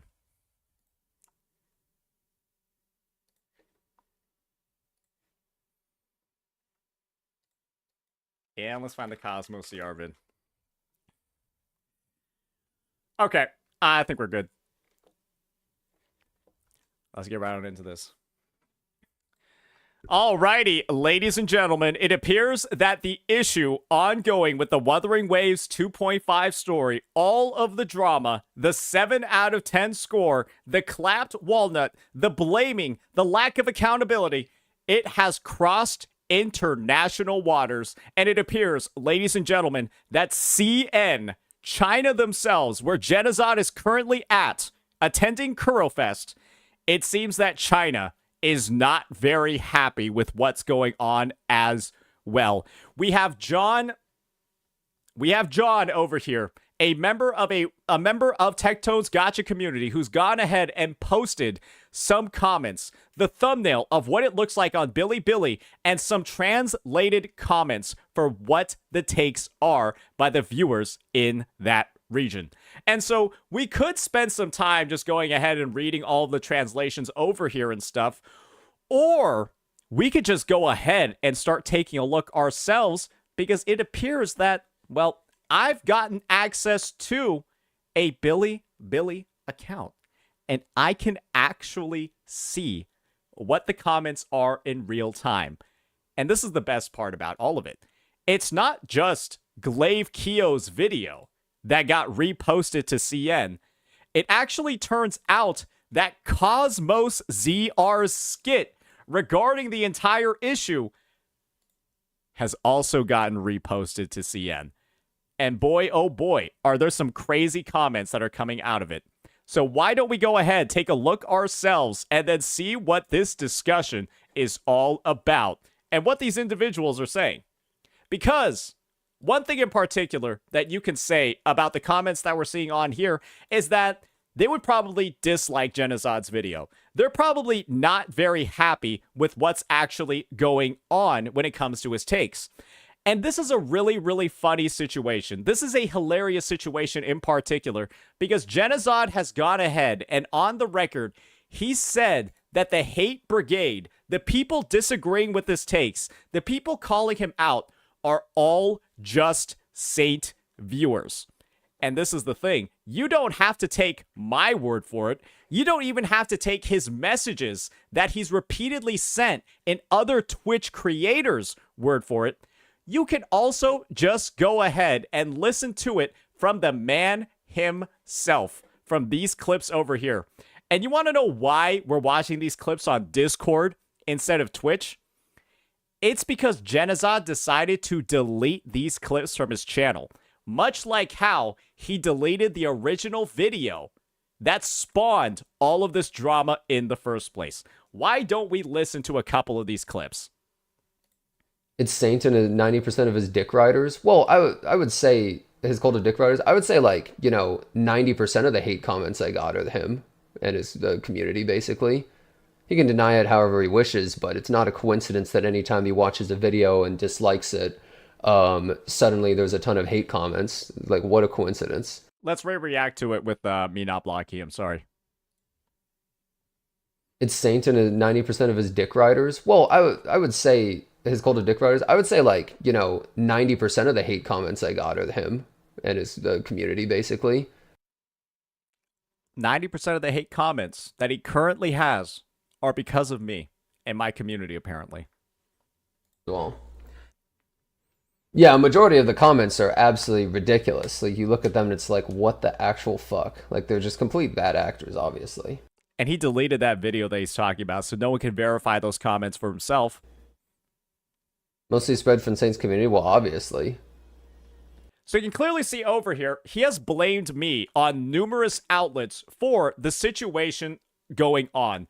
He has blamed me in so many different ways regarding the entire matter.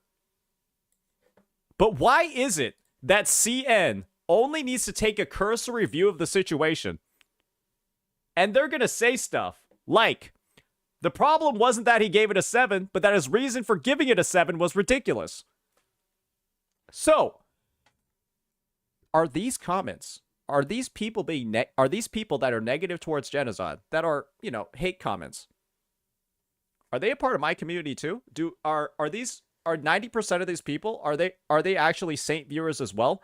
Even though half of my videos, probably 80% of my videos aren't even on Bilibili, and if they aren't uploaded by me. So, let's go ahead and see what these individuals are saying, because apparently they're my viewers. Let's go ahead, let's get right on into it. Alrighty. First comment up. So those videos of the black guys doing something funny was meant to satirize this. Well, that's a bit of an incorrect description, but I think that this is the video that the comment is talking about. What else? I figured it out. This is the one that we read. Let's continue reading it. The problem isn't that he gave it a 7, but rather his reasoning for it felt ridiculous. The community's dissatisfaction with him erupted when he acted condescendingly, using AoE attacks against other players. This is similar to how someone in the Chinese community recently used Wuthering Waves, which is Ming Chao in China, to encourage players to chase Wuthering Waves away. A 9 or 7 is perfectly normal. The problem lies in his reckless comments. His "you don't spend as much as I do, you don't love the game as much as I do, you clowns have no right to judge me" attitude when challenged. That's by Wormhead. A World is Full of Smiles responds with, a simple "I'm sorry, I'll definitely read the story carefully next time" can solve the problem, but he has to escalate it to an AoE for the entire player community. I have to teach him a lesson. Dogface. Oh boy, so I guess it turns out that for most people looking in on the situation, the natural perspective to have, ladies and gentlemen, is that you are against Genazad and you are against the takes that he made. That is what most people, on average, are feeling after they watch Clay's video, after they see the breakdown of the situation. And as somebody that's been on the front lines of this entire issue, that's covered it the most out of everybody on YouTube, Glaive's video is one of the most faithful representations of the issue that you can actually have at this point. He breaks it down very well, everything that went on and everything that's come out as a result of it. And the thing is, you still have Genozod going in, getting himself stun-locked over what the issue actually has become. And it's insane that people with a fucking language barrier, because they're in China, are able to understand the issue better than him when he is the person that is directly involved in it. Isn't that just baffling? Isn't that just crazy? That's just fucking ridiculous. And there are apparently some comments below over here that are like in Chinese. I wish that we could read them. Maybe there's like some... Oh, wait, no, these are from fucking English people. And they translated back to Chinese. Oh, never mind. Those are the comments on YouTube. We can, well, you can just look those up yourself. Yeah, you can just look those up yourself. If I were to rate his apology video, I would give it a 7 out of 10. This 7 out of 10 meme is so funny that it is being adopted by fucking China, brother. This situation is so ridiculous. It is so hilarious. It is so fucking absurd that even China is going fully on board. Genozod has officially become shitbull, Mr. Worldwide, because of how absurd his crash out has been. Kuro's plot is done this way with a lot of blank space and deliberate performance in the hope of encouraging players to discuss the plot and debate more, which is what 90% of the community did for version 2.5 and the complex story with Filova. However, it is a bit weird that Europe and the United States have a big fuss because of this reason. Genozod, congratulations. You have once again turned North America into a laughingstock in the gacha space because you have the inability to say sorry. We now have the reputation for elevating CCs who are willing to crash out at every single opportunity and make a big deal out of absolutely nothing. And now we are being referred to as the clown region. You know what? I can't even get that mad about it because they're kind of accurate. Because in what universe in what universe is it rational for a CC to wish death upon their viewers because they had a light bit of criticism pointed at them?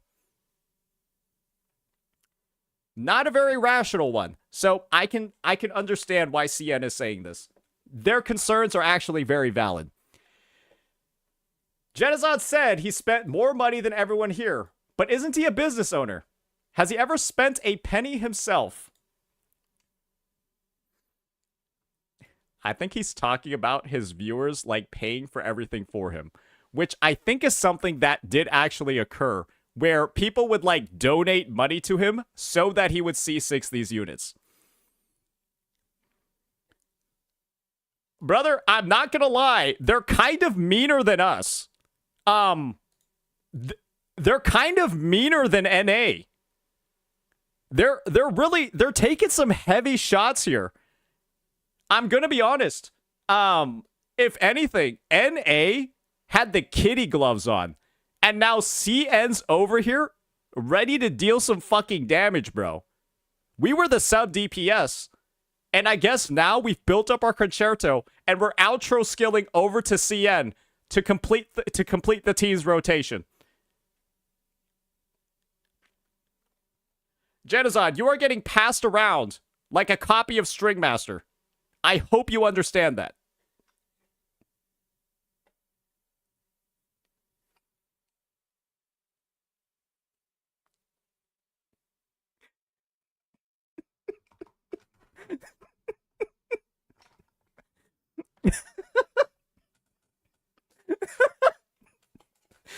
All right, let's keep going. any flow saving. Does that mean summary? I think that means summary. Comments, a spam version. Genozad was inattentive while playing the story, ultimately giving it a 7 out of 10, and saying he found the 2.5 rating difficult to understand. Story. His viewers criticized him, note, not for giving a low rating, but for calling it difficult to understand without actually playing the story. He then broke down and began attacking and insulting the entire Wuwa community. He then contacted his friend Tectone. For the record, Genozad and Tectone are friends, and Asmongold and Tectone are friends. Tectone, blindly helping Genozad without knowing the truth, began to mock the entire Wuwa community. This is when his original claim of Wuwa players criticizing Genozad for not paying attention to the story and giving random ratings morphed into Wuthering Waves players can't accept low ratings, and the rumors spread across the community. Brother, these guys in CN are hitting the nail right on the head with this hammer. And they're doing all of it through one of the biggest language barriers in gacha gaming. They are doing it with one of the biggest language barriers in fucking gacha history right here. Guys, this is how clear and cut the issue has become. This is how well defined it is. And you'll still have Genozad over here denying reality. Is CN's take on the issue enough for him to realize where the fault is actually coming from? That's option A. Or option B, is Genozad going to blame somebody else again? This is what I think is going to happen. Genozad's going to see what's going on over in CN, and Genozad will proceed to blame Glaive Kyo and Cosmo for making their videos. He's going to say that they're spreading misinformation, that they framed the issue in a way that clearly paints him in a negative light, and that's why people in CN are reacting this way. I'm going to get blamed for covering this and making this vid. Glaive's going to get blamed for making his video, even though it's an accurate recount of the events. And then Cosmos is going to be blamed for making a funny skit out of the situation. That's what I think is going to happen. Because when we're at the point where it's this clear, everybody in this comment section is in unison about what is going on, and this is the first time they've been introduced to the issue, and they don't have the previous influence, right? They don't have the previous bias that a lot of people on the global side or the EN side have had getting introduced to this situation. I think it's kind of clear what's going on. I think it's really clear what's going on. And it's time for some creators to start actually taking some accountability. But you know he's not going to do that. You know he won't. Because in the 3 to 4 days since his crash out and since his dog shit apology, he has not been able to keep other people's names out of his mouth when it comes to defending himself. And that's the only thing he's done. Just continually defend himself and keep spamming how it's all because of a 7 out of 10. Let's keep reading. I've seen European and American players discussing this, but I didn't expect it to become so big. It shouldn't have happened, but Genozad decided to take a small spark, pour gasoline all over it, turn it into a raging inferno, and then proceed to blame everybody else for creating the spark in the first place. It's your guys' fault for making the spark. Who cares if I'm the reason why it's a raging flame right now? It's your guys' fault. The player community is really the biggest victim of the online community. In most cases, the behavior of extreme lunatics directly represents the entire player community, and they are unable to explain themselves. You want to know the most ironic thing that's occurred?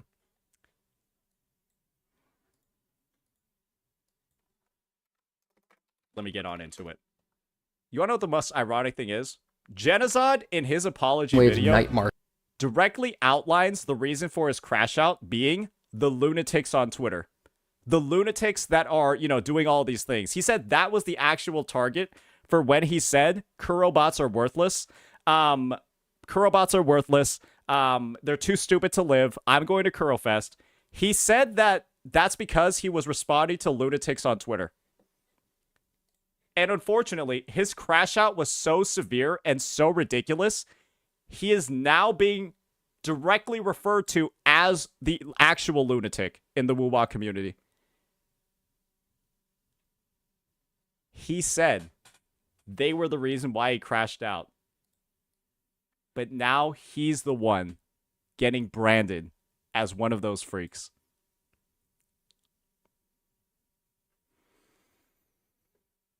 I feel like it doesn't get much more poetic than this. This author has good logic. Alas, community. Flow-saving version. That's just the summary that we just read. There are many dogs in Europe and America. Bald brother. And all of them have to say it's a shocking big dog. It doesn't matter.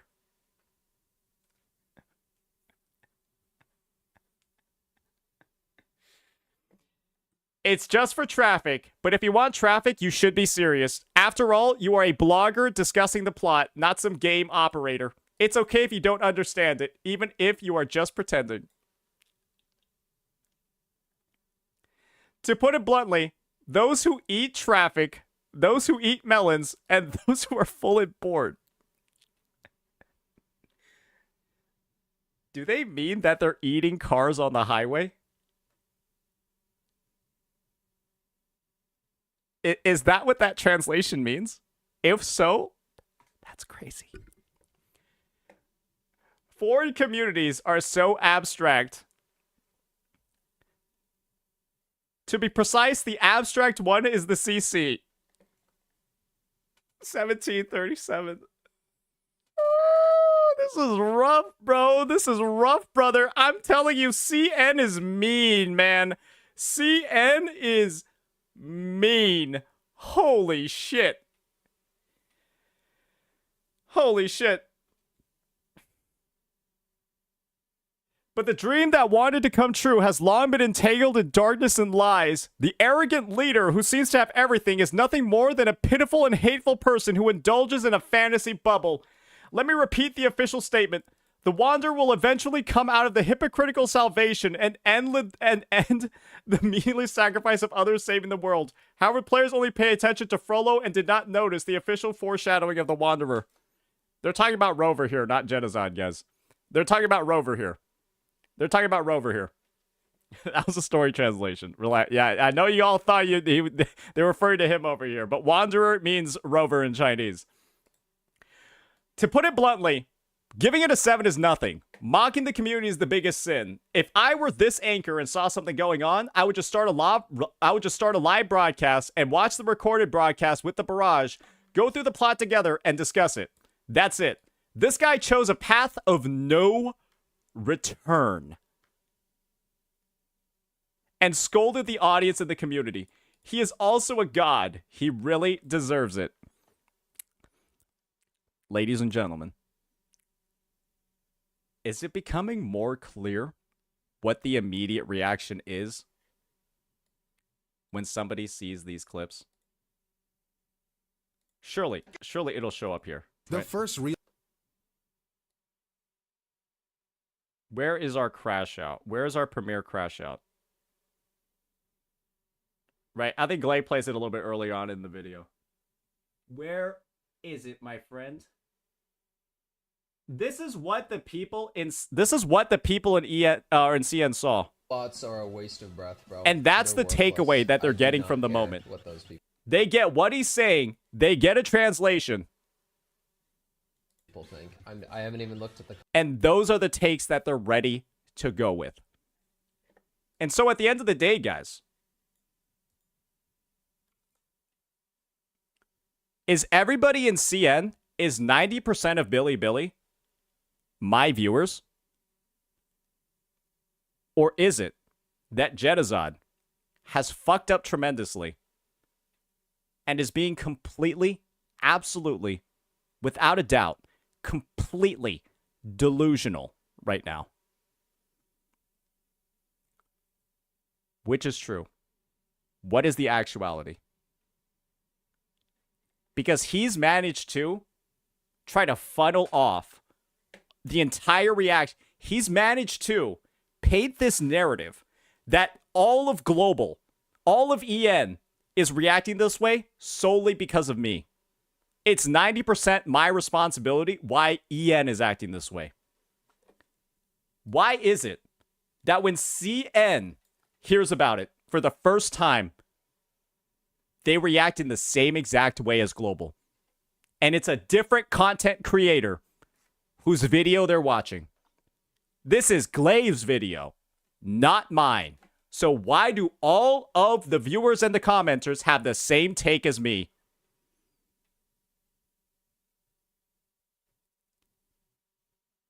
Just wait for the personal attacks against Glaive.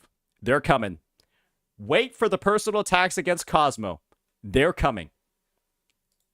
Because instead of taking any sense of accountability, apologizing, addressing the issue, and moving on, you know how this creator is going to react. You know what they're going to do. So let this be an opportunity for Genazad to finally break the mold for a single time in his life. To stop for a single second blaming everybody else for the issues that he has caused for himself. Because according to him, it's never his fault. And I provided so many pieces of evidence. I've already provided so many pieces of fucking proof that what he's saying over here is complete, utter bullshit. Do not let him spread any more of these tainted fucking narratives. Because you know that this guy, at least in this issue, does not have a genuine bone in his body when addressing his own wrongdoings. So yeah, that's that, ladies and gentlemen. That's the issue. I hope that we have gone ahead and we've addressed all of the personal wrongdoings that we might have committed, because I am not going to take responsibility for somebody else's crash out. I am not going to be a person that takes the blame for somebody else fucking up just because I happen to be their own personal boogeyman. Because I know that's what I am to Genazad. Otherwise, he wouldn't be begging other creators to bar me from events that he's attending. He wouldn't be begging them to do that if that wasn't the case. And so, one last thing that's apparently really, really good here. There was a... Wait, where's the dog? What'd the dog do? There was a dog in here. Where'd it go? I think the dog comment got deleted, ladies and gentlemen. Hey, it is what it is. Oh, it's on the Cosmo video? Oh, wait a second. My bad. This is my favorite comment over here from the Cosmo video. I know we didn't go through those, but I think the Glaive one is the one that really breaks down the issue the best. When someone complains to me that the plot is boring without paying attention to it, I'm like...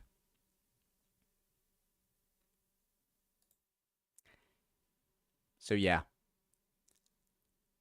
So, yeah. That's that, ladies and gentlemen. All right, let me know what you all thought about this. Peace out.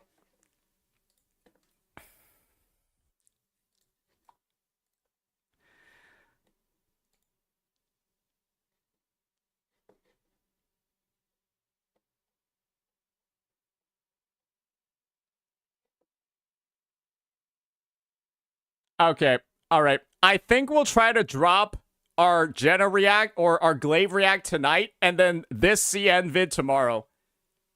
Cause you know what? I'm just gonna be honest with you, bro.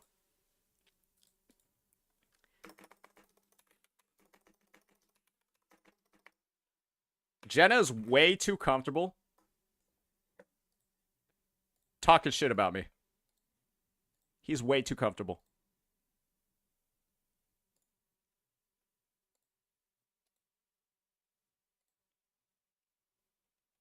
Way too comfortable.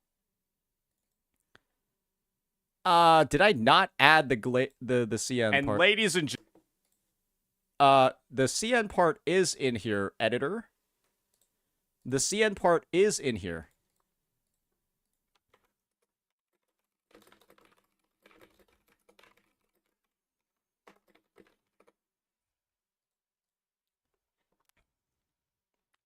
Yeah, everybody in China's my viewer. That's because Jenna thinks he got the pass since Tech got his back. Well, let's just say this. I think Tech literally said on stream today he's not talking about any gacha content for a week. Right? That's him basically saying, I'm out, bro. That's basically him saying, I'm out, bro.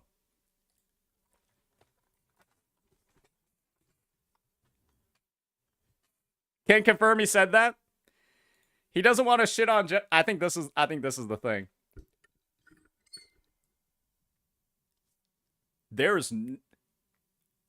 I'm trying to think about one of the most influential internet figures. Who is like the most positive person on the internet that like you think would be able to resolve an issue or like you think would be able to save an issue?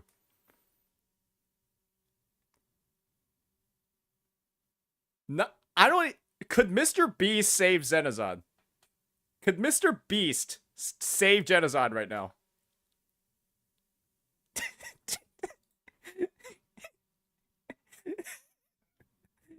Like, could Mr. Beast save him? Could maybe Dr. K could actually help out. Maybe Dr. K could actually resolve this issue.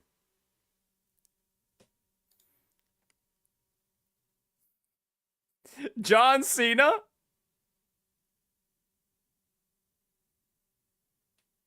Dr. K would rip Jenna apart? Legal mindset? Dr. Disrespect? Idris Elba? XQC? Doctor Strange could rewind the mistakes? Does the Time Stone let you do that?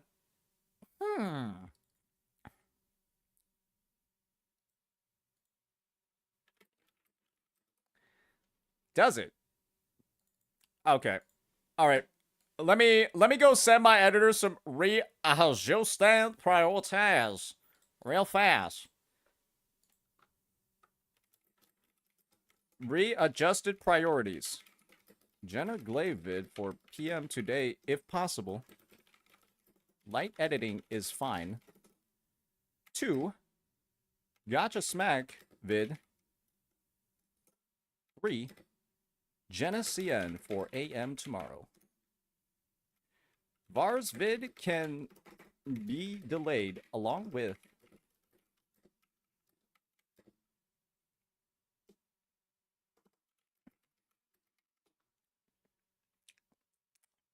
perfection. Something new happened today.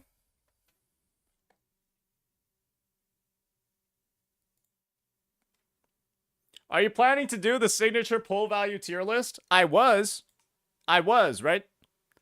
I was. But, guys, this is like you telling yourself, oh, I was supposed to do forgery challenges today, but because there was a 2x Tastenfield event, I spent my wayplates on those. And there just happens to be a 4x Tastenfield event right now, so I'm spending my wayplates on that instead of the weapon tier list vid.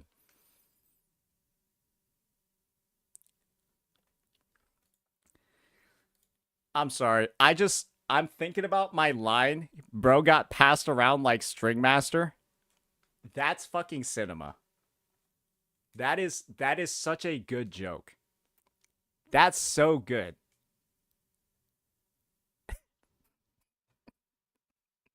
I'm really funny.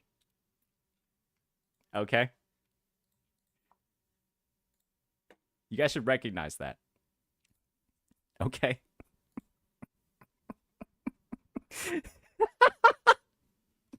I shut your bitch ass up. Okay, fine. I'm sorry for the ego explosion, okay? Goodness gracious. Yes, I'll stop. Okay, fine.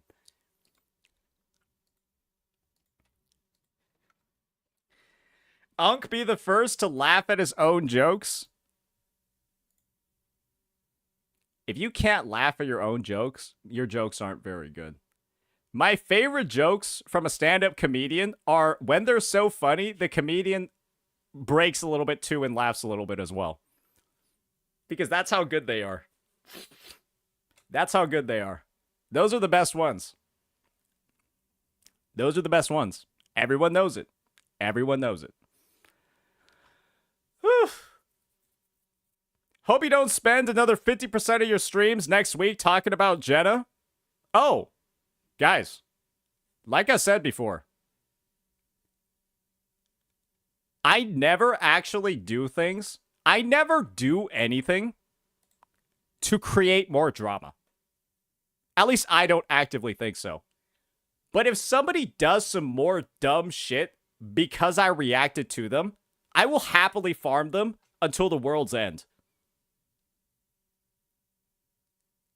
Because they won't stop.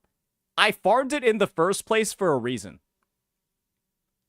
And then if they keep doing it, I still have the reason to farm it still. And so the question is, why would I stop? I farmed the situation because someone was being disingenuous. That person is still being disingenuous. And they've been disingenuous for about 4 days in a row. So I'll just keep farming them for 4 more days. And if Jenna keeps... And this is the thing. You know how in that CN video, I started predicting that Jenna was going to start blaming Glaive? Jenna was going to start blaming Cosmo? He's going to start blaming everybody else again? For the reaction in CN? I'm going to farm that again too. I'm going to farm that again too. Because Jenna is literally pulling a Mr. Jokey right now. Where he is repeatedly doing the same exact thing that's getting him into some shit and then blaming the community for responding negatively to him and that he's actually been right the whole time. Just like how Mr. Pokey was saying 4 months after the fact that he was right about the greedy and stupid take when it came to power creep. Pokey was saying 4 months later he was still right on the matter. Man. Telling people to respawn because of criticism is insane. Yeah, it is. It is. It is crazy to tell people to re-roll IRL because they said you were talking too much during the story. It's just absurd. It's just fucking crazy. And there's no way, like, this is the thing. I don't think a lot of people recognize that, right? A lot of people will talk about the Kurofest thing as the biggest issue during that crash out. I think the biggest issue is getting that mad over the criticism that you talked too much during the story when you literally did. Getting that mad over a critique that is true. The fact that that much anger was had and such vile things were said over a completely 100% accurate critique that we have proven was true is insane. It is insane. This is like me blowing a gasket because somebody said I had long hair. This is me crashing out over somebody saying that I have long hair.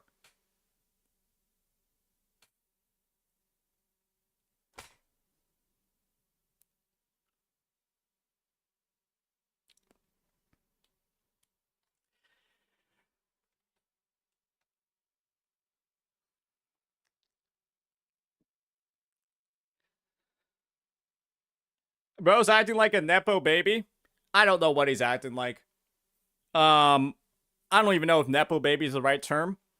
But I think one thing that's incredibly evident from Genozad's actions. One thing that's evident from Genozad's actions is that I don't think he's faced real consequences for his dog shit behavior in the past. Because I think he's had a lot of people covering for him in the past before. This is one of those situations where what he's done is so vile and stupid that everyone that's tried to cover for him has gotten obliterated. And so even if there were people willing to do it, they're not anymore.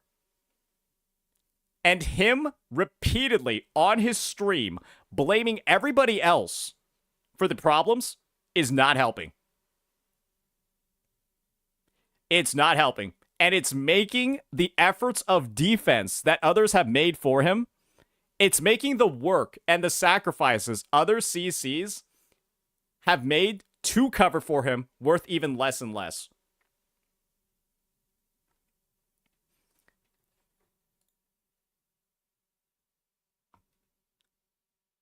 They're worth even less.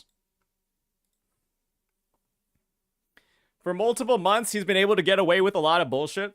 I guess this is the thing. Like I said, right? Clearly, he must be, like, one of the most amazing fucking people possible behind the scenes. Otherwise, I have no idea why somebody's getting this much support or coverage. Like, I have to imagine he's like a fucking, like, he's got to be a fucking 10 out of 10 dude behind the scenes, right? Otherwise, why else would there be so many people covering in this situation? I guess it's just I've never seen that side of him. We're not talking about Vars. We're talking about, okay, sorry. We're not talking about Vars. Here's a better screen. There you go. I don't know what it is, man. Basically, he is within Tectone's domain, which makes him immune to criticism by CCs. Guys, you can say the same thing for a lot of people. You can say the same thing about me, but I get criticized all the time. But it's only by retarded people. So I call them stupid, and then nothing ever happens from the criticism.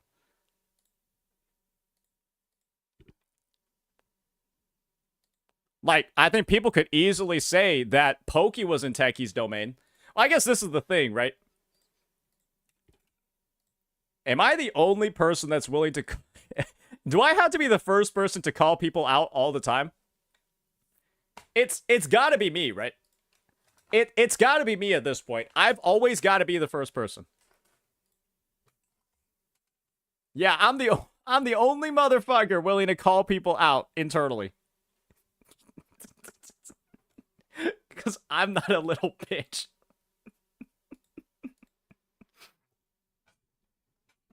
And I'm not saying that everyone else not covering shit is a little bitch. Okay, it's my enviosity moment. Okay, relax. I'm cognizant at least. I'm cognizant. I guess this is the thing, right? My point of view is that I don't actually cover drama and stuff like that. I don't really cover like creator drama until I've already gathered a sufficient amount of like glue and evidence. And what that means is that if you actually like watch my video and you see my take, there's not really much that you can like disagree with or say that I'm like misconstruing and stuff like that, because I make sure it's true.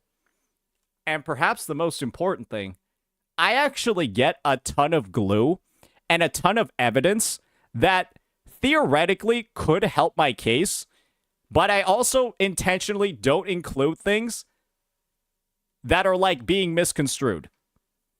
Because people have posted a lot of clips before where they're like, yeah, this is bad, right? Oh, this is like not good. Oh, he said some bad thing. But it's like, it's not like representing their full take in like good faith. It's like out of context clip.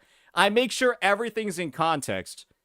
And I make sure that everyone sees like the start to end. So there's no room. There's no room for like misinterpretation or like, oh, you're just intentionally leaving out context here to paint them in a worse light. I bring all the details. And the thing is, I guess that's a little bit hard to do. And it's a little bit hard to do while live.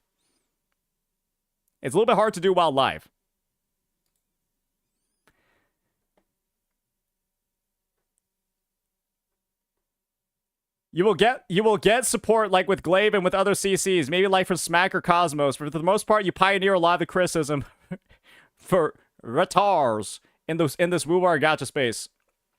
You should still condense your stuff a bit. It's too long for attention span lacking viewers. Well, my view duration is incredibly high on my longer videos, so, I mean, I think it works well enough. And I guess this is the thing. I'd rather somebody with a dog shit attention span. I'd rather somebody with a dog shit attention span simply click out of the vid and not participate in the discussion than have Zoomer-like videos and then have idiots who don't understand any of the issue come in and then pretend that they do because it was a condensed vid. Because the lower your attention span, the worse your contribution to the discussion is going to be. Right? The worse your contribution is going to be. Because you're kind of a fucking idiot if that's the case. And so when that's what's going on, guys, it's like you probably do want people that are like actually committed and paying attention to weigh in on the drama, right? Imagine if you had a bunch of Genazads. Genazad has such a low attention span, guys. He won't even watch videos before commenting on them. Okay? His attention span is so fucking bad, he can't even watch the video before making a take on it. And there's a literal track record of him doing that multiple times. Should I make content tailored around that type of person? The answer is no. Because I don't want retards in my comment section.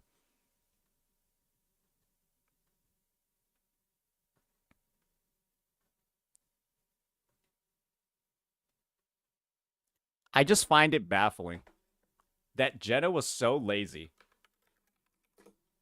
Jenna was so lazy that he looked at Fob Master's vid right here and thought that this was the story review when Fob literally has his 3-hour, 44-minute story playthrough down here. And then Jenna viewed this as the story review and then used that as proof or evidence that the community was brigading Fob.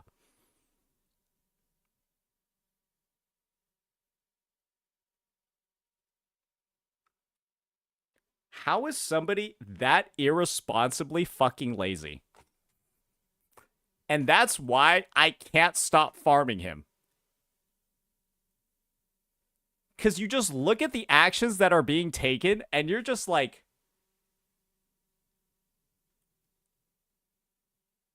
what? It's mind-blowing. That's a story playthrough, not a review. What does everyone do at the end of their story playthrough? They give their overall rating of the story. Oh, wait a second. I forgot. This is one of my haters. This is one of my haters. My bad.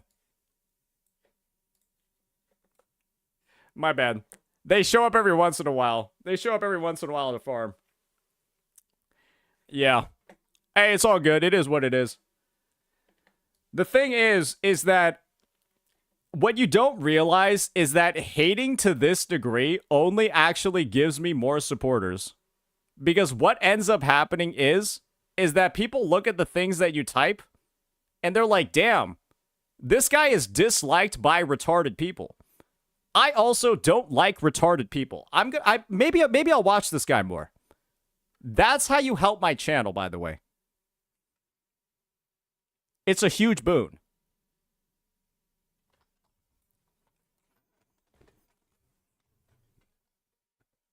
Massive W. Huge buff. So you hate Nando. I did not say that.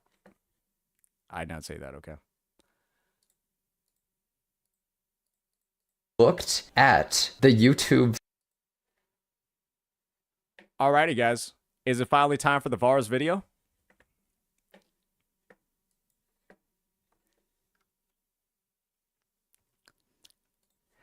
Alrighty, ladies and gentlemen, it appears that criticism is now the meta for Wuthering Waves. We've had a lot of creators like Vars2 listed here, Gachas Smack, even myself dropping a lot of feedback for Wuthering Waves 2.5, or specifically just the game as a whole.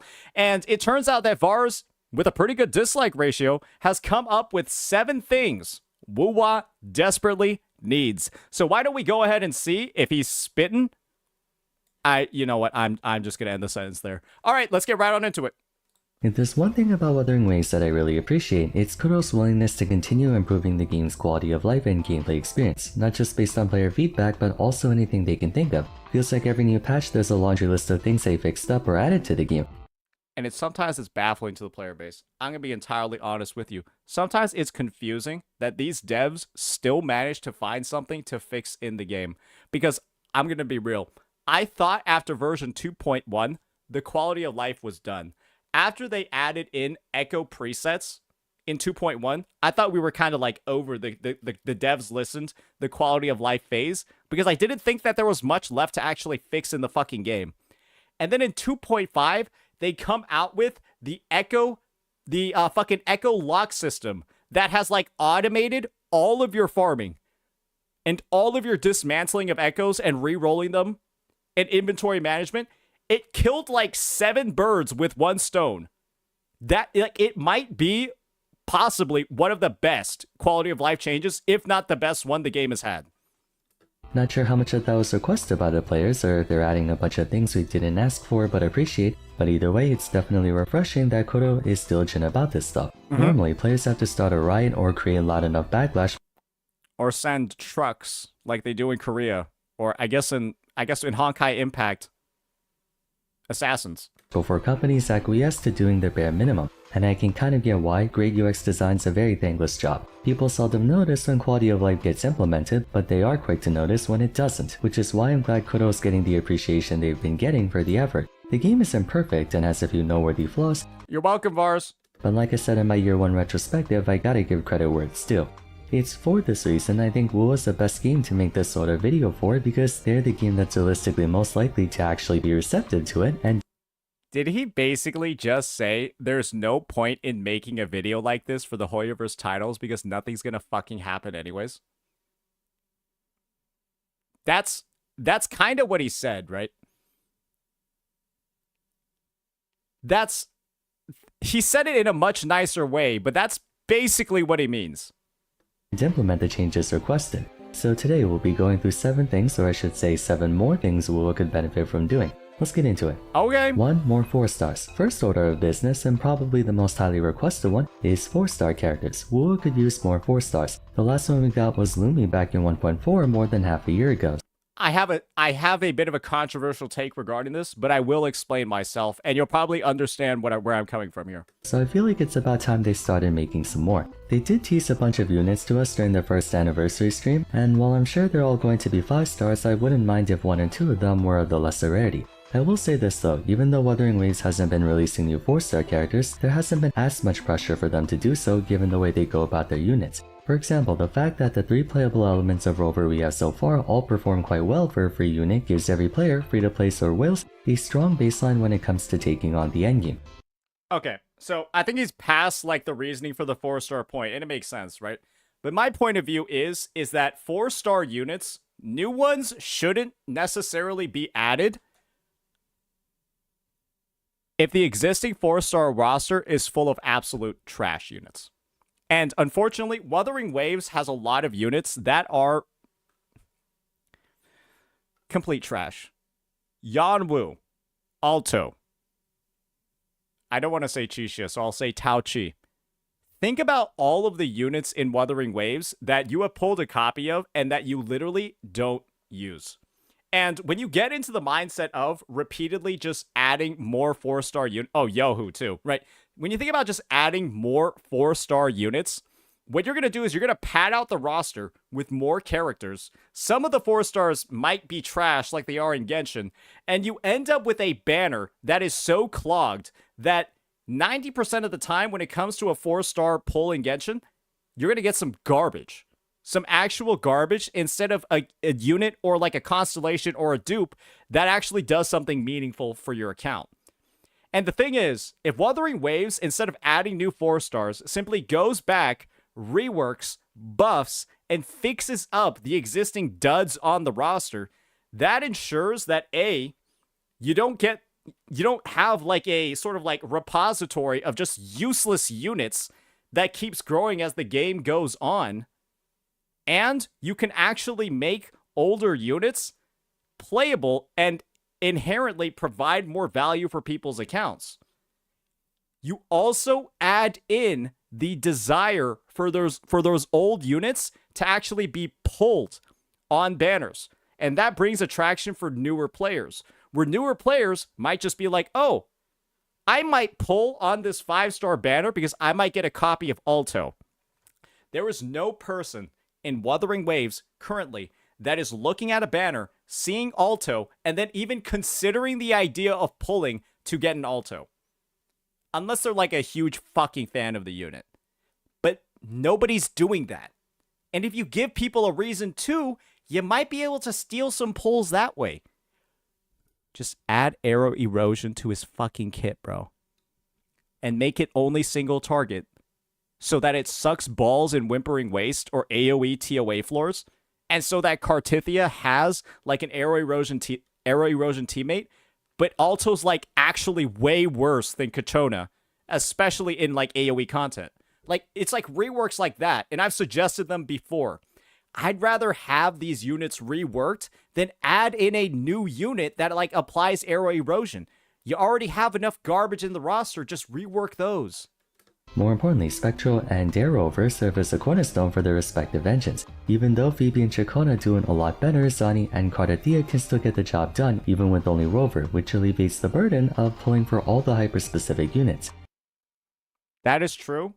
But you also run into a situation of, okay, what if I have both Zani and Cartithia? What if I already have both of them?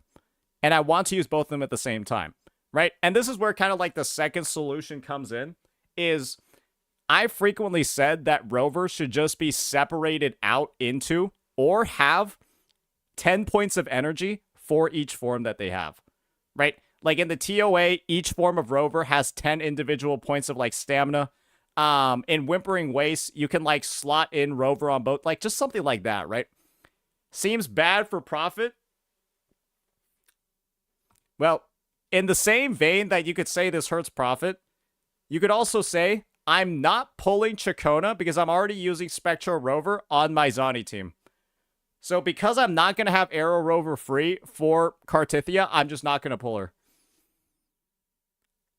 But if Arrow Rover was free to use on both teams at the same time, then now somebody would actually be like, oh, I might pull Cartithia and Chacona now.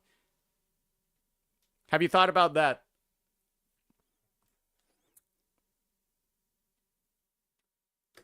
On that front, Wuwa's teams consist of only 3 party members as opposed to the usual 4 or 5 that most other games have, meaning— What? Cart doesn't need team members? Just shut up. You know what I'm talking about. But my S2 Cartithia is actually able to solo all the content. Nobody cares. there's one less character you need to work on per team to get them off the ground. In addition, with most players having Verena on their team, and Verena being able to work for literally any party on a competent level at worst, the need for new 4-stars isn't too imperative. He's right about this as well. And I'm glad that he's tempering the critique like this by not over-exaggerating issues, and then also just being entirely honest about the state of the game. Wuthering Waves, it would be nice if it had new 4-stars. Functionally, though, it kind of doesn't really need to, right? It would be a nice thing to have. It's not going to, like, fucking break the game if it doesn't happen soon. It's a minor issue. That, and I'm pretty sure Wuwa gives enough free asteroids per update to allow players the ability to pull for new 5-stars at a decent rate. It's a pretty good rate, to be honest. And for those who have been playing since day 1, they'll have gotten the 5-star select, as well as the free 5-star we got as an apology for the rocky initial launch, and of course, Shangliao in version 1.2. Encore, Shangliao, and Verena are still extremely present in the metagame. All the same, most of version 1 saw general team building with most characters being usable interchangeably with each other. For example, Sanhua and Verena being in almost every single party. But now that we're entering more specialized combat engines like Mono Fusion, Mono Arrow, Mono Spectral, it would be nice if they gave players a couple 4-star options to keep up with that. Yeah, it's like the countering point always is, you never need the Mono Fusion team to clear content. You never need the Mono Spectral team to clear content. You never need the Mono Arrow team to clear content, right? it gets cleared at the same exact rates, potentially even faster by some teams that aren't even running those setups, right? And it's kind of like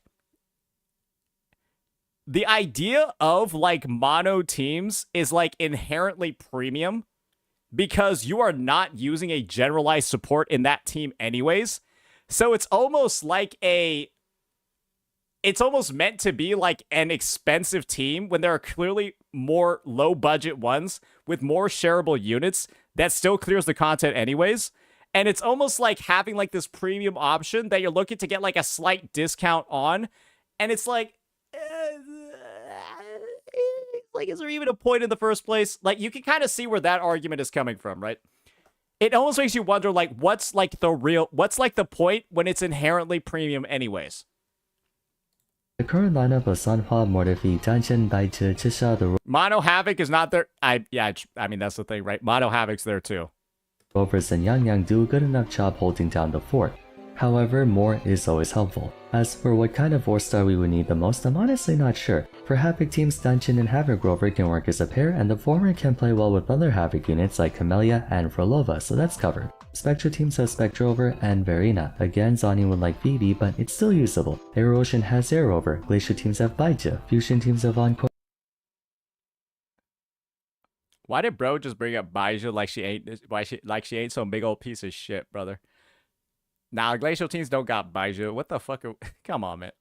It's like, I guess this is the thing. Baizhi is the only character in the game that buffs glacial damage, other than Jedge. So he's not wrong. He's not wrong for Baizhi is the only character in the game that buffs glacial damage other than Jedge. I hope you guys know this. That's it. She has a sequence node at S6 that grants 12% glacial damage to the team. It's the same as like, it's just 12% glacial damage. It's like 1/3 of a 3-cost echo. It's like 1/3 of a 3-cost damage stat. Slightly more. Sure, I guess. Glacio is the one that needs the most support in my opinion, but Glacio also only has 1 DPS. And it's kind of like, yeah, sure. Having like a Glacio 4-star that gives like 24% Glacio damage would be kind of nice for Carlotta, but the buff would still be worse than Tao Chi's. Or in Chisha, they're not best in slot, but they do get the job done. I think a good 4-star option would be a 4-star Whimpering Waste character. Technically we have Yang Yang for that, but I think a 4-star DPS option with AoE grouping capability can be a huge help for people in Whimpering, seeing as that game mode isn't as skill dippable as the other ones. A 4-star DPS option, like a Gion, but a 4-star version. There's not really, yeah, no, the 4-star DPS options are all single target. He's right. Yeah, the 4-star DPS options are Alto and Chisha. And if you use Alto and Chisha in Whimpering Waste, you will find a severe desire to uninstall the game brewing in your stomach. No, he's right. You just need someone who can blast through as many enemies as possible, as quickly as possible. I'm not sure if free-to-play players... Yeah, Alto and Chisha are your main 4-star DPS options. Danjin... I guess Danjin technically counts, but Danjin's AoE is pretty fucking bad. Danjin has AoE on 2 attacks, and they both functionally have a pretty high cooldown. Are doing for Whimpering, since I just take Camellia, GN, and Zani and AFK clear stuff, but I can imagine Whimpering Waste being difficult for people who don't have at least one super AoE clearing team or... Well, right now, Whimpering Waste is impossible unless you have Frolova. So, yeah. I don't think a 4-star DPS character would help in this iteration of Whimpering Waste because, yeah, you kind of actually won't clear it if you don't have Frolova. Barocha. Outside of that, probably another general hypercarry buffing unit. Right now the only 2 we have are Sanhua and Mordefi. Sanhua being good for how fast you can outro skill on her, and Mordefi's Liberation in addition to both of them being good conduits for Moonlit Clouds and their S6 20% attack buff, but maybe someone who could give like a general buff to attackers. I had half a mind to make someone like Chikona, where their Liberation lets them choose what attack type they augment, whether basic attack, heavy attack, skill damage, what have you. That would be sick, actually, if you had like some fucking if you had like a unit where their ultimate was like Yohu, you know how Yohu has like her QTE active, where you use her liberation and then you get 4 different buttons you can press? What if they just released like 2 characters that both have 3? Yeah, what if you just released 2 characters, 2 4-stars, because Kuro's got to make money somehow, right? 2 4-stars that have a like transferable buff that you select with your liberation. That'd be cool. But then you make them, I'm just gonna be honest here, you make them a little bit kind of bad at buffing. Kind of dog shit. Not the best. Don't make their damage really good. Make their damage like kind of bad. And don't make their buffs that amazing either. Right?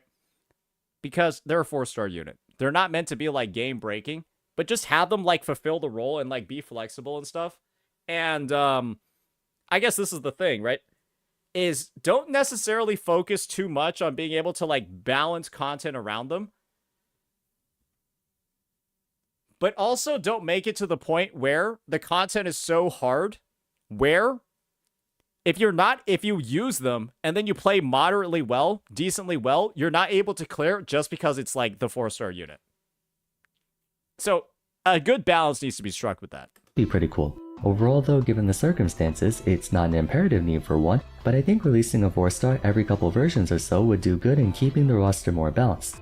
Wait, isn't this motherfucker supposed to cover 7 issues? We spent 4 minutes and 30 seconds on the first one in a 13-minute video.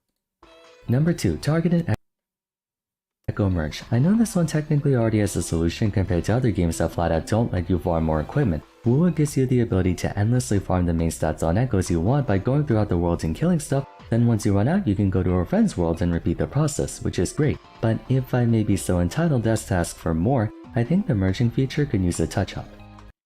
I'm gonna be honest here. I think that this one is something that's I think it is something to consider, but I'm not gonna lie. I have not felt the need for a targeted merge ever since modifiers were added to the game.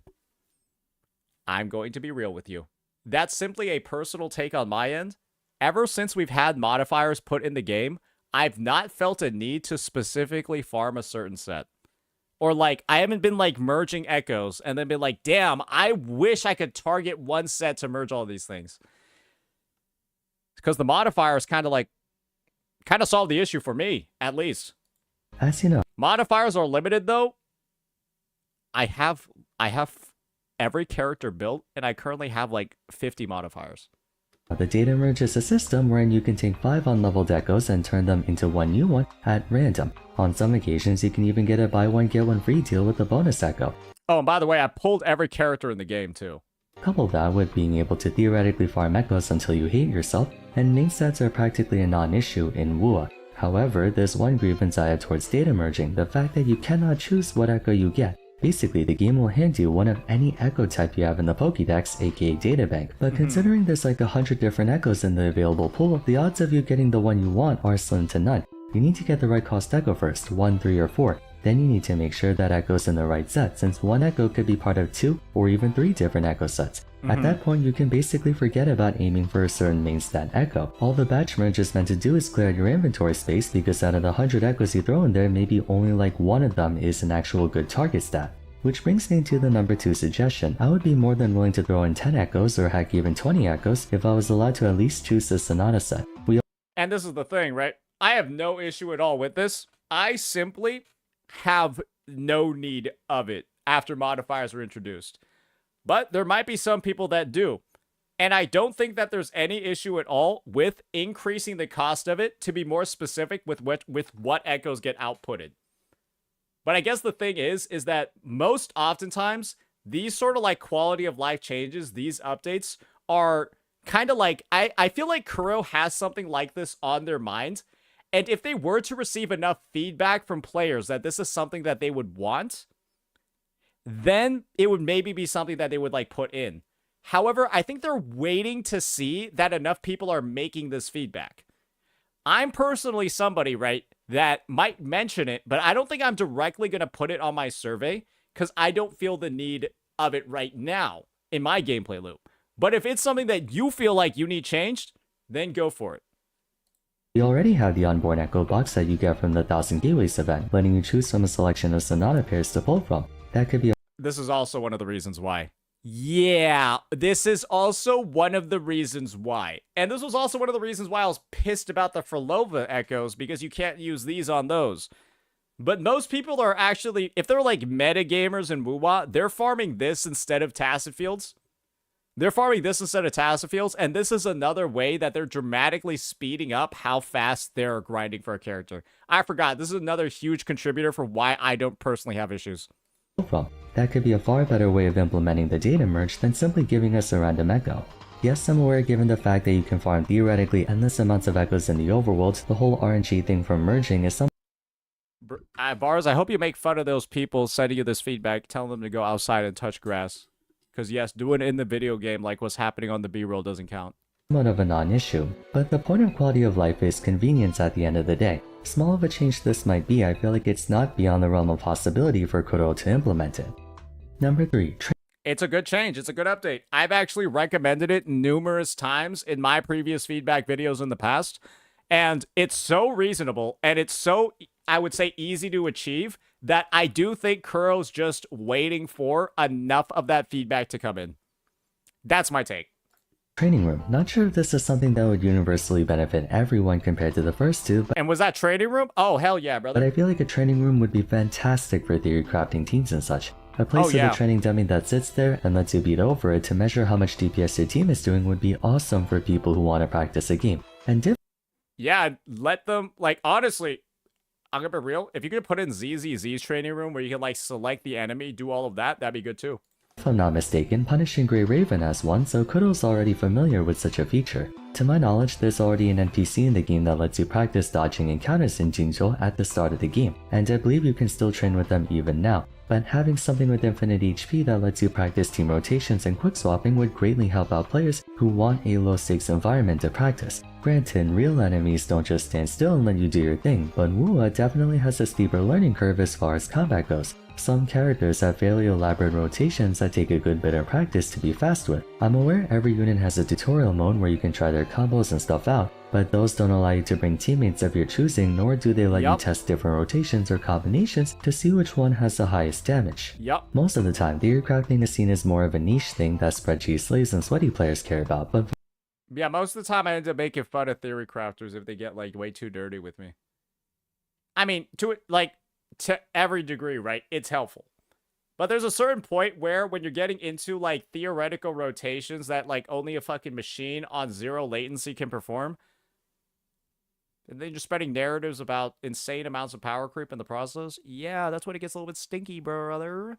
for Wuwa, I actually think it's essential to have this kind of thing considering all the variables influencing a team's performance. Some people might look at a hypothetical rotation in DPS and think that's what they need to do, but they could be hamstringing themselves by not having the right practice. In addition to that, I think a boss simulator would be handy. It can get rather tiresome to learn the mechanics of a boss when trying to beat it, since at lower difficulties they just die immediately, and at higher difficulties they one-shot you. Perhaps a mode where both you and the boss are invincible. I actually have a solution to that. If you're trying to practice a boss, just put it on lower difficulty and, like, put on some shitty echoes. Or just change your character's weapon to be like a training sword. And then you'll be able to easily learn a boss's moveset. And you're just practicing dodging and parrying certain things would be a good way for players to get the hang of bosses without having to go through the tedium of resetting over and over again. Although, I suppose ever since they made it so energy is brought to full at the start of each hologram, you can just keep throwing yourself at the boss until you eventually get the hang of it. But I think Kuro actually needs to... I'm going to be honest here. You guys might think that there's something wrong with me for making this suggestion. I think Kuro needs to nerf the hologram energy restart. I don't think it should give you full concerto. I don't think the hologram restart should give you full concerto on your entire team. I'm going to be real here. Having full concerto on all of your units kind of, like, fucks up your team rotation. You want to know why? You actually cannot play Camellia properly in holograms because you will always have Ephemeral ready to go when you when you intro in on her, when you are supposed to like build up pistols and stuff. Like characters' rotations are kind of like built around. Some of them are built around Concerto, and it feels very weird. It feels very weird. And then some people want their... I think it just promotes kind of bad gameplay habits and kind of like just weird stuff. And it feels like it's not right. That's just my take. I'm all for keeping 100% resonance energy. I'm all for keeping 100% resonance energy, but the whole like concerto piece is like, I don't really get it. I don't really get why it's in there. But either way, a training room would be certainly worthwhile. Again, quality of life additions are less about what is immediately necessary and more about what's nice to have. Number 4, wave plate condensing. Okay, now I'm having some retards in here telling me, well, holograms aren't rotation-based. Holograms are literally rotation-based. Everything in the game is rotation-based. What do you mean? What? Are you saying that the meta in holograms is to go in and not activate your outro skills? Then why the fuck would they even have Concerto given to you at the start? Are you guys, like, what are you guys even talking about? Like, yes, you can do a hologram without doing a rotation. That is true. But most people, when they're doing a hologram, are doing a fucking team rotation. You are probably in a hologram, using your Stellar Realm on Shorekeeper, then going to your sub DPS, and then going to your main DPS to make a gold Stellar Realm, and then fighting the boss that way. Most people are doing that. I don't know anyone that's not doing that, actually. Kind of a small one, but something that I think would Unless they're soloing. be nice in the off chance you're short on time but don't want to feel guilty about losing it. As you know, Wuwa lets you store up to 240 wave plates, filling up over the course of 24 hours. Any additional points generated on top of that get stored into a bank of sorts that accumulates energy beyond 240 at a slower rate. Further, certain farming spots like the materials or taster field areas afford you the option to double claim as a way to shorten the amount of grinding you have to do every day. The implementation of those features is obviously very much appreciated since you can blow through your energy in a matter of like 5 minutes, so I might just be asking for a mile after getting an inch. I see what he's saying. I guess this is the thing.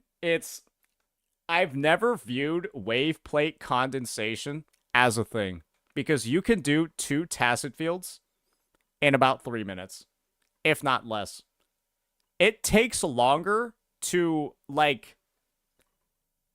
Wuwa has some of literally the shortest dailies in gacha gaming, because you can log in, do 2x tacit fields, which you can clear in 30 seconds each,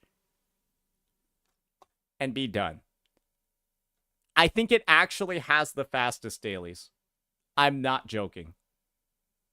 So it's kind of like the time it takes you in Genshin Impact to go teleport and then even make your condensed resin, or your condensed resin is more than it takes to just do 2 tacit fields in Wuwa. I would even dare say, like, Wuwa's dailies, if you're doing tacit fields, is like in competition with PGRs. And the only thing that PGR has an edge on is the fact that it has an autocomplete. It has an autocomplete on its daily resource spend. That said, a way to condense wave plates into a separate type of item would be helpful for certain things, like if you're trying to stockpile energy to power farm a new character coming out who needs entirely new boss materials, or something along the lines of that. Echoes you can technically pre-farm via the 1000 gateway boxes, but overall some form of supplementary energy storage would be nice. Number 5, auto. I think that one's a pretty loose one. That one's a pretty nice to have. I can see why some people might want it, because they might want to just like log in and then like condense. But then I guess my perspective is, couldn't you just like log in and then like do 2 tacit fields? Auto-tune. No, not the kind of auto-tune you find in music videos.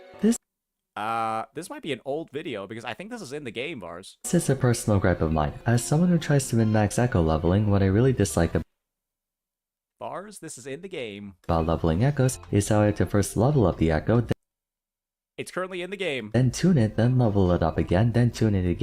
It's in. Oh dear, it is in the game. Okay. I think that Vars might have been cooking this one for quite a while. And keep doing that over and over and over every time I want to level The editing job is so over every good time too. I want to Oh, the editing job is so good. level up echoes for a character.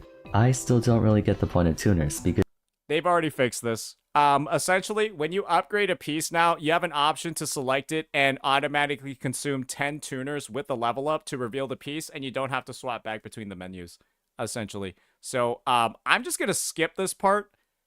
I'm not gonna lie, low-key, maybe should have deleted it from the video. I would like it if they can add this to the game, as I'd imagine many players also Well, they did.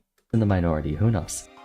Number 6, Endless Mode. The last two things are going to be content related, but Okay. one thing I would love to have for this sort of game, on account of it being very hack and slashy, is an endless game mode. Sort of like a combination of Tower and Whimpering, where you face endless waves of enemies that get increasingly more and more challenging via some kind of procedural generation algorithm, and the goal is to get as far as humanly possible.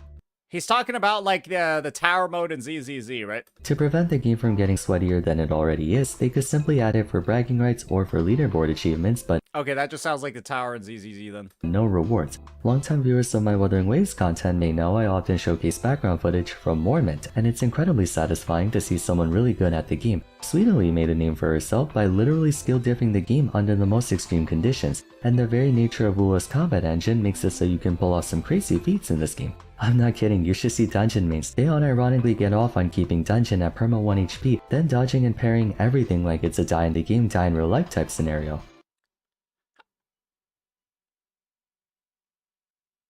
I'm not sure if, like, ZZZ's Endless Tower is the right framing to put this in. Because I'm not gonna lie, I feel like ZZZ players don't give a shit about their tower. I feel like 90% of them don't play it. And I feel like there was a lot of dev work putting into, like, balancing those floors. And so it's a bit like, man, what? I was like thinking, what if players made their own? I don't really know. I feel like there's like there's something that can be done over here. There's something that can be done over here. In any case, Endless Mode offers players a chance to see how long they Isn't it the same shit over and over again? Yeah, like I guess that's the thing. It's like I think the Endless Tower itself gets like a little bit stale for a good bit of people. So that's why they don't do it. I guess they don't. I guess there's not a lot of stuff in Wuwa, at least when it comes to like the end game, at least for me, that's like untouched or like kind of seems like an artifact. I feel like there's quite a few things in a lot of gacha games that feel like almost artifacts where they like were implemented with like a certain idea, and then just think about like co-op and PGR, they like literally fucking removed it, right? I guess they want to make sure that they're like investing in the right part of development when it comes to Wuwa, and they don't end up with like those same type of things that like people are asking why they even got added in the first place. They can hold out before enemies eventually get too numerous and too powerful for them to last any longer. I got this idea from stuff like Paper Mario The 1000-Year Door's Infinite Pit of 100 Trials ROM hack and Pokerogue. People go crazy for those games, and I can imagine a whole new niche of content. What if it was like Chalice Dungeons from Bloodborne? What if it was like Chalice Dungeons and you had like codes and stuff, and then you could like share the dungeons or with your friends? Or you could like post it online and then everyone could play that version. For something like this. Imagine watching a streamer just perma-dodging and parrying everything and reaching level 100 or something where mobs are so strong they literally one-shot you if they so much as touch you. I think Chalice Dungeon would actually be a good one. Yeah, randomly generated dungeons. And then you can go ahead and then if it's like a good seed, you can like save it and then share it. I mean, I'd watch it. Number 7. Make Depths of Elusive Realm permanent. Depths of Elusive Realm was actually a ton of fun when it was around, and I can't figure out for the life of me why they stopped doing it. It's because Dreaming Deep is meant to replace it, and I think, unfortunately, some of the Dreaming Deep changes that they've made have, like, kind of gone against, like, the vision of it being a replacement for the Elusive Realm.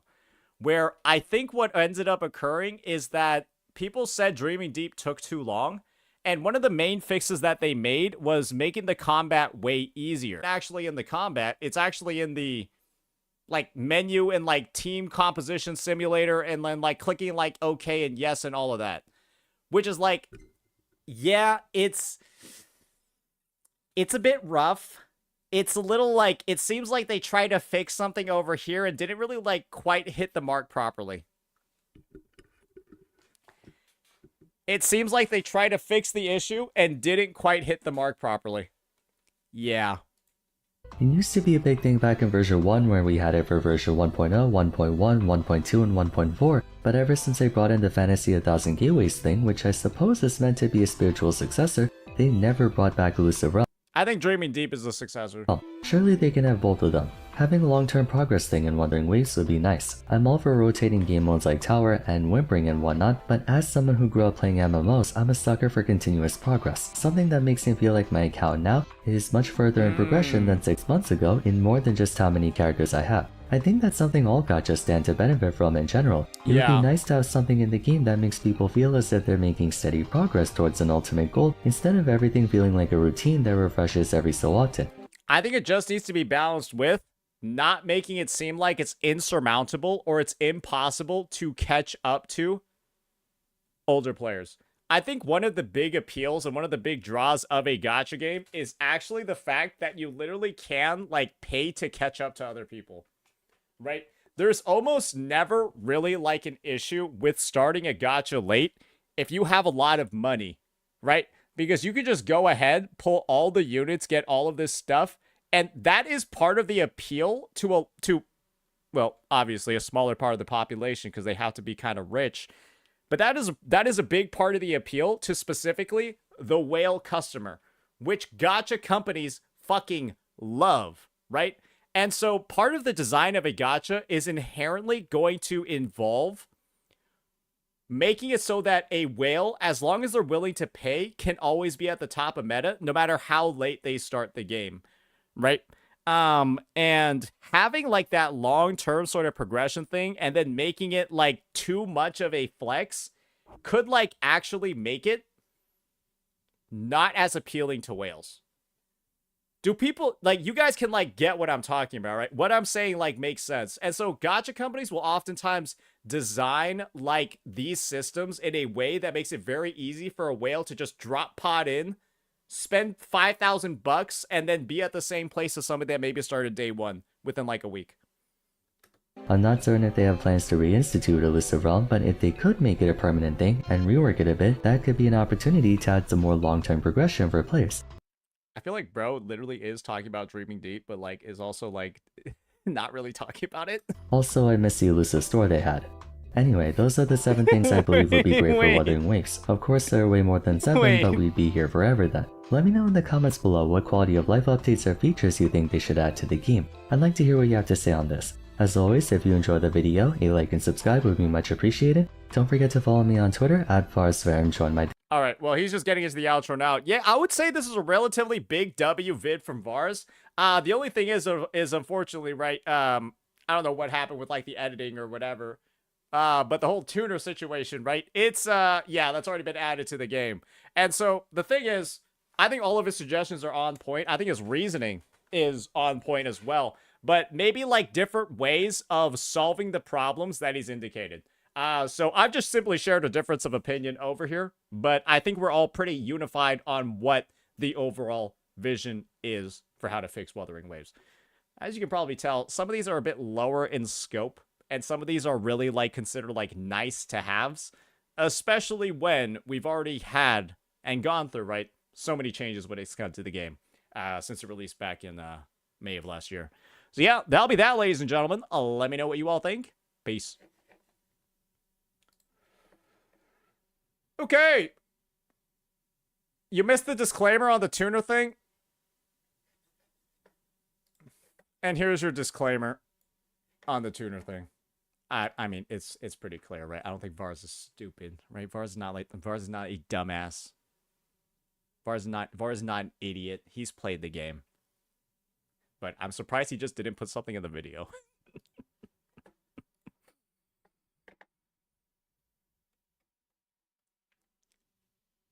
Maybe he did put something in the video. Let's just say I didn't notice it then, if he did. I didn't notice it then. Which means, at least to me, it wasn't noticeable enough. As in, it should have been like the fucking, you have been playing longer than 3 hours. You have been playing longer than 3 hours. Like, it should have just been playing that across the entire section. Vars, what are you doing? This is already in the game. What the fuck are you saying? Like, that would have been kind of funny, right? I feel like, low-key, I feel like he should have done that because it would have been funny. Vars, what's going on? It's already in the game, and then it's just slowly scrolling. I feel like that would have been a good opportunity. That's my suggestion in the future. If he ever does have like a video that's delayed, and then what he suggests is already in there, don't even edit it out. Just put like a banner.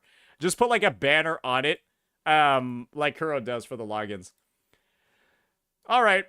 I think that's going to be that for that one today, ladies and gentlemen. Why don't we go ahead and get into a little bit of rating? Okay, there's nobody on right now. Let's go. What's happening? What's happening? What's happening? Where'd everybody at? Where are my wuthering waivers? Where are my coup robots?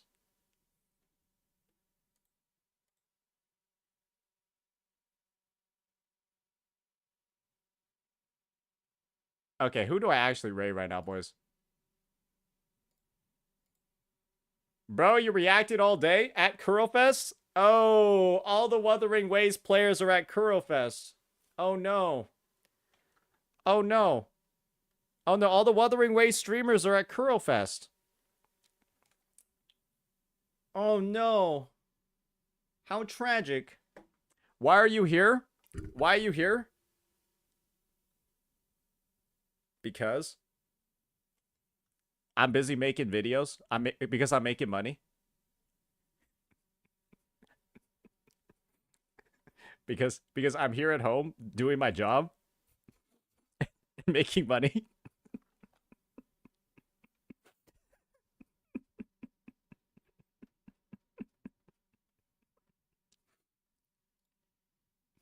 I know it's a wild concept, I know.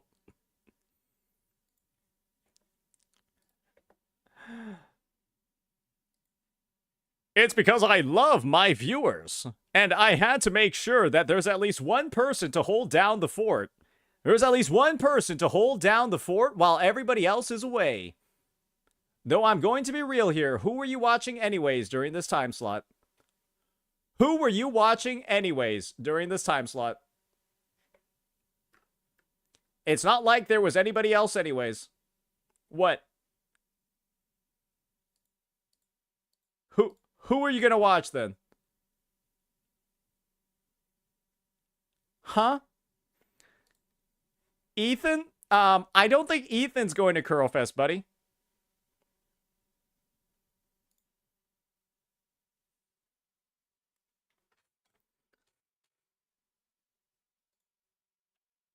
I usually watch Fob around this time. Fob starts in 15 minutes. Fob's in China. Fob is in China. Alright, I'm not gonna wait for somebody to go fucking live to go end my stream and then get on with the rest of my fucking day. I think I'm just gonna end stream here because I don't know what else to fucking do. Alright, I guess I'll see y'all later, everybody. Peace.